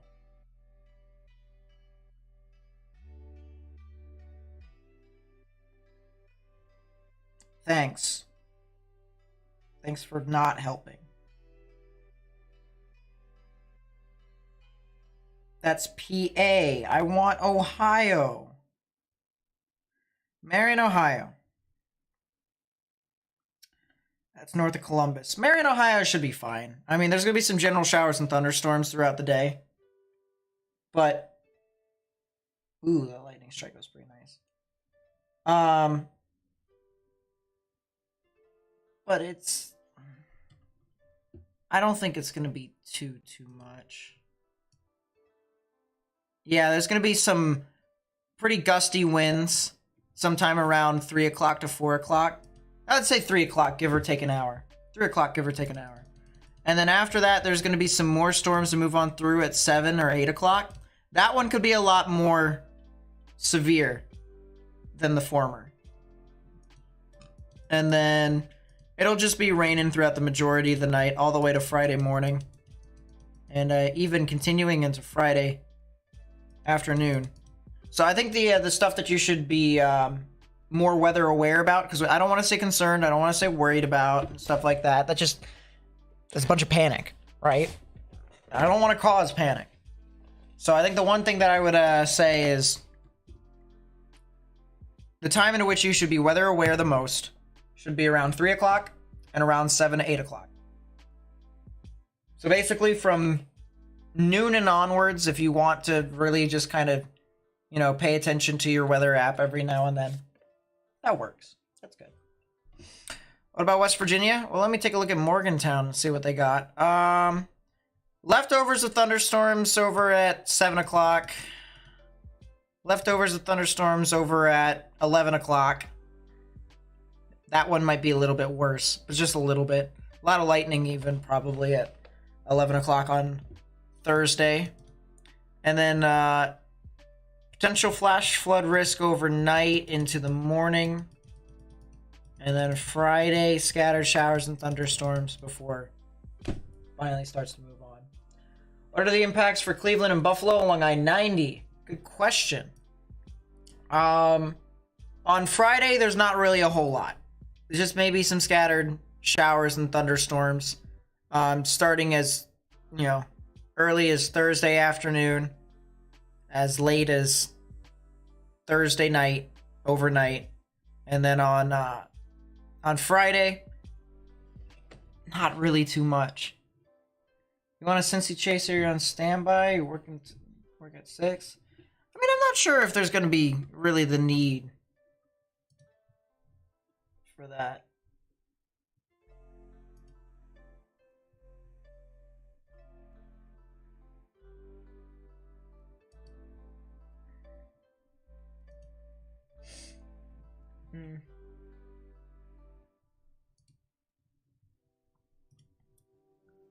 go back to... No, we're not doing that one. We're not doing that one either. That's good enough.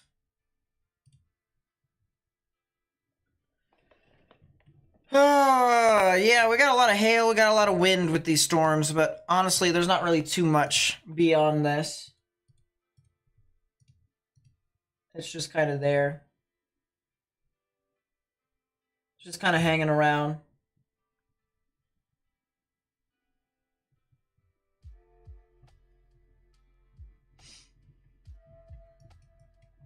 I think I could move my radar over to Kansas City now. Is that sprites that I just saw on the right part of my screen?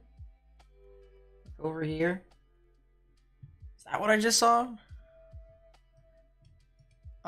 Is this wind or is this hail? This is both. Golf ball sized hail, 60-mile-per-hour wind gusts.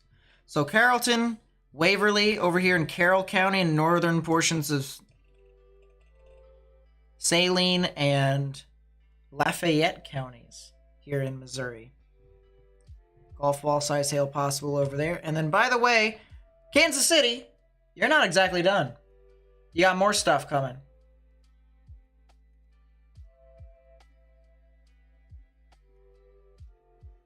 Yeah, I'm not going to be going to bed until 2 o'clock. That's just my thing. I'm gonna stay up for the day one outlook. Day one outlook is going to be my soul. And then I'm going to pass out. Wake up in the morning.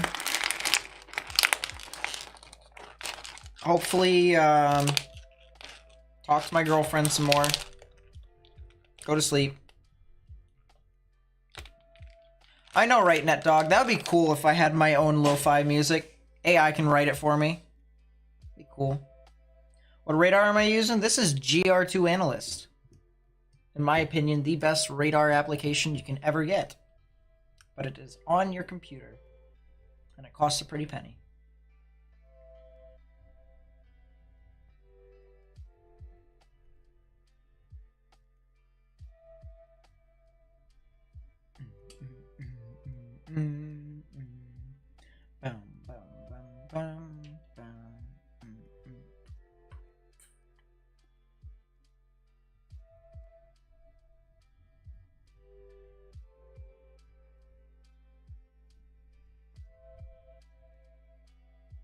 Oh my goodness gracious.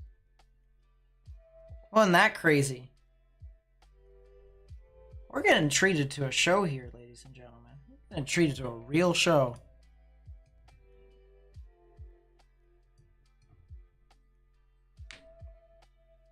What radar app do I recommend on a phone? Either Radar Scope or Radar Omega. Either or. Both work about the same.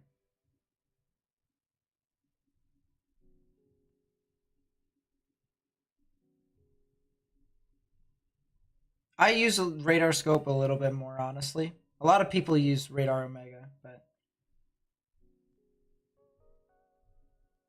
I really like storm relative velocities. I really do. So, and Radar Scope has a better quality version of that, whereas Omega does not. At least not to my knowledge. Do I think there's going to be a non-10 sig tornado risk in western Tennessee? Nah, I think that'll be a 5. Will Purdue University be wiped from the map tomorrow? I don't believe so. Although it does look like it, doesn't it? At least it gets pretty close. Currently in central Pettis County near Sedalia. How are we looking for tonight? Should we keep an eye on? Go to bed. That's a good question. I'm going to look up where Pettis County is.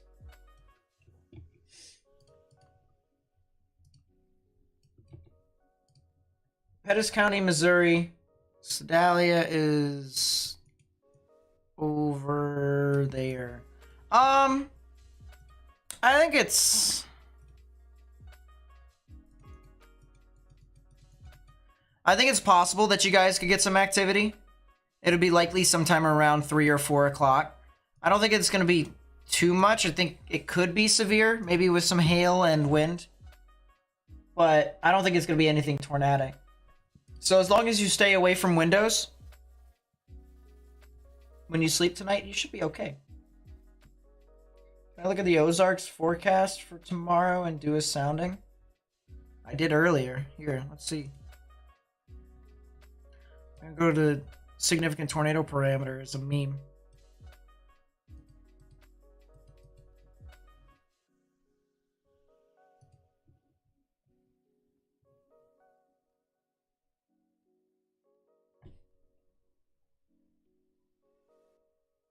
And that's just capped enough, just barely. Just force some, force some stuff. That'll get her done.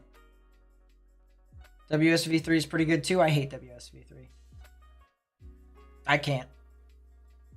It doesn't work. It doesn't work for me. What would be your opinion? 10 sig or 15 sig for tomorrow for the tornado risk? Right now, 10 sig. 15 sig, I need to be a little bit more consistent with my vertical wind shear. My vertical wind shear, although it does increase towards once you get towards the late afternoon into the evening, I think I would need a little bit more vertical wind shear.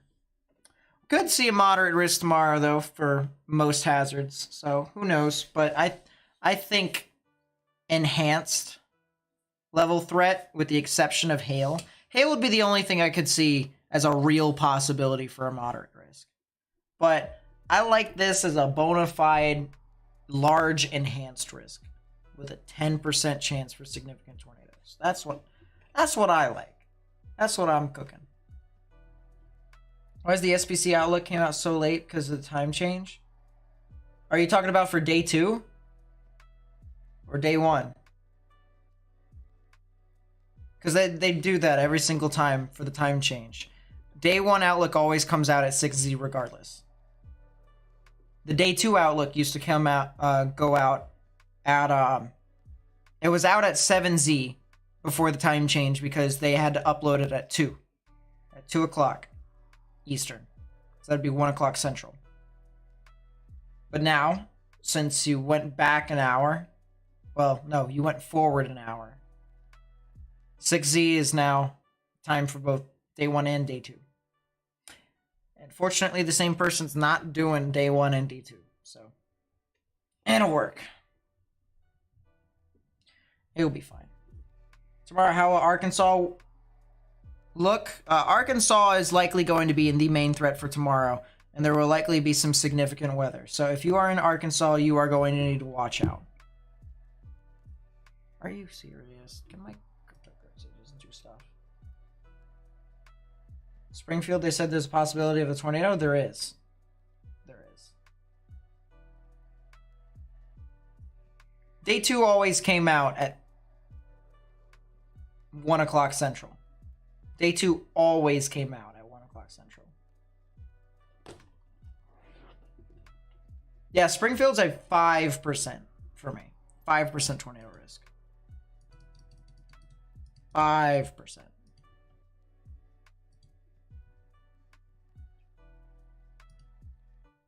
I'm going to be really surprised if they pull out a huge, like, 10 sig. That'd be so stupid. And funny. And stupid. But that would be just me. That would be just me. So tomorrow, once again, we are likely going to be here again tomorrow. Tomorrow is going to be crazy. We're talking about a big time severe weather event. Let's go back to the models here, just to kind of show you guys. I love the lightning that we were watching, but we need to, once again, kind of emphasize a little bit more. Tomorrow's gonna be crazy. Arkansas is gonna be crazy. A lot of thunderstorms, a lot of supercells across the board. If any of one can get discrete, you see that one that's out in front of the line right there? That one can have a chance of producing a tornado. See this one right here? If that one got stronger, that one would have a chance. If any of these small ones out here end up getting big, they would have a chance of producing a tornado. And look at that. See? One of them got big, right? Any of these can get a little bit further east. They would be able to try. See that? That's a discrete one. Right there. That just formed. And once again, this is for tomorrow. This is for tomorrow afternoon, tomorrow evening, and the overnight hours of tomorrow as well. Which, by the way, we're going to be back here tomorrow again. So if you want another person to watch for covering live severe weather and tornadoes and stuff like that, I mean, we've been covering this thing since 6 o'clock this past evening. So we've been doing it for a while. Look, that one has a chance. This one has a chance. That one has a chance. There's just so many storms here, so many instances and so many opportunities for tornadoes to form and for tornadoes to do stuff. Like, they're just all over the place. And as I said, I really do believe... Oh, that's where that supercell came from. That makes sense, because it then became a right mover and went into northern Memphis. The HRRR, this run of the HRRR has really been... it's been pretty extreme. Alright? I've seen so many things that have not made sense. Like this storm right over here that just went through Cincinnati randomly, like the early afternoon. Like that totally made so much sense. I'm joking, by the way, because it didn't. Swifty, what's up? Welcome to the stream. By the way, the storms that are out in front like this, that are the ones in Ohio, these ones are going to be pretty elevated. Elevated meaning storms that are pretty high up above the ground, which means nothing can really extend down to the ground. So if you have some form of rotation aloft, try to force its way down, it has a longer distance between the clouds and the ground. So those storms end up being hail and wind producers, and I'm pretty sure that one is as such, a bit elevated. These ones, however, that go through Indiana, those ones might have to be watched. Small chance for tornadoes, and then it'll extend further on, do stuff. But as I said, Arkansas, eastern Oklahoma, southern Missouri. Oh. Yeah, as I said, tomorrow's going to be a pretty gnarly day, and I'm going to be here for it. I've been doing this for a very long time, and I'll tell you what, severe weather season has always been really exciting to me. I mean, I'm studying it for a reason, studying meteorology for a reason. But, man. Can I go over the models, how I would look over it yourself? Yeah, for sure. What's up, Forrest? Nice to see you. Welcome to the stream. For anybody who just joined, by the way, welcome. My name is Nate Snyder. I have been doing YouTube since the summer of 2019, which means coming up towards the end of June is going to be my 5th year anniversary. I am not a overly consistent YouTuber, but I do live stream quite a lot when it comes to severe weather events. I've done that. I've got so many, so many different experiences of covering storms. So, I'm an interesting alternative. I'm an interesting alternative for if folks don't like the news, if folks don't like the Weather Channel, or if I just so happen to not be one of your favorite YouTubers, which honestly, I don't blame you. I mean, I'm definitely a little bit more technical. I'm definitely a little bit more crazy. But where's Ryan Hall? So Ryan Hall doesn't live stream 5% tornado risks. If tomorrow goes 10 sig, Ryan will go live. Ryan Hall will go live tomorrow if there's a 10 sig. Unless if he's got something in real life that doesn't work with him. Then I think Andy Hill will go live on his channel if he ever... Has he used it recently? I don't know. I can't remember. I'm going to be honest. I haven't really paid attention to a whole lot of other weather YouTubers. I've been too busy trying to figure out my own life. And that's a mood, if you can kind of relate to that, because everyone just kind of is doing their own little thing. And I'm kind of no different. So someone asked how I would look at forecasting, how I would walk through it. Well, my perspective has kind of changed based off of what I've been studying at Penn State. And of course, eventually I'll transfer to another college for meteorology. I've got 2 places that I want to go to, but main one is Oklahoma University. So that way I can get with my contacts and try to talk with other people, stuff like that. I've also got a bunch of friends over there. And honestly, I don't really have a whole lot of friends where I live right now. And that's not saying that I don't, like a whole lot of people where I live right now. It's just my values and my my beliefs and my, well, not really my beliefs, but my values and my experiences can be shared with a lot of people who have similar hobbies and similar goals as I do. So I've got a bunch of good friends over there that I talk to every single day. And I would love to go hang out with them. All right, so how would I look at models? That's a good question.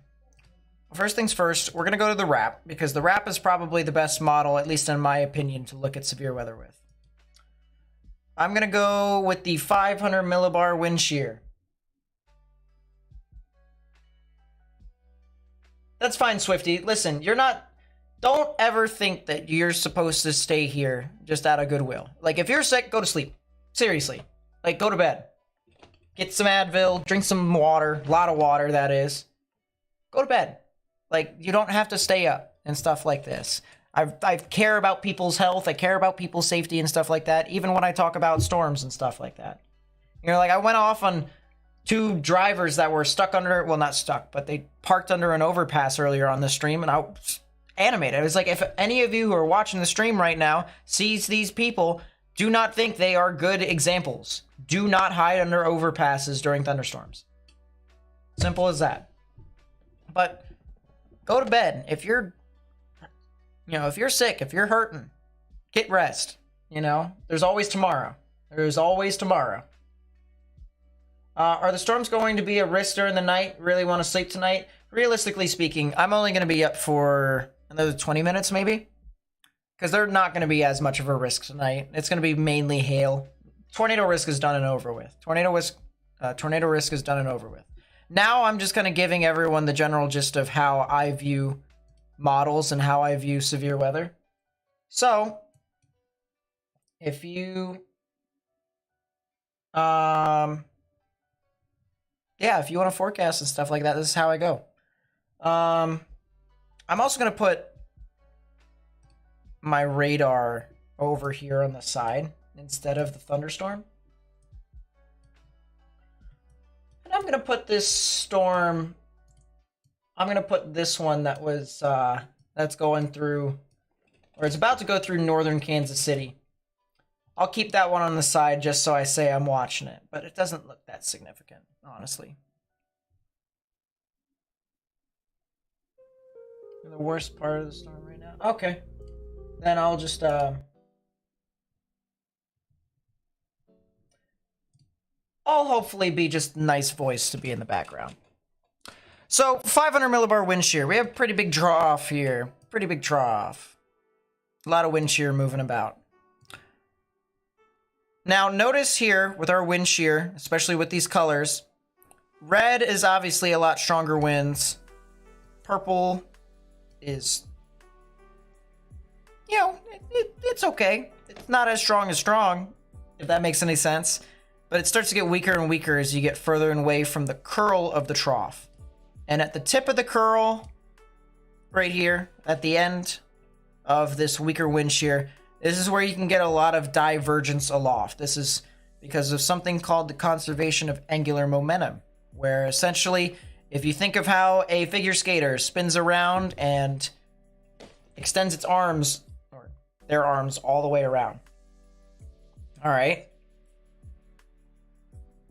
They spin relatively slowly, but then when they pull their arms together, they start to spin further and further. Well, when you're undergoing that process, but from a parcel perspective, that spinning is starting to slow down more and more and more, and naturally, it's going to want to expand, diverge, and that is what we get divergence from, especially on the edge of a trough. So, at the tip of this all, we have quite a bit of divergence aloft, and we can see there's quite a bit of shear that is there too. Not too much shear. I would like to see more, honestly. I would love to see more vertical wind shear. 500 millibar wind shear, I definitely would need to see more of it. But the one thing I will say is I do look at 500 millibar wind shear, and I see these little bumps right here in the isobars. So are you safe? You go to sleep now? I would say you can go to sleep. Just, I would stay away from windows. Like if you had your bed and the right side of your bed is near a window, I'd sleep on the left side of your bed. That's what I would do.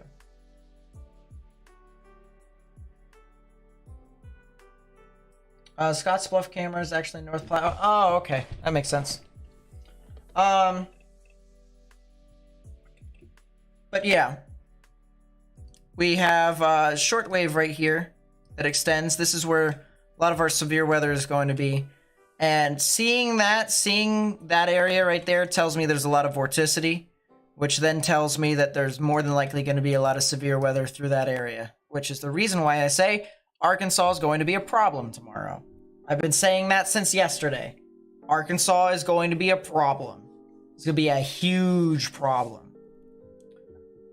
So 500 millibar wind shear, decent wind shear, about 64 knots. Anything that's prefrontal is not really that great. We're talking about 40 to 43 knots. That'd be our bulk shear. It's just kind of like, eh. As I said, it could be better. It could be a lot better. I don't know why my phone just did that. Anyways.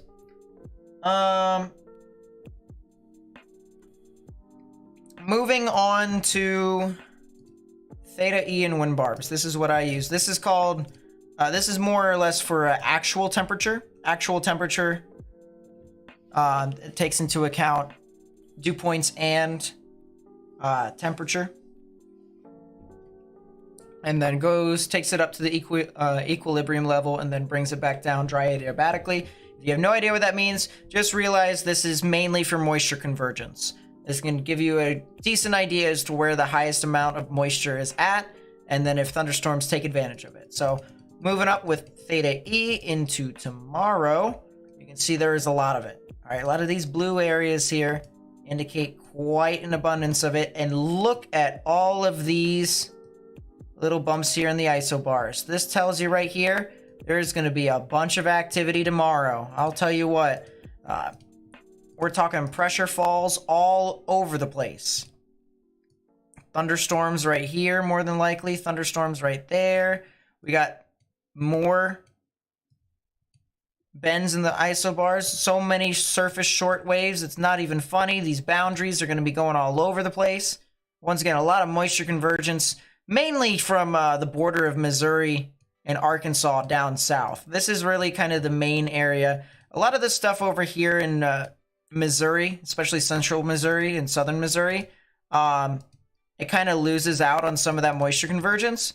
But some of the storms earlier on could potentially try to do stuff. It's just a lot of these winds are coming from the south and west, and that usually isn't that favorable for something that's tornadic. Whereas you see these winds that are coming from the south, and some of these from the south and east, I mean, you want that for good veering. So like even this, you can see there's a boundary right here. So there could be some form of convergence right there in southwestern Arkansas. And that's what I would look for. When we're looking at winds here, the wind barbs here at the surface, you want to try and find wind barbs that are colliding with each other. That usually is a good indication of convergence. So, like for instance, you got this wind barb coming here from the southwest. This one coming from the southwest, right? And then you've got this wind barb that's coming from the south, which means at that trajectory, convergence would be somewhere in that area. And that can give you a good idea as to whether or not you get a storm there or not. And that's exactly the case. You can see storms try to form in that area. Storms try to form in other areas as well. But just those little things, they help out. They help out a lot in the long run. As for instability, I look at mixed layer cape because it takes into account actual temperature. Or not actual, average mean temperature. Average mean temperature. So basically what that is there could be numerous scenarios of what the temperature is at the surface. And usually with surface-based cape, it takes the highest temperature, the one that's the most favorable for the environment. And that's the reason why it has higher cape. And mixed layer cape is a little bit more conservative. So if you take a look at mixed layer cape, you can see through this environment on Thursday, there's a good bit of it. Anything above 1,200 is pretty good. Not bad at all. Wind shear definitely needs to be a little bit better, obviously, but that'll be fixed eventually. From a cape perspective, it's pretty nice. Mixed layer, sin, that's basically the inversion aloft. It pretty much erodes for the most part. I mean, there's some that come in on the backside here. And that'll probably add to the loaded gun type soundings. But other than that, I mean, it's just... This event is pretty raw. It's cooking. What else would I look at? I would look at 300 millibar wind shear. 300 millibar wind shear only to determine as to where the jet streak is. Now in this case, the jet streak is actually a lot further towards the north, which means that this low pressure system that's up here that is going to maintain over Kansas City, that's going to start occluding here soon, and it's just going to start to die out slowly but surely. But everywhere that's just to kind of the south and east of that shortwave that digs through, which is right about there, you'll see. Yeah, look at that. See that? Digs through. So anywhere, if you were to cut that, anywhere really to kind of the south of it and the southeast of it is really what you're going to want to look for. Like anywhere east and anywhere south. Could be some strong divergence there. And just seeing that jet streak kind of shows that there even is some decent ventilation too. But it also can tell you as to what stage of the low pressure system you're in. So right now I know it's in the late occlusion stage tomorrow, which means there's going to be a lot of convergence, which means overconvection, unfortunately, now might be a little bit of an issue, but with capping inversion aloft, it shouldn't be too much of an issue. Extorted with the 2, thank you so much. I really do appreciate it. Says, can you please check Jonesboro for tornado potential? I did earlier, and I'll show you again. Yes, there is the potential for tornadoes, both in the afternoon from prefrontal showers and thunderstorms, and in the late evening overnight hours. Actually, it'll be overnight hours at that point. But I'll show you again. Actually, I'll go even closer. What I most prefer, Radar Omega or GR2 Analyst? GR2 easily. Goodbye. I'll take that over anything. Radar Omega is a good product, don't get me wrong. But GR2 Analyst, might be the most overpowered thing. All right, so around 5 p.m. Central, there's a couple storms that form out in front. If these storms move a little bit further north, Jonesboro could definitely be impacted. But let's assume they don't, which is what this model says. More storms can form at around 8 or 9 o'clock, become a little bit more widespread. And these storms, depending upon if they get discrete or not, could potentially try to produce tornadoes. Could. But once we get past, say, midnight, you'll be good. You'll be fine. Tonight, can you check the radar in Richmond, Missouri? It's severe here. I sure can look at it. The top bunk bed. Have to go get the charger. Oh, that does kind of suck. I feel bad a little bit.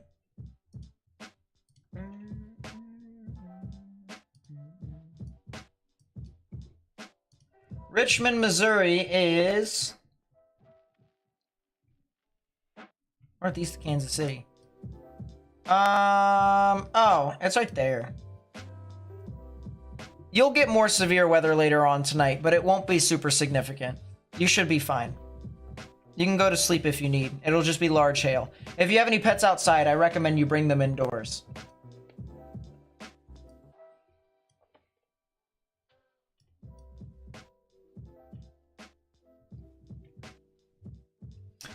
Is that coming towards West Virginia? Just a question? Not really. West Virginia is going to be seeing just some scattered showers and thunderstorms. Kind of like me. I used to live in West Virginia. West Virginia is pretty gnarly. What's going on with Dallas, Texas area tomorrow? Not really too much. Just some general showers and thunderstorms. All right, Nate, give me your rundown. Now that you hear what's... I'm going to talk to you in VC in a bit, because I'm going to bed... Oh, I'm not going to bed. I'm staying up until the day one outlook. But in 5 minutes, I'm actually going to end the stream, which is what I said like 15 minutes ago. I check Dallas, Texas for tomorrow. I sure can. Dallas, Texas. Yeah, not really too much. Just some scattered showers and thunderstorms from 6 o'clock and onwards up until midnight-ish, maybe. Will the enhanced be extended east to Jonesboro? If I think a moderate is there, do I think it'll be... Do you think you'll be in it? No, I think if there is a moderate, it'll be further west because of the hail. I think the enhanced will likely be extended further east, though. I think you can probably be in a 30% wind, 30% hail, maybe a 10 tour. I don't know how far it'll probably extend that far northeast. That far northeast, probably not. I mean, we'll have to see. Joplin, Missouri tomorrow. Joplin, there's a decent chance that they get some stuff. There's a pretty strong chance.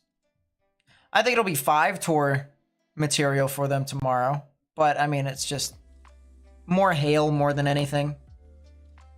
Hail and wind. Something like that. Kansas City in the clear for the rest of the night. Not if you're in northern Kansas City. If you're in northern Kansas City, you get another wave. And then once that wave passes, you'll be good. But if you're in the southern portion, you're good. Like if you're south of I-70, you're all right. You can go to sleep. Well, everyone can technically go to sleep. But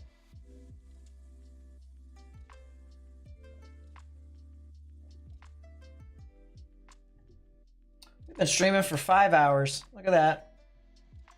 By the way, I appreciate everyone for sticking around. We're 1 subscriber away from 48,600 subscribers, which is pretty cool.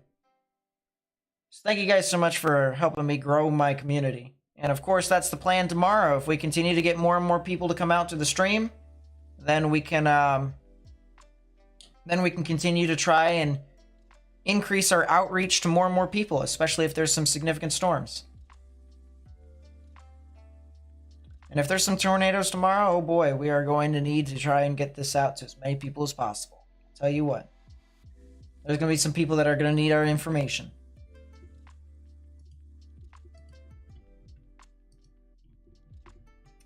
Yeah, the NATO cast loves that.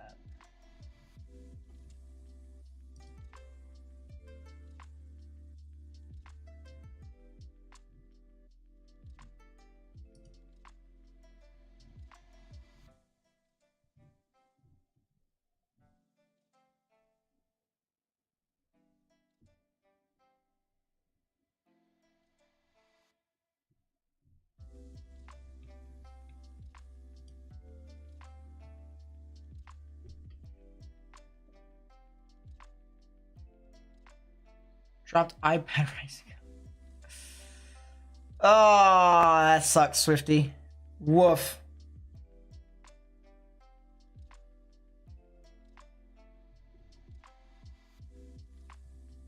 Highly doubt a moderate. There's a small chance. But I mean, I think an enhanced will do just as fine. 3Z wrap range? You're right. 2Z wrap might be able to get whatever happens as well. 5Z wrap is when it's able to see stuff.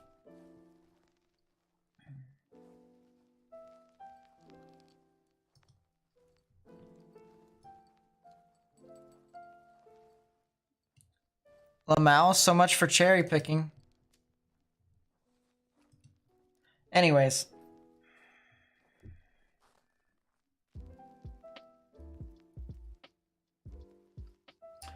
Alright, it's almost midnight here, folks. And, listen. One thing I will say tomorrow is that we're going to be likely on for a while. We're talking at most 8 hours. There's a good chance we might be live for 12 hours tomorrow. So we're going to be covering this thing for a while, a long time. All the people that could be impacted here within this risk, there is a good chance that we're going to be talking about most of everybody's areas. So watch out for that. It's midnight my time. My time, I'm over on the East Coast. Well, not on the East Coast. I'm in the Eastern time zone. But, yeah, it's midnight for me. When do I go live, or when am I thinking I'm going live? Sometime around 2 Eastern, 1 Central. That's the earliest. I'll have a stream set up before then, which will be able to tell you as to whether or not could be doing stuff, but who knows. Can I check Macon, Missouri? I'll do a couple checks here before I go to bed. Couple checks. Macon, Missouri. You guys could be seeing some severe weather overnight tonight, but I don't think it'll be too much. I think it'll be a lot of strong damaging winds and some spotty hail. And that'll be pretty consistent all the way throughout the night into tomorrow morning. So, well, actually maybe not too consistent. You might get a gap of like 2 hours. Oh, Branson, Missouri? Branson's down there. Branson's the same thing as Joplin, pretty much. 24-hour stream? Oh, goodness. No offense. I don't think I'm ever going to do a 36-hour live stream ever again. Can I do Milwaukee, Wisconsin? Milwaukee's going to be too far north. You guys are going to be okay. Anything in Wisconsin is going to be too far north.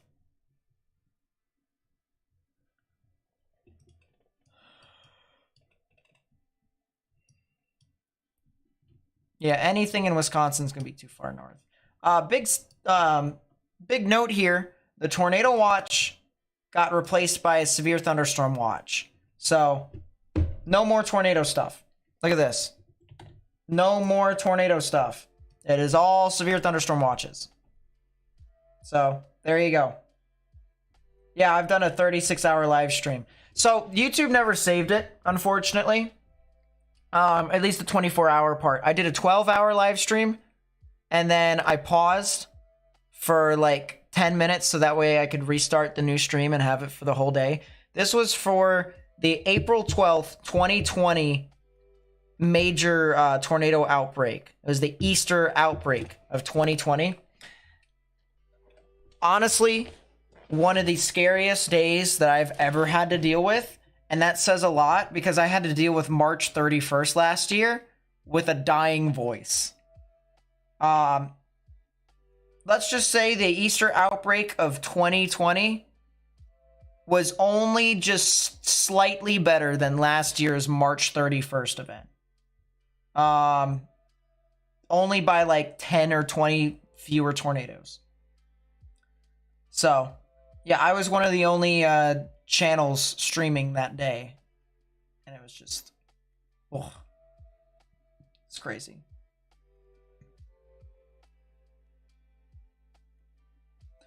Yeah.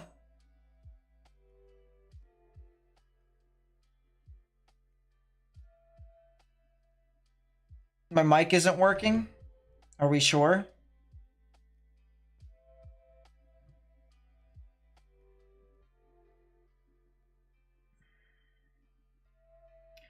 All right, ladies and gentlemen, I think we should be good. Greenville, Mississippi for Friday. Not really too much stuff's expected to happen. Yeah, my mic is not muted. You're not going to catch me with that. I think your audio is bad. I think that'll be it here, guys. I think that'll be it. So,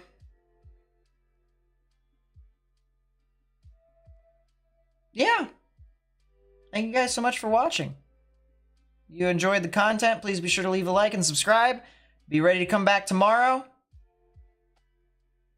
Tomorrow's going to be way crazier than tonight. I'll tell you what, saw that tornado that was over near Alta Vista? I was just like, woo, that thing is strong. Big cone tornado. And tomorrow we probably will have chasers. At least a chaser. So that'd be pretty cool. That'd be pretty cool. So yeah, I'm gonna go off for tonight. I'm gonna stay up until 2 in the morning Eastern, 1 Central, see what the outlook is, and then I'm gonna go to bed. So I will talk to you all tomorrow. Hopefully tomorrow isn't too bad, but of course we're gonna be here regardless. So thank you guys so much for watching. My name is Nate, and yeah, I will catch you guys next time. So peace out, everyone.